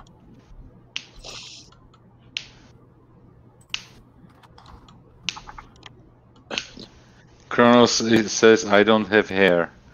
You know what? You save money on a barber.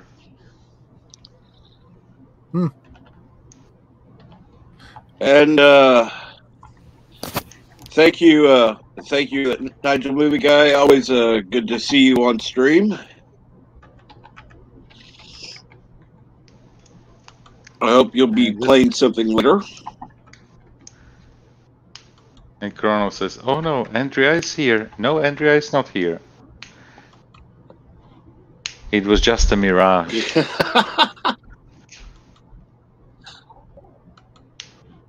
And Michael, you are muted. Oops. I don't remember if it was this streamer yesterday that she was dealing with an Alfred Hitchcock movie. Okay, now I have to wait a second. Let's see what's going on, Andrea. I haven't updated my Safari, and Safari does on my phone, and Safari does this weird thing where it stutters for a couple minutes, like 30 seconds. Well, we can hear you If clear. you can hear me, there. Now it's done. Hi. Hi. Yes. So here's the trivia question of the day. What is the first thing that I did, that my daughter and I did when we got to the United States? What is always the first thing that we do when we get to the United States? I'm guessing protected yourself from a bird attack. No birds. I am now sitting in snow. Junk food. Did you get something to eat? Yes. Something that you don't have in Costa Rica. Yes. What is it? You were right. Was it Jedi who said junk food? Somebody said junk food also. Oh, yeah. That was Mr. Lundell. Yeah. So what was it? What was it? That's a good question. I have no idea. McDonald's fries. Nope. Subway. Yes. Nope. We have Subway in Costa Rica, actually. You have Subway in Costa Rica. Okay, what you don't? Burger King? Whataburger? Nope. We don't have Whataburger in DC either. Oh, missing out. Yeah. No. It's the very best fast food that ever existed. What is it? Arby's. Nope. Come on. Those are some low Bugs. standards if that's your best junk food. I'm going for something. I can't think. I don't know. Hot dog. A hot dog. I was thinking hot dog, but Nope. nah. Taco Bell says Kronos. Chick-fil-A, baby. Oh. Chick-fil-A. Chick-fil-A. Word. Yeah. Oh my God. It's like heaven. It's like little gold nuggets of heaven. Honey, Chick-fil-A. Crispy chicken now. Oh, she's at work. Dang it.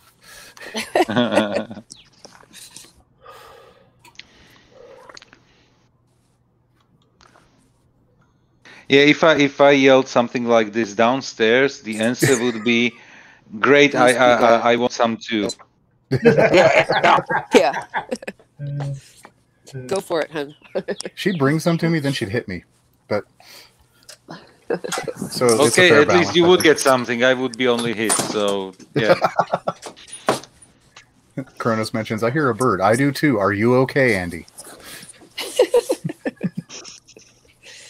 All right. By the way, yeah, there. there is some tweeting in the background.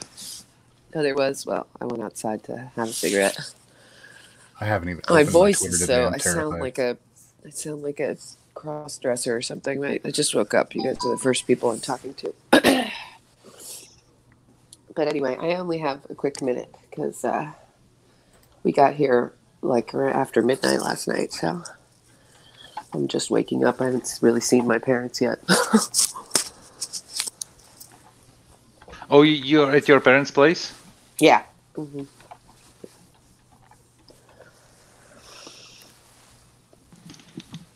Well, I hope you enjoy your visit there at least. Thank you. I will. So, and Andy, how did you decide with the cat? Did you leave it or take it? I left the cat. Oh, you left the cat. Yeah. Wise decision, I can tell you so much. Yeah, I think so too. It's just sad. But In a month, you will be reunited. yes, this is true. All right, friends, I'm going to go back to listening to you guys for a little while, and then Okay. I'll see you guys later. Have a great day, Andrea. Take care. Thank you. It's good to see you all.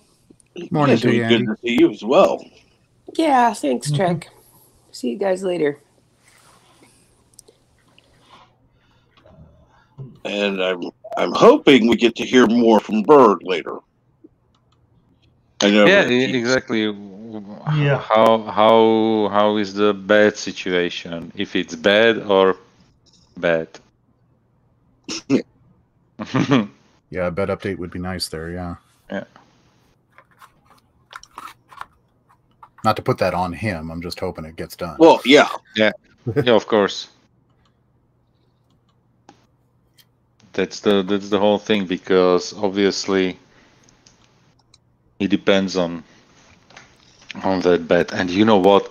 Just when you think about it, how much a new bed costs. Like when he said like 50K, I was like, what the? Yeah. As I said, for 50K you can buy a cabin here, not only a bed. For 50K, you can rent somebody to put you in what position you want. Yeah.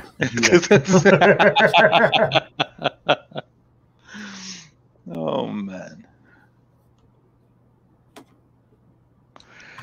Yeah, unfortunately, that with what he needs, man, that would be difficult. Whoa. I heard Yes. a child. Oh, yes. I heard a child Oh, being yeah. murdered, possibly. No. Screaming bloody murder, yes, but no.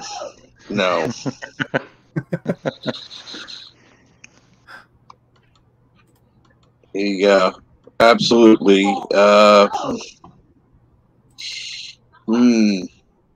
Misbehaves, I will say that. But Bruno says I could pay for stuff. Bird needs some help, and that's true. I don't have the link for it, but I do know there's a GoFundMe regarding the bed repairs and bed replacement costs. Yeah, I know Jedi Bill's got it, but I don't. Yeah. So, but the good thing is that they are able to fix the bed. Even what Bert mentioned in one of his streams, that the worst case scenario would be something like 3K if they had to replace like everything that is not working on that bed, which is where Bert said that he is happy with that number, because it's definitely better than buying a used bed for something like 10K or beware a new bed for 50. yeah, a used bed for 10 and just have it go through the same problems in a year or so from now. Yeah. I mean, he's had this one for 11 years. Yeah, it's. Yeah, and he mentioned that the bed was like 27, 28K when he bought it. Plus probably some upgrades and everything. Yeah, that's just unimaginable. Yeah, it's insane.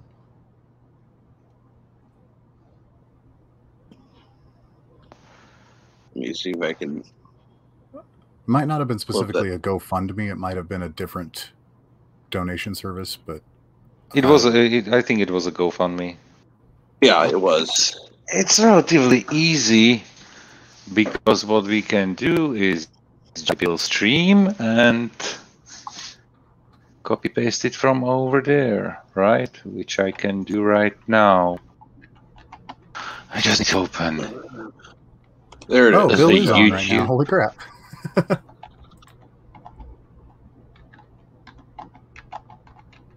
Go to site. And Jedi Bill is on as well. It's Mink. And here is the link for. Here it is. Yeah, he just started like. Thank God for history. Yeah.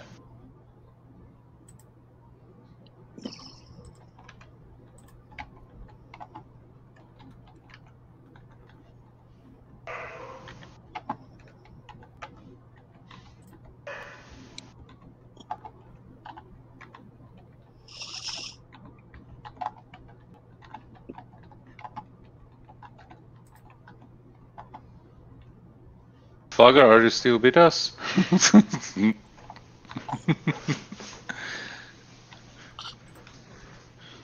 Oh, I don't know. Is Flugger still with us? His avatar is with us. He fell asleep on stream. He just typed in the chat, "Laters, I've been out." He fell asleep. I'm sorry to hear that. Get a good nap. That's hilarious. Andrea, there was an earlier GoFundMe when Bert's mom ended up in hospital, and he was having like people coming to the house,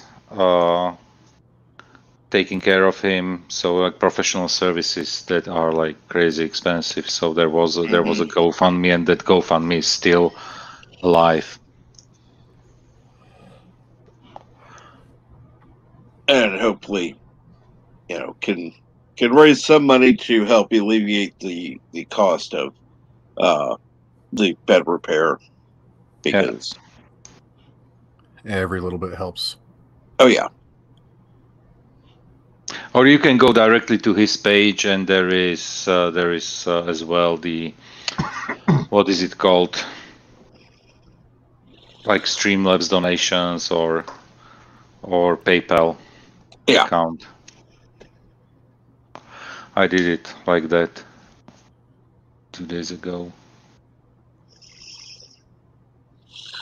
Let me check. He's got all his links there. His Amazon, yeah. Affiliate links, Amazon, Walmart, Target, Hulu, Lego. It's up on his webpage directly. The first when you go to burrowprairie5.com. PayPal donate. PayPal donation. Labs donate and Teespring store. Cool. Yeah.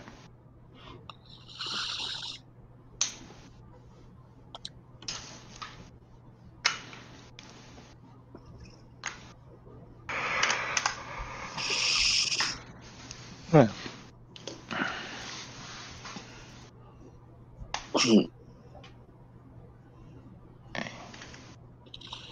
I like that. Makes it simple, makes it easy.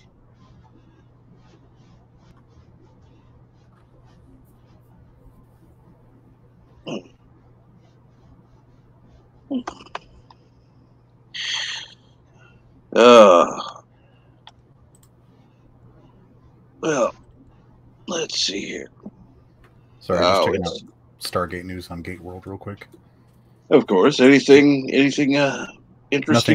Nothing new today. It's just we know that the show is in production and that it is. They're saying it can be considered a soft reboot, though it is continuing the continuity of what has come before from SG-1, Atlantis, and Universe. Okay, and tentatively titled Stargate Command. Okay, who am I going to have to pay to see this? Because it's another service. I know it. Yeah, good question. I'm not sure. Like I said, I know that Hulu and Netflix carry the current streaming co-rights for it, but I don't know about like new show. Hopefully either Netflix or Hulu will pick it up. Somebody I'm already paying for. Right. Well, I canceled my Disney Plus, but I kept my Hulu, so yeah. I so can when do you pick up Amazon Prime then? When do you stream next, Mr. Wendell? 11 Central. Ah, cool. And what is it today? Oh, damn it! What is the name of that movie? Give me a second. It is.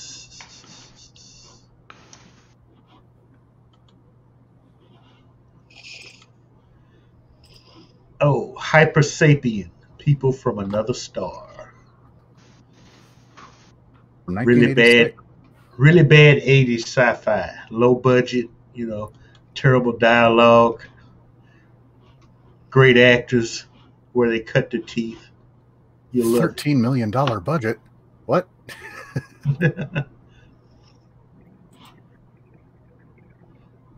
And yet still superior to what comes out today. Yeah.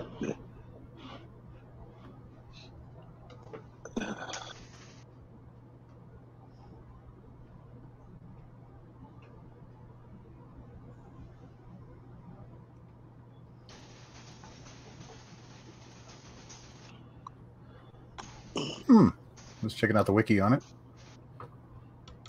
Keenan Wynn's last film and one of the first appearances for Talia Shire.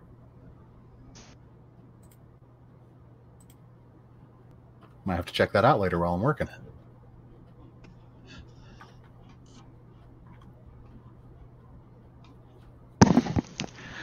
Funny, after probably something like 2 years, I got an invoice from the provider. We have the alarm system in our house. It's connected to it's connected to the mobile network because it's connected to the police and all that stuff. Mm-hmm. And we are paying. I don't know what's the monthly payment there, because I completely forgot, because something like 2 years ago, my wife did forgot to put a comma into a payment. Ooh. So she paid up front something like 2 years. and but it wasn't like a huge amount, because they are charging us, I don't know, something like €5 a month or so. And she, I don't know if she put or whatever amount. Now the invoice is for €1.17. So yeah, she can do it once again, like send them something like €50, and we have another year. Much easier that way. Yeah, because it's basically a SIM card that has like 0 minutes, 0 data, zero SMS, and everything that you when you use it, it will charge you. You know, but now they discarded all those zero cost SIM cards a few months ago, and they created basically something like a very small fee that you have to pay every single month, and but whatever, and the alarm sends basically SMS when there is like electricity outage, or there is something wrong, or basically when there is something wrong with the zone in the house. And we had to actually lower the sensitivity on some sensors, because if you had a fly in the house and the fly flew in a close proximity of that sensor, it immediately triggered an alarm. Yeah, that's actually a good thing. Okay. I've seen one with a spider trying to build a web on it, and it was sending alerts to the guy's phone all day long, but he was at work, so he couldn't even do anything about it. And good morning, Latino Slant. How are you, Polly? But it's nice that if you overpay something, you get a credit for it. You know what? They asked us, should we send the money back or something? Because they contacted us, and we were like, no, just leave it there and just pay it forward. Yep. Yeah, not pay it forward. Just use it for later use. My power company has the same option. Yeah. They even have something. What they do is called a level pay, where it regulates the payment entirely per month instead of like billing you for wattage used. And so during the summer it's way lower, and during the winter it goes up and kind of averages out. So right. So yes, you are overpaying in the summer, but you're doing it on purpose to cover the winter. To cover the winter. It's basically the same with basically electricity and gas bill here as well, because we are obviously not using that much gas for heating during the summer. Mm-hmm. It's literally only for hot water. But in the winter, trust me, I'm spending that money that we overpaid during the summer. I spend it because I like the house heated. I don't keep it like people say. You can save money just by turning it like 1 or 2 degrees lower, and you can wear a sweater or something. And I'm like, no. I want to be in my t-shirt and my shorts. Yeah, I'm like you. To hell with that. I'm at home. I'm going to get comfortable. I want to be comfortable. I'm not going to freeze. You know what? If I say if I saved like hundreds of euros because of it, I would maybe put some thought into it. But it is literally, the difference is €75 a year. So sorry, not going to happen. Right.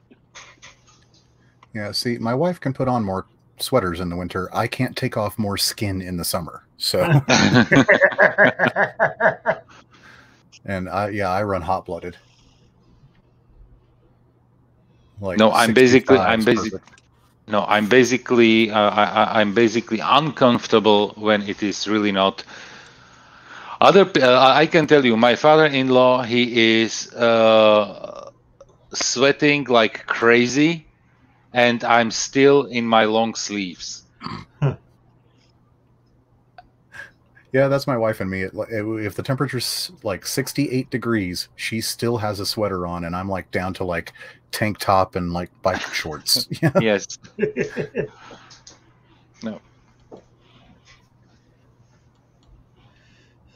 But on the pants front, I don't think I've worn a pair of pants more than a dozen times in the past year. So hey.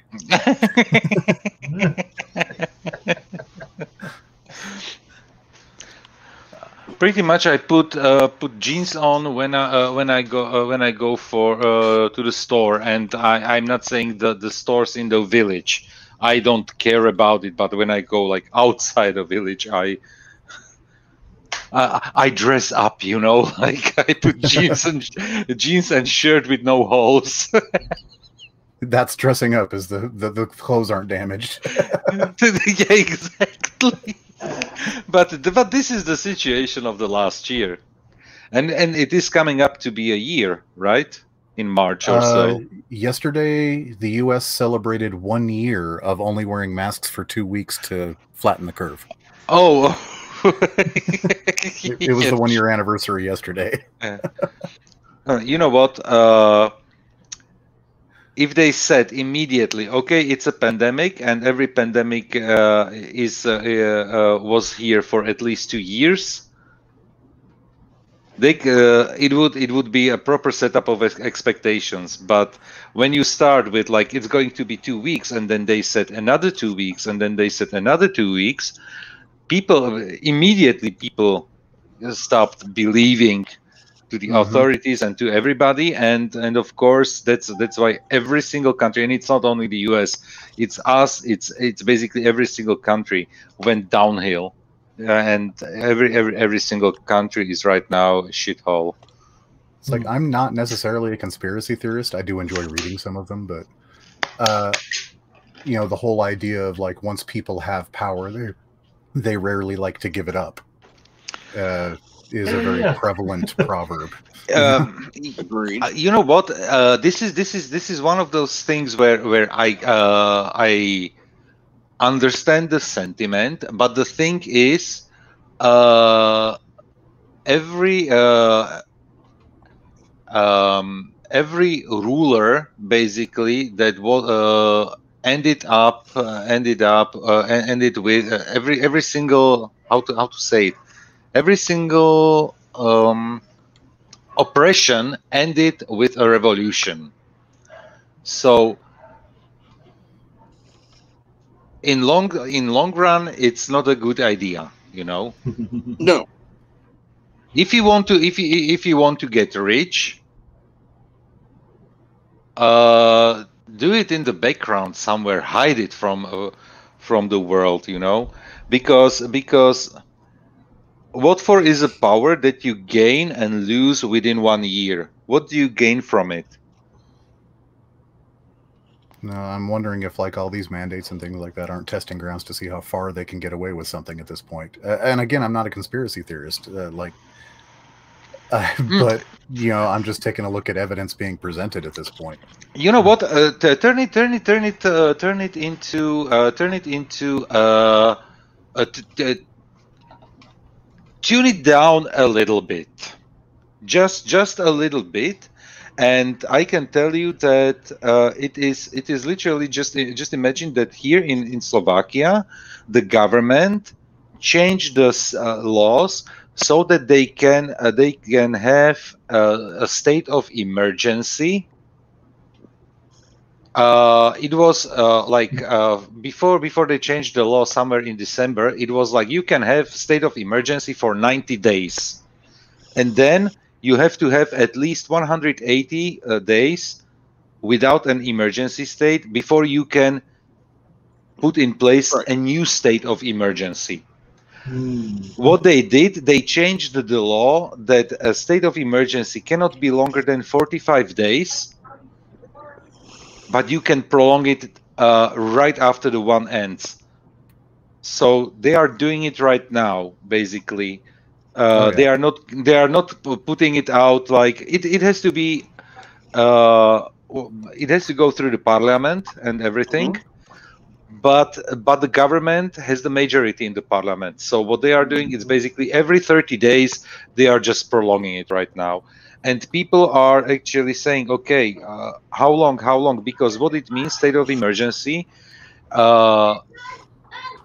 demonstrations are not allowed. So gathering of larger group of people, they can say to doctors. So a doctor cannot say no when they tell him you are now relocating either from your pediatrics to the COVID section of the hospital, or they can relocate them physically from one city to another, and the doctor cannot say no because he is in the critical infrastructure. If there was no state of emergency, they couldn't do it.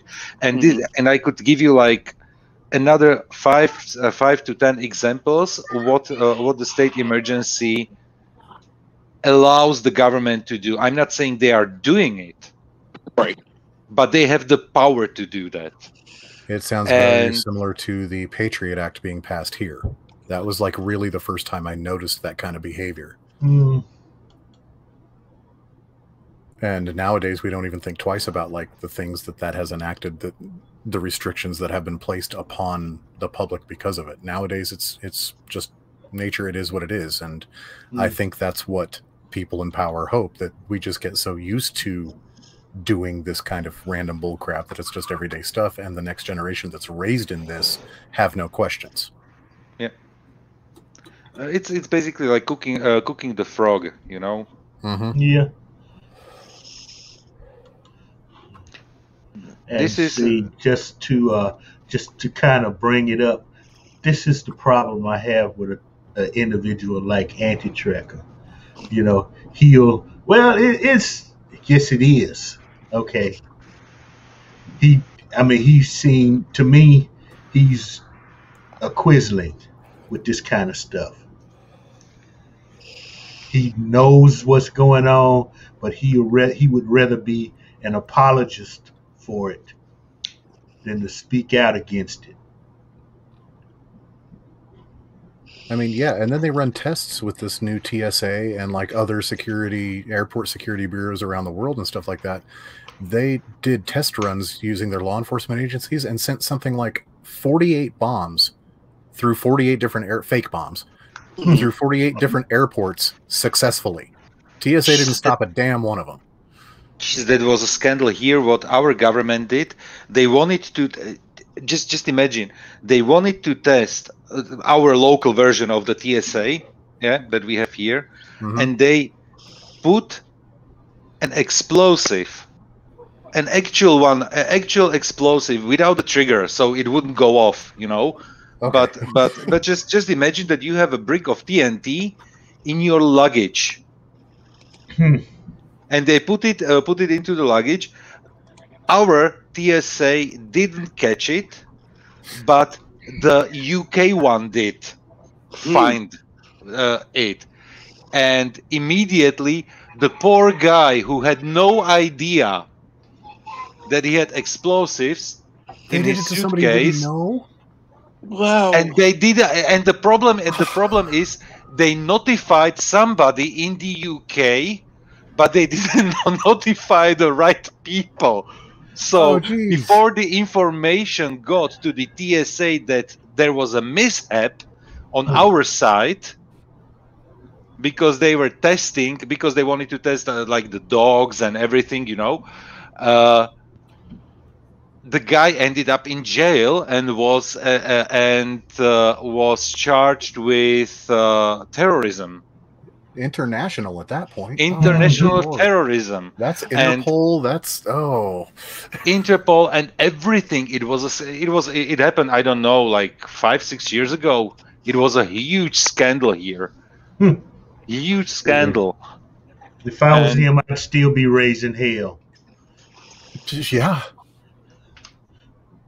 I mean, but yeah, take a look at the restrictions that like we don't even think about anymore today. Like you can only have so many milliliters of liquid in your luggage. Yeah. Like that was started back in 2000. Here it is, 20 years later, and now people don't think twice about it. Yeah, you don't think twice about it that you need to take off your shoes when you are going through security. That you can have only like I think it's you can have in your carry-on something like 1 liter of fluids with you, but split. Not even that much. It's 1 liter, but you have to split. The 1 liter has to be split in 10 small bottles. So if you have something like a shampoo, and you know that it's like a standard shampoo, but you have only something that is scraping on the bottom of the bottle, you cannot take it because it's a bigger bottle. So the container cannot be larger than 100 milliliters. And the you definition can have is fluid, not liquid. So that includes things like toothpaste and whatever like takes Yes, the shape of the exactly. container. That's the screwed up part. Oh, okay. Exactly. Yeah. I know that they make exemptions for like baby bottles. I could put a chemical bomb in a baby bottle. Jeez. But they are inspecting it. They are literally inspecting those things as well. Like, oh no, baby bottles are okay. Oh, okay. Well, the word got out about that, you know. Yeah, but you would have to have a baby with you. Yeah, suspicion grows if you don't. Yeah. Yeah. And you don't have suicidal infants unless they are Karogan infants. You know. Not yet, but I think the day is coming. Oh, your baby's born with depression, and we're going to have to keep your infant on suicide watch for the next 24 hours before we can. Jesus. We'll add it to your bill for having a child. Oh, yes. And I do want to say, anyone who can, go to check out Polly's stream tonight at 6 p.m. Pacific Standard Time. That would be what, 8 Central? 9 p.m. Eastern, and who 9 knows? p.m. Eastern. Greenwich. Yeah. +6. So definitely I will be asleep at the time. Because it's like 2 or it would be like 3 a.m. for me. Yeah. No. I love you guys, but I have to have my sleep. Yosef? Yes. Yes, you need sleep. Trust me. Yeah. You know what? And actually, this night I slept.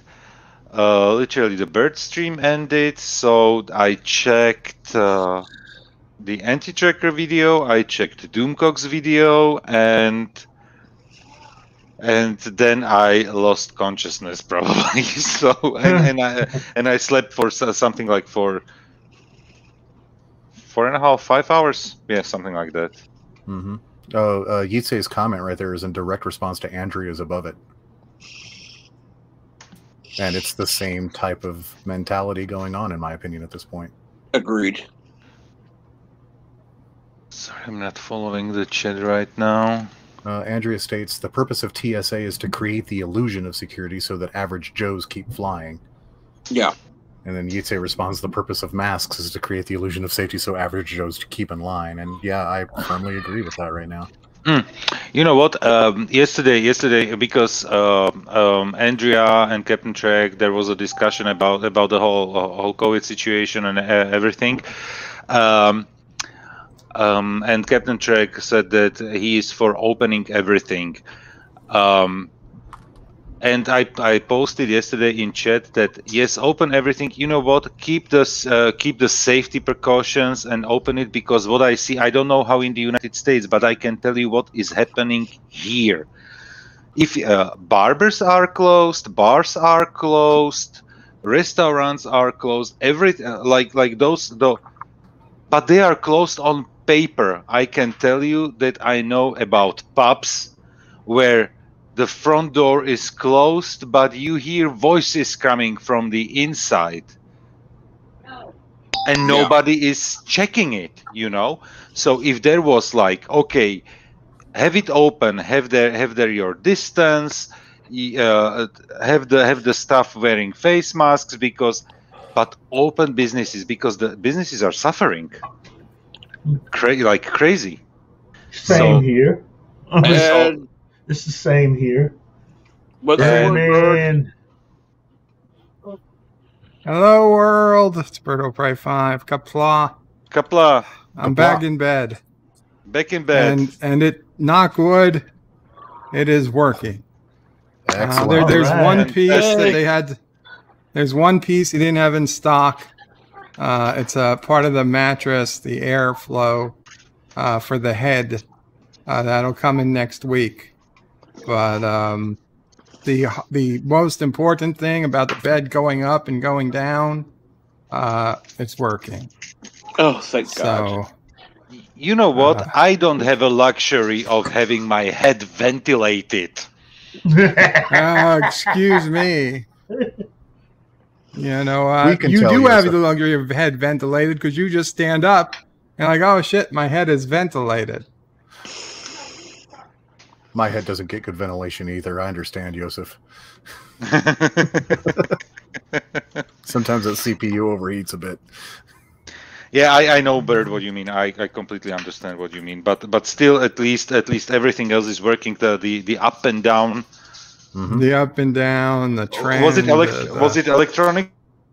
Or it was the valves. The hydraulic valves. He showed me the valves that started disintegrating. Oh, geez. And they eventually said they would have just clogged up and seized altogether.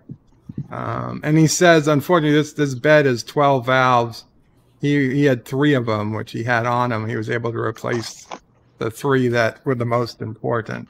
But he says it's only a matter of time before the other valves start going. So you should replace them like...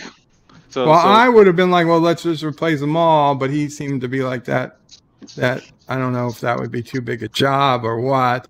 But just, he also didn't have any extra. But right. He says, but as soon as I see something not working right, call. Because, you know, I mean, to be honest, we had months of notice that things weren't going well. But we got it to work, so it wasn't a big deal. If we called them, you know, I would have had 6 months ago, it never would have got this bad. So if the other valves go in a similar way, we'll know to start calling as soon as we see a problem, rather than wait for it to get to the point it did with these. You know, we did have warning room, but I honestly thought it was. I thought it was a computer. I thought it was an electronic issue. I didn't think it was a valve issue. I'm shocked, but. And the most important question: how much? How much? No idea. He doesn't know. It depends what they're going to charge me for the pieces.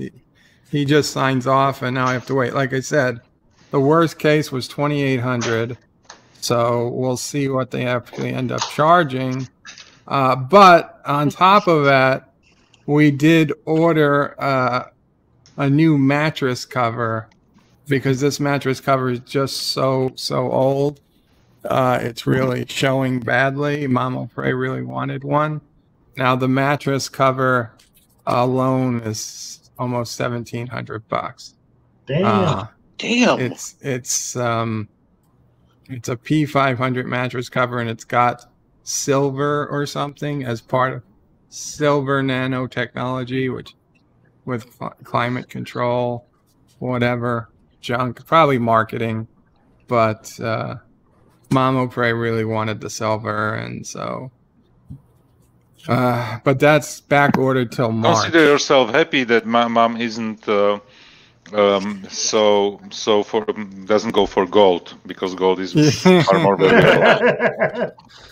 I don't think there was a gold option, but that's back ordered till. Yeah, I know you would have got it. Yeah, that's what they're saying. Mom is looking out for you. I'm not going to tell her about platinum. No, nothing. Nobody said anything. You'd say go straight for the adamantium. Iridium. We need some iridium and dilithium. I suggest unobtainium. Some neutronium is stronger, right? What's the worst fake name? Is it unobtainium or transformium? Explodium. Explodium. No, that's what TIE fighters are made of. Yeah, I don't want your hospital bed made out of explodium. Bridge of the Mine, Enterprise. it might be. Yeah. Actual rocks come crashing out of the display on the Enterprise. Yeah, I got a question. Number one, how do rocks come flying out? Number two, how come every EPS conduit runs behind every display? I think the engineers purposely designed the ship so that, you take a torpedo to the rear of the nacelle, something explodes on the bridge, just to the bridge officers know just how important it is that something got hit. Otherwise, the bridge officers would be there and nothing would be blowing up, and they'd just be taking their time. Like, they'd just be like, "Hey, engineering, what went wrong? This thing. Oh yeah, do what you can. We're in a fight. Get on it." Like, no. If engineers are going to get killed, bridge officers are going to get killed too. Yeah, tit for tat. Oh my god! Now it's my headcanon that the entire Star Trek Corps of Engineering is. Well, I imagine that the first ships they built weren't like that, and a lot of engineers were getting killed, and they're like, well, the captain doesn't realize what's happening down here because he's up there and it's all quiet on the bridge. And they're like, you're right. We need to show them when there's damage. Let's put some explodium beneath their control panels. Yeah, come to think of it, on the Enterprise A, there's a display actually on relatively right about here, where you can see that extra science station at. There was always this is the ship's status.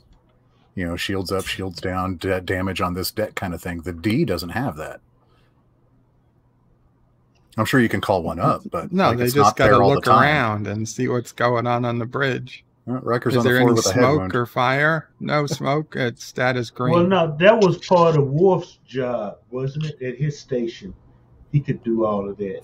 Yeah, he did report on ship status, crewmen killed and whatnot, casualties. Mm-hmm. I'm just saying, the Enterprise D bridge could have benefited from having an onboard, all the time staffed extra engineering officer up there at one of these back panels that are like right here and wrap around. Yeah, but I thought, well, Geordi would sometimes take one of the stations directly behind Worf, if you remember. Yeah, if I remember the tech breakdown, like all these stations that are back here around behind the arch were modular. You could turn them into additional engineering or science stations as needed. Yeah. Because you'd see Data back there doing studies too. Well, I'm just saying, dedicate a bridge officer. We don't need to know their name. They could be like that one con officer that we saw all the time that we never knew who they were. Just have them back there.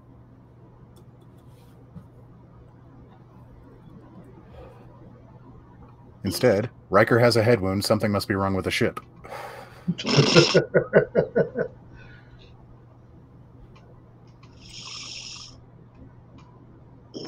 Looks like you know your Star Trek. I am a big fan of Star Trek. Star Wars is my bread and butter, but I am a big fan of Star Trek. I mean, when it was originally airing in the early 80s, I was right there with my dad watching that as it was airing. From Farpoint, from Encounter at Farpoint all the way up. Yeah. Well, when it was originally airing, I was behind the Iron Curtain. So at least you have an excuse. Yeah. The thing is, most of us know our Star Trek. It's Andy Trekker's headcanon that screws everything up. Oh man. No, I mean, let's be honest. I speak the truth. It's Anti-Trekker's views on Star Trek, and he's not always wrong. You could say the same about. You could say the same about Lore Reloaded. Oh, Lore just likes to create controversy, or that's what that whole Cisco being a war criminal comes from, and I hate it when y'all bring that up because it's wrong as two left. He did a recent poll even on either was it the community tab on YouTube or Facebook. He literally asked something about if Cisco should be court-martialed for what he did to Eddington. And I always say that Cisco did nothing wrong and Janeway did nothing wrong, which is pissing many people off. Yeah. When I say Janeway did nothing wrong. And well, she did very little right as well. Let's just face it. That was what happens when you get a woman in command, right? That was a 28-day thing with Janeway, okay? So and thank you, Kinjek Ben, for the pumpkins for everyone. Oh, Lord, we're not going to go into that one, Mr. Lonsdale.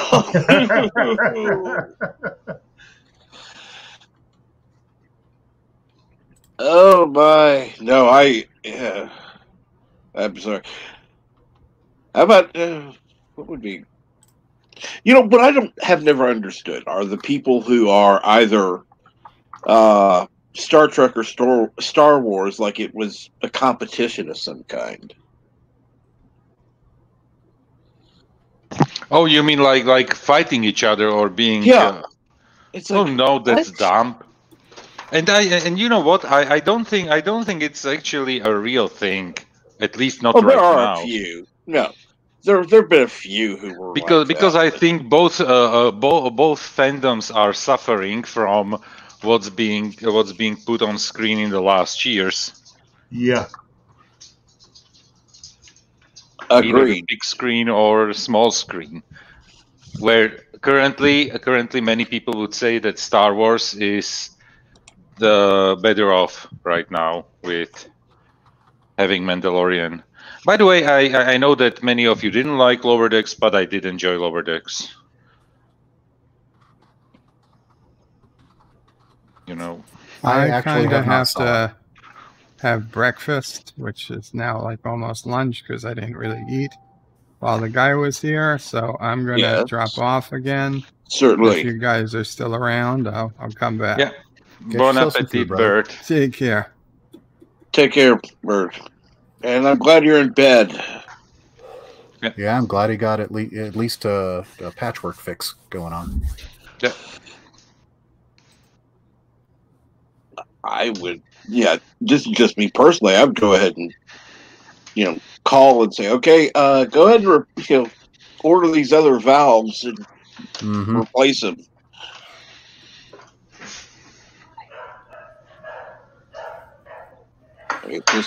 That just seems logical to me.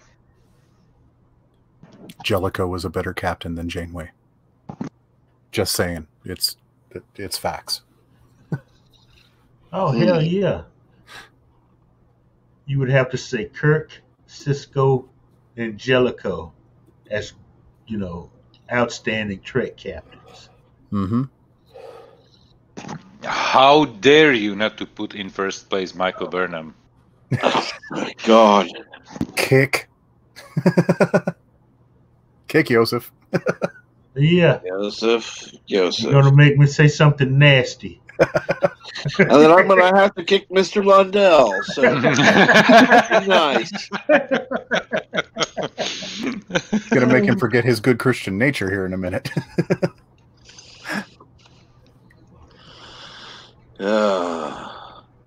I actually haven't seen Lower Decks. I tried to stick with Discovery to see if it got any better. I made it through the first season and like 3 episodes of season 2. I saw like the first 4 episodes of Picard, and I was just kind of done. Yeah. I did 1 season of STD, and then the 1 season of Picard, and I was done with STD after that 1 season, and I had to do the same with Picard. That was, what in the world to be? You just have to wonder. Does anybody know how to write anymore? I don't think so. And Stewart, you dumb son of a bitch. You lived with this guy, with this character for 7 years, and this the best you can let. This is the best you would let them do with it. Now this does make for an interesting thing, I believe. Ken Jack Ben, I disagree with your assessment of Edward Jellicoe. So why do you believe he is an example of a good captain? Because I would more agree with Ken Jack Ben. I don't think he was. Okay, don't get me wrong. He might not have been a great captain as far as like peacetime apartment building in space galaxy class era Trek goes. Yeah, but he was a guy who knew how to get stuff done, which makes me wonder how he was brought up, that like where he was like as military minded as he was. Right. I'd put him on par with Sisko in the situations that they would both be in. Right. Okay, I can agree there. I put Lorca on as a very good war captain. I would agree. I don't once again, I think he was a very interesting character until they destroyed him in the second half when they went to the mirror universe and they made him basically the master twirling villain. But otherwise he was actually a good captain for the war times. I think a lot of that credit's due to Jason Isaacs being the actor there. Yes, I've always liked definitely. Despite he is as well a crazy SJW, and this is something that goes back to the beginning of this stream where I was saying we need to split between character and actor. I think he as actor delivered a very good character there. Okay. And good morning, Dandelion Fluff. Thank you for stopping by. Ken Jack Ben, what you have to remember now, Sisko, Jellicoe, they were officers who were tacticians. Mm-hmm. That's why Jellicoe was put in charge of the Enterprise. There was a situation where they needed him there, but there were peace talk, there were negotiations going on, and it looked like they were going to go south. So you need people in that region that know how to get stuff done, so when Cardassian ships come across that line, you can beat them back. Jellicoe could do that. Yeah, Jellicoe could do that. Who was the captain? I cannot remember his name. Mile O'Brien's former captain. Yeah, the one who kind of went too far. The captain of the Phoenix. Damn it, I can't remember his name. But ultimately, you know who I'm talking about. Like he took it a step too far. Yeah. Uh-huh. He's crossing the line literally and figuratively. Who was better? It was Shatner or Mignola. Ooh. It was the wrong thing to do, but it was in fact the right thing to do. Because nobody was listening to him. He was telling them, they are gearing up, and nobody would listen to him. And Parrothead, I have to answer honestly, Shatner. Yeah. I will say, and I'm putting this in the chat too, but Mignola was a hell of a tribute to the character. Oh, absolutely. I'm not going to disrespect him at all. It's just that was a tribute, not his role. Yeah, if you ask me, friggin' Star Trek Continues is headcanon for me. Like how that 5-year mission ended out. Yeah. I'm glad he got all this stuff done and put out before that mandate from Paramount/CBS went through. Yeah, but the thing is, I think he was cool with CBS in the first place. Alec Peters brought that on himself. People were telling him, let's just make the movie. Shut up. He wouldn't do it, Who was the captain of the Pegasus? There was an interesting guy too. That had that transphasic shield that let it phase through things.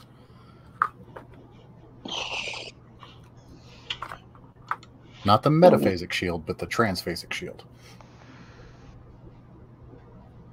Transphaser. The Pegasus was the one that was like stuck in the rock. Oh, Yeah. oh. No, that was the cloaking. There was a cloaking device they were playing with. Oh yeah, phase cloak or something like that. It's something to let him pass through solid matter, and it Yeah. malfunctioned on him. Riker's old captain, yeah.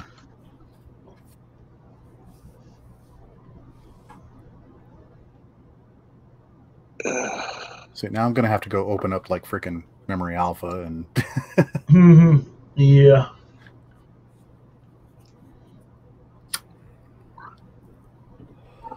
Well, you can always watch the last episode of Enterprise.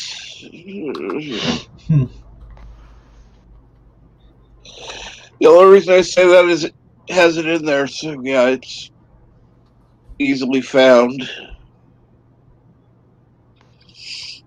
Let's see. Member of Starfleet Intelligence by the time he shows back up in the episode, Admiral Eric Pressman. Pressman, that's right. Yeah.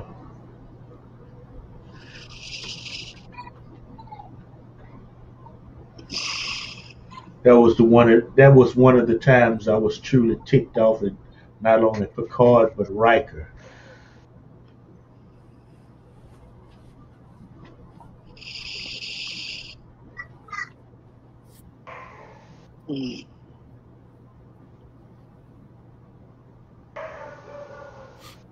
Oh, and the captain of the Equinox. I remember he was played by William Sadler.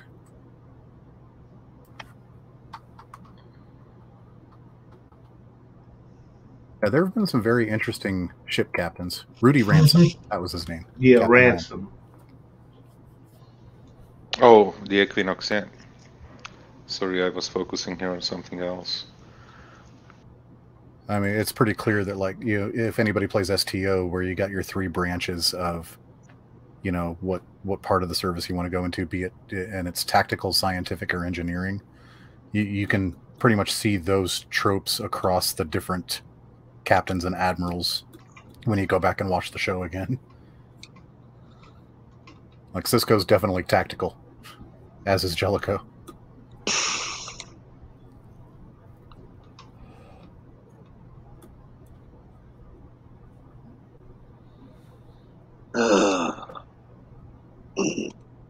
Let's see here. Wow. You okay, Captain Trek? Oh, it's just getting closer to time. Unfortunately, it's not close enough to time for the medicine. I was going to say, if you need to call it a day, we can. It's okay. Well, you know what? I think I will. We have been going for over 5 hours, and I would like to thank. Let me just check real quick. I would like to thank the 18 people watching, and everybody who has been in chat and who's been on the panel. It has been much appreciated, and I hope you have a great Friday and a good start to the weekend. And we'll be back here tomorrow morning at 5 a.m. Central Time. Thank you for joining, and watch out for Bird later. Definitely. Thank you very much.